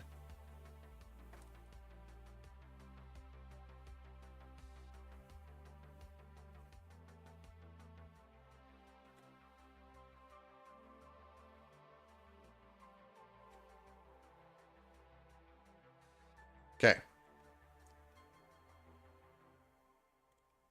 So here, I'm going to want to burn at, what, a minute-ish?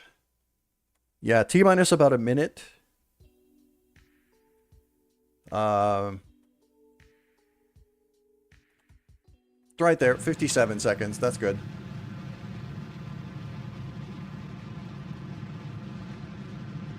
So now this should turn into that.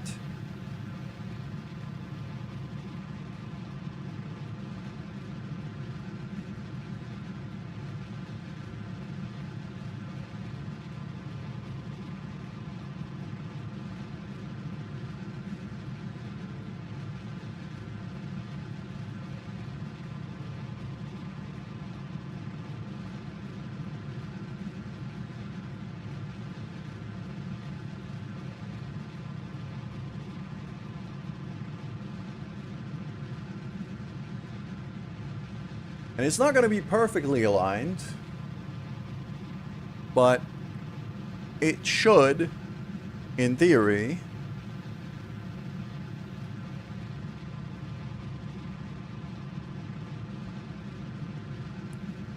allow us to mostly line up. There we go.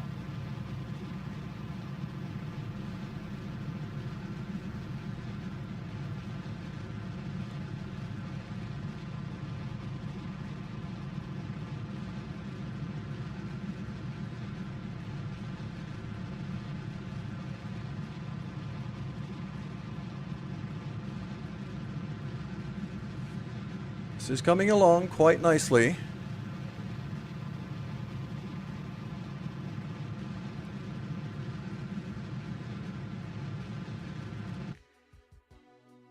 Could even do a bit more.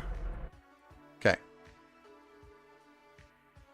What I'm going to do now is I'm actually going to go back to here Line this up even a bit better. That was a bit too much. 0.8.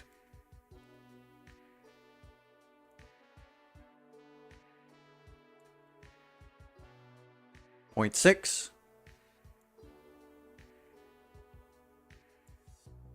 0.2. 0.1 as I'm getting closer.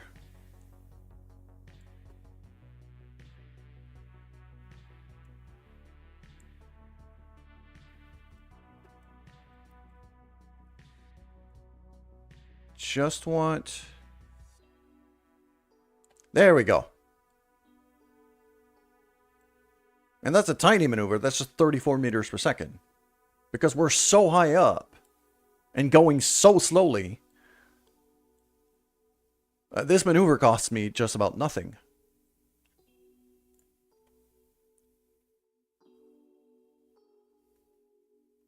There we go. Well, we still got half an hour in game before that. And look at this. Our other alarm is actually kicking in right now. So we finished this maneuver just in time to be able to do the one close to Minmus. And we'll be able to finish that just in time to get back to here and do this one.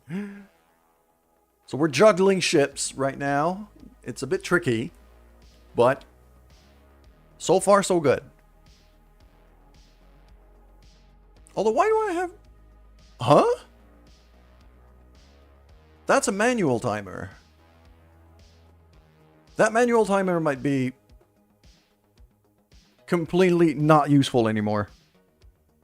I'm gonna have to reevaluate that.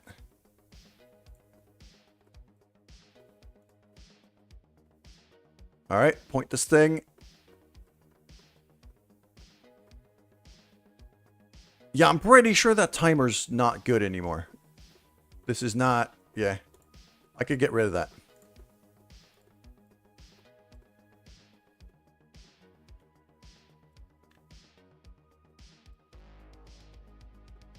Now I need to get down to 330 kilometers is my current goal.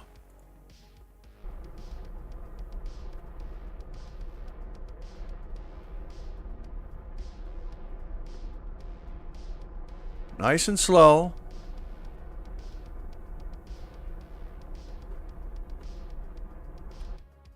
$324 kilometers. Close enough.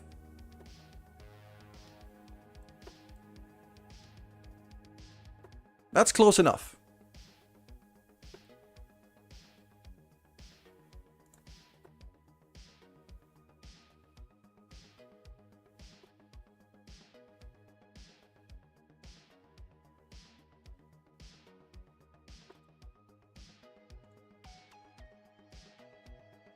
Wait, was that the maneuver? That was the maneuver for the friggin' station. God damn it. Okay. I didn't want to delete that one.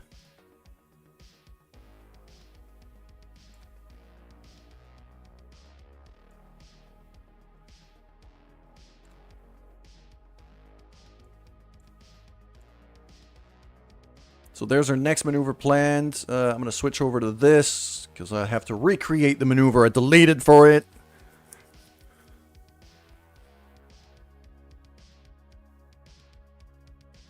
That alarm is now useless, so let's just throw that away.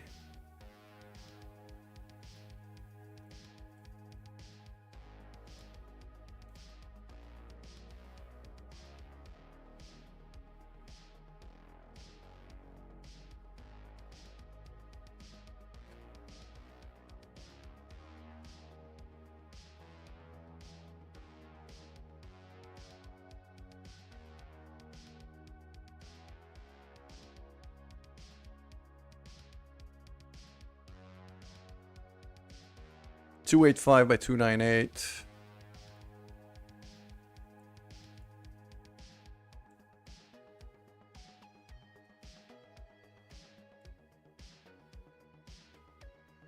.295 by 298. Okay, that's as good as I'm gonna get.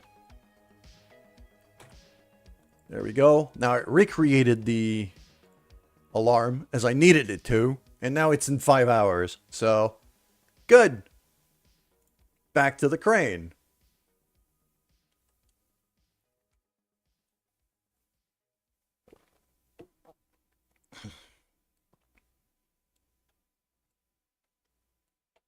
I truly believe this thing is my opus magnum.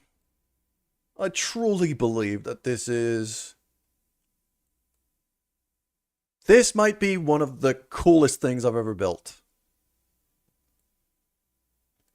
Restream is the service that I use basically to be able to stream on both Twitch and YouTube at the same time.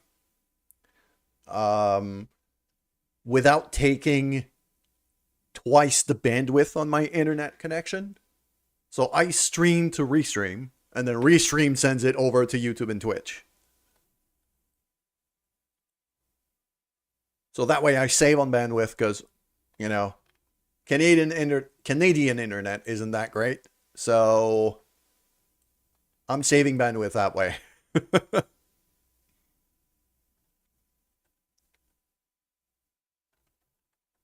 My music is now finished because I, again, have gone longer than I had planned today.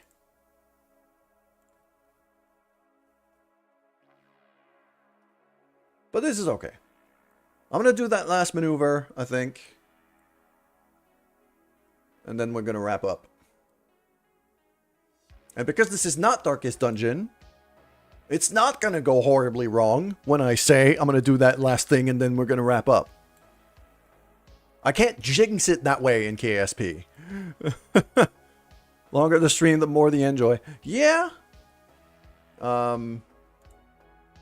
That's fair.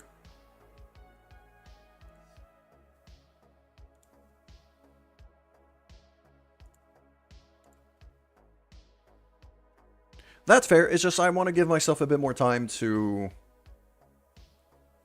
prepare more stuff as well.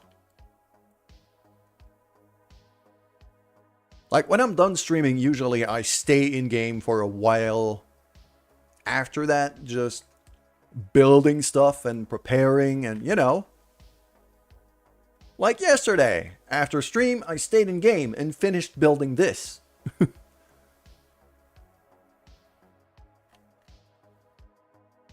Okay, this is a 6-second burn, and I actually have to be precise with this.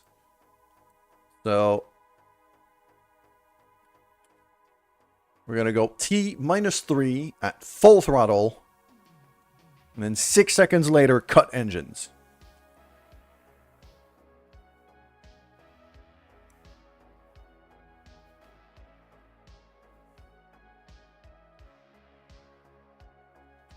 I want to drop a save right before.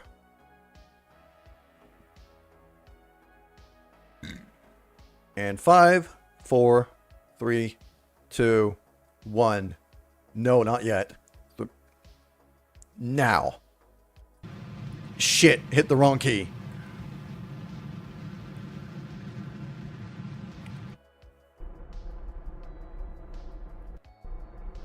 No. Point this thing at the maneuver.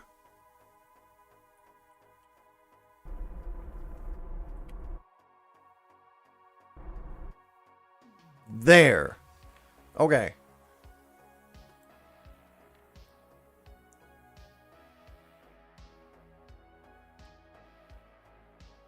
And then right there, I need to add another maneuver. Now here...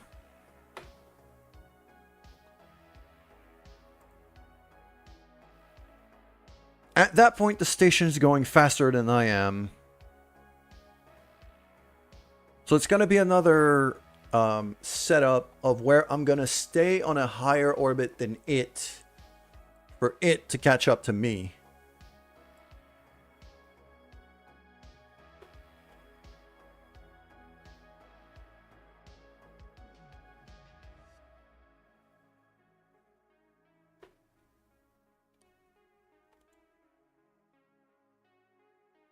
Yeah, this thing is going at 992. Because we could go up to 1 million here for the survey. So, million one. Million one? Million one's too high. How did it get to 1 million one? I'm pretty damn sure I made absolutely certain it was under 1 million. I'm guessing the docking maneuver must have pushed it over 1 million. Okay. Still. My current periapse is I'm at 1 million flat. 1,004,000. So I'm going to want to keep that orbit slightly above 1 million.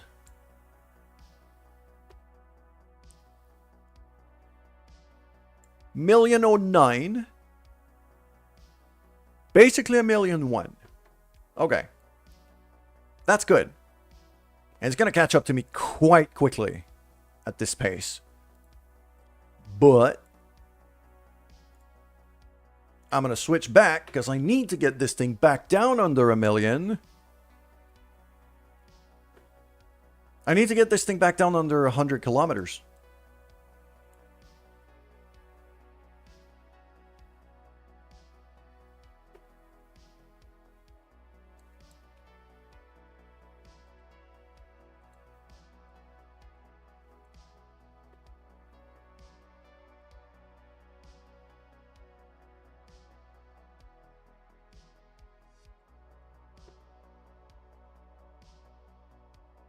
Actually wondering if I could do that with RCS without moving anything else.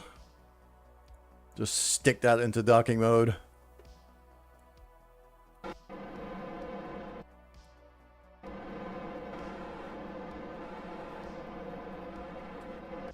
Yeah, it's too heavy. I don't think I could do that. I don't think I could do that. Let's just slowly turn the retrograde.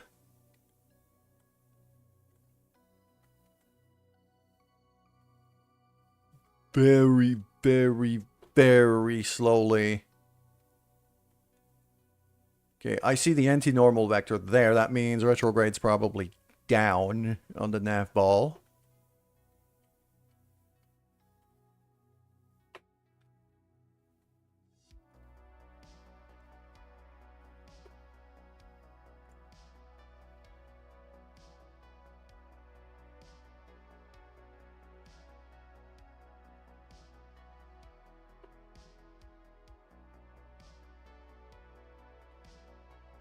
There it is. Okay, cool. We're going to do that. I'm going to keep an eye on this here.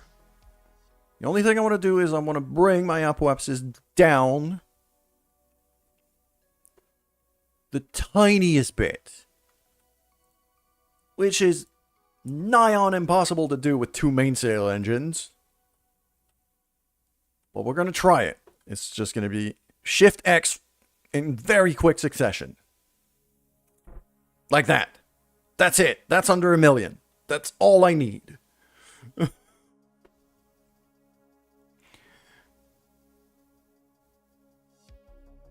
And Billy Bobford is having the time of his friggin' life. Look at him. He's so happy.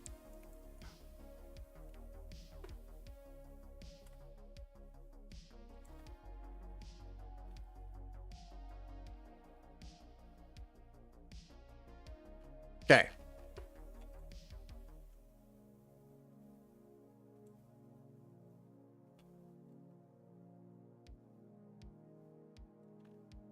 We're making really good progress here. I've got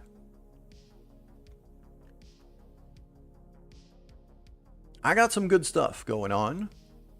We're going to go back to the Space Center. Because now what we're lacking in is money. What we need is money.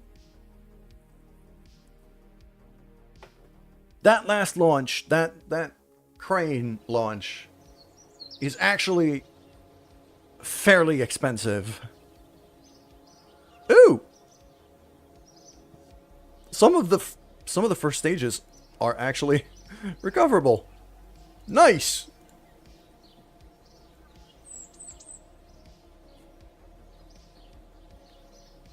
So I'm at 1.1 mil. And the car and crane here. Yeah, that car and crane is 185 grand to launch. It's an expensive thing. It's nearly 200 grand to launch this thing into space. So... And I need to upgrade my research and development. This is crucial.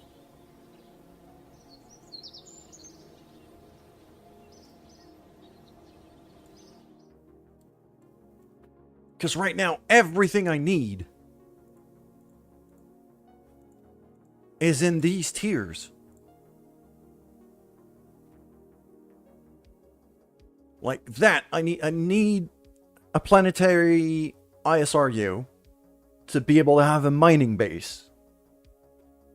I need to have ore containers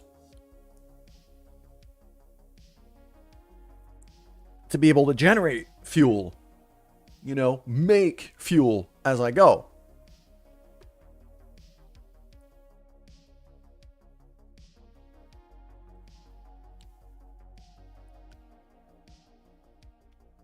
I'm gonna need one of these convertitrons, whichever which. Like this tier, the advanced science tech, right there, that research is priority number one now. I need to get this. Otherwise, everything I've built is useless.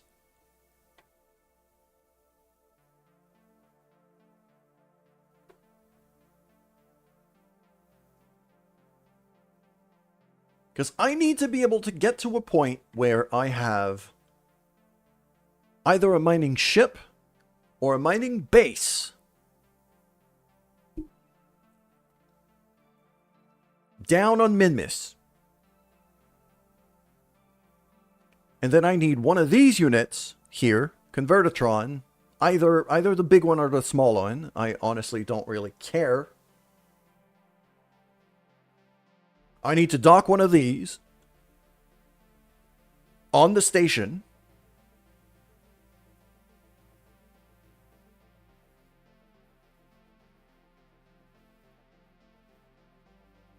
I like Minmus because Minmus is going to be my staging operation to get out of the Kerbin subsystem. So let's have a look at the tracking station here. You'll see what I mean. Because Minmus has much less gravity than the moon and is further away,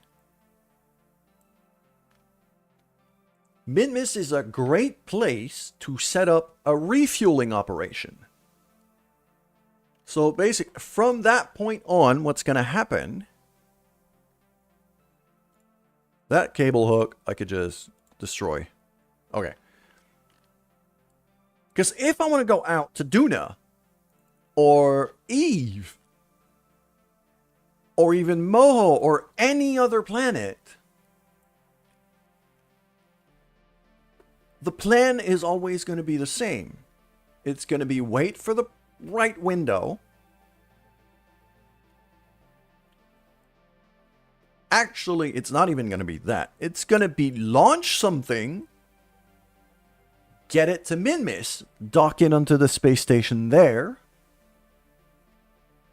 refuel it there, so that then I can leave from Minmus rather than Kerbin Gravity with a full tank of fuel.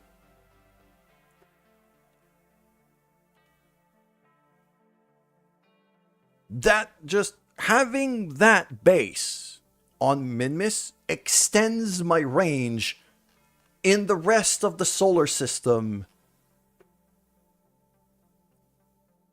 by more than double.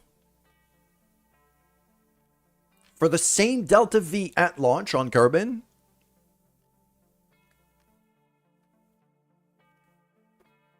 if I can produce fuel on Minmus and keep that station full,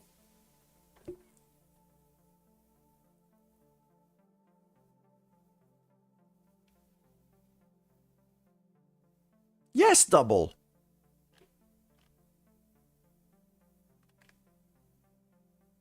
Because now, suddenly, I don't have to have the most gigantic launcher in the universe to be able to get to Duna. I just need a launcher big enough to get me to Minmus, and then dock the frickin' payload on the station, refuel it there, and as long as that payload is like atomic engines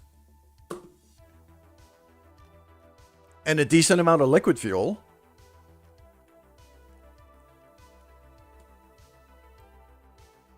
then I could go anywhere at very little cost.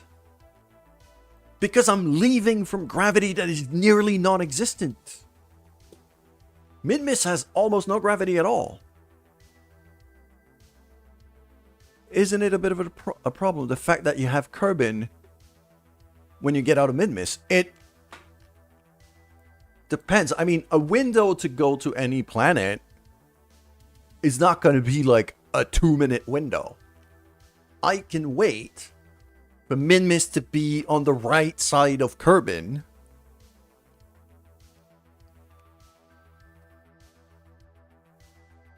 to boost the way I want to go. Like, let's say I want to go... Okay. Let's say I want to go to Duna. Alright? Duna's orbit is higher than ours.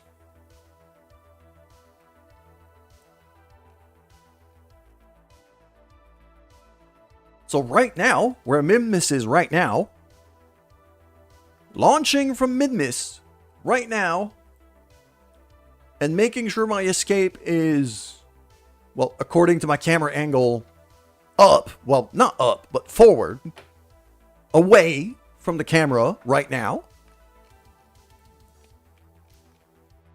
Means I'm accelerating. Because that's basically prograde from my sun orbit. So that means I'm raising here.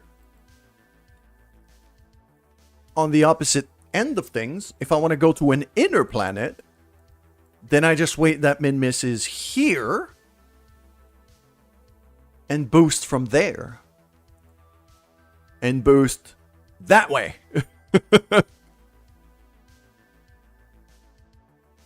Which will slow me down on my sun orbit and allow me to align myself better with either Moho or Eve.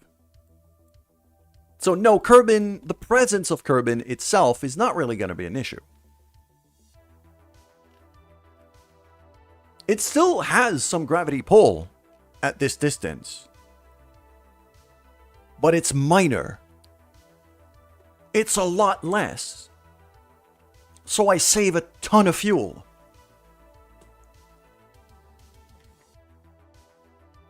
Actually, several tons of fuel. So as long as I can have a mining operation, a viable mining operation on Minmus, which I wanted to have the... Yeah, I'm gonna go back to the Minmus space station and fly this thing again.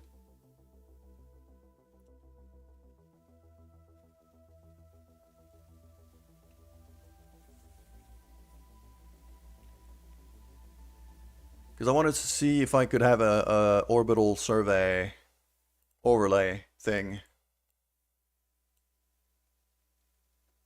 Yeah, we're too high up still, isn't it? Yeah.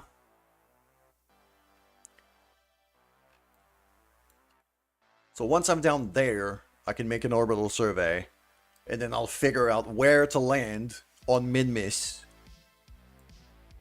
Ideally in one of these flat bits to start setting up a mining operation.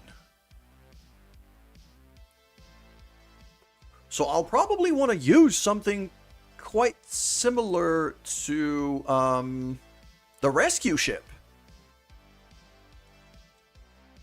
I might want to have something pretty similar to the rescue ship, landed down there, keep it there as a fuel reserve,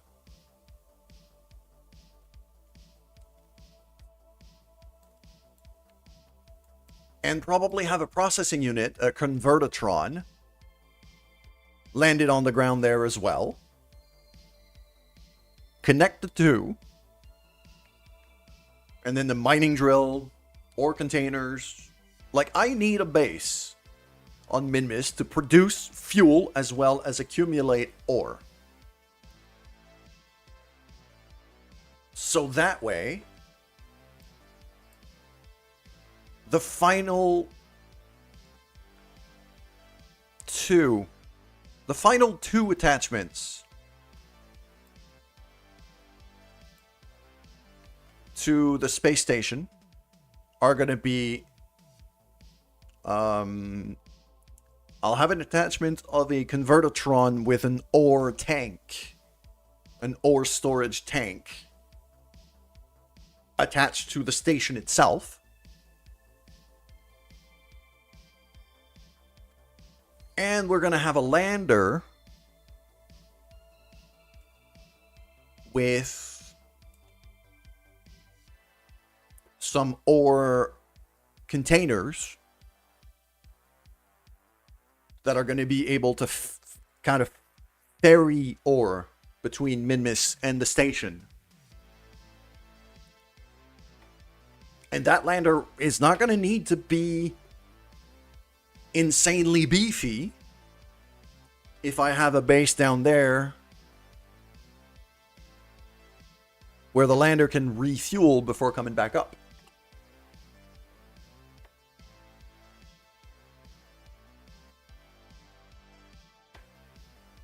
I'm very likely going to be copying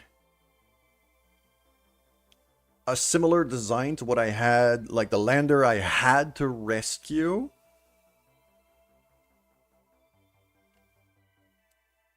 I could use something like that, except having kind of the big central tank be an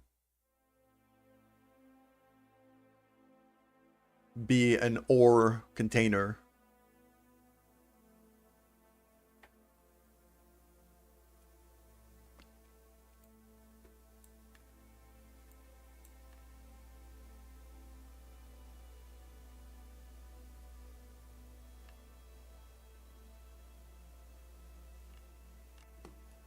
So yes, I still have some ambitious designs to put out here.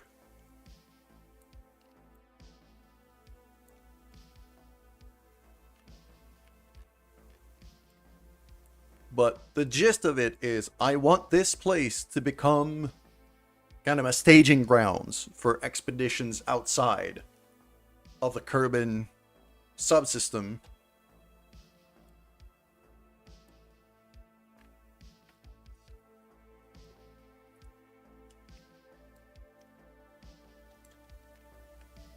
Because Kerbin's gravity down here versus Kerbin's gravity up here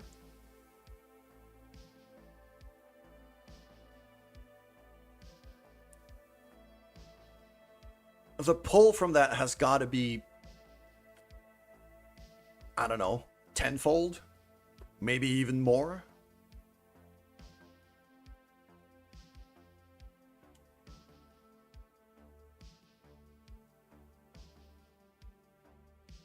So, starting from here, with a full fuel tank every time, that's going to save my ass.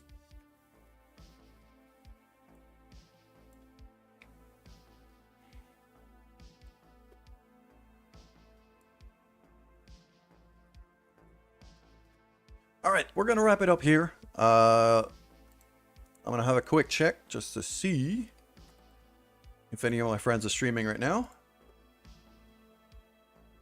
For the Twitch side of things, I'm gonna check for a raid here.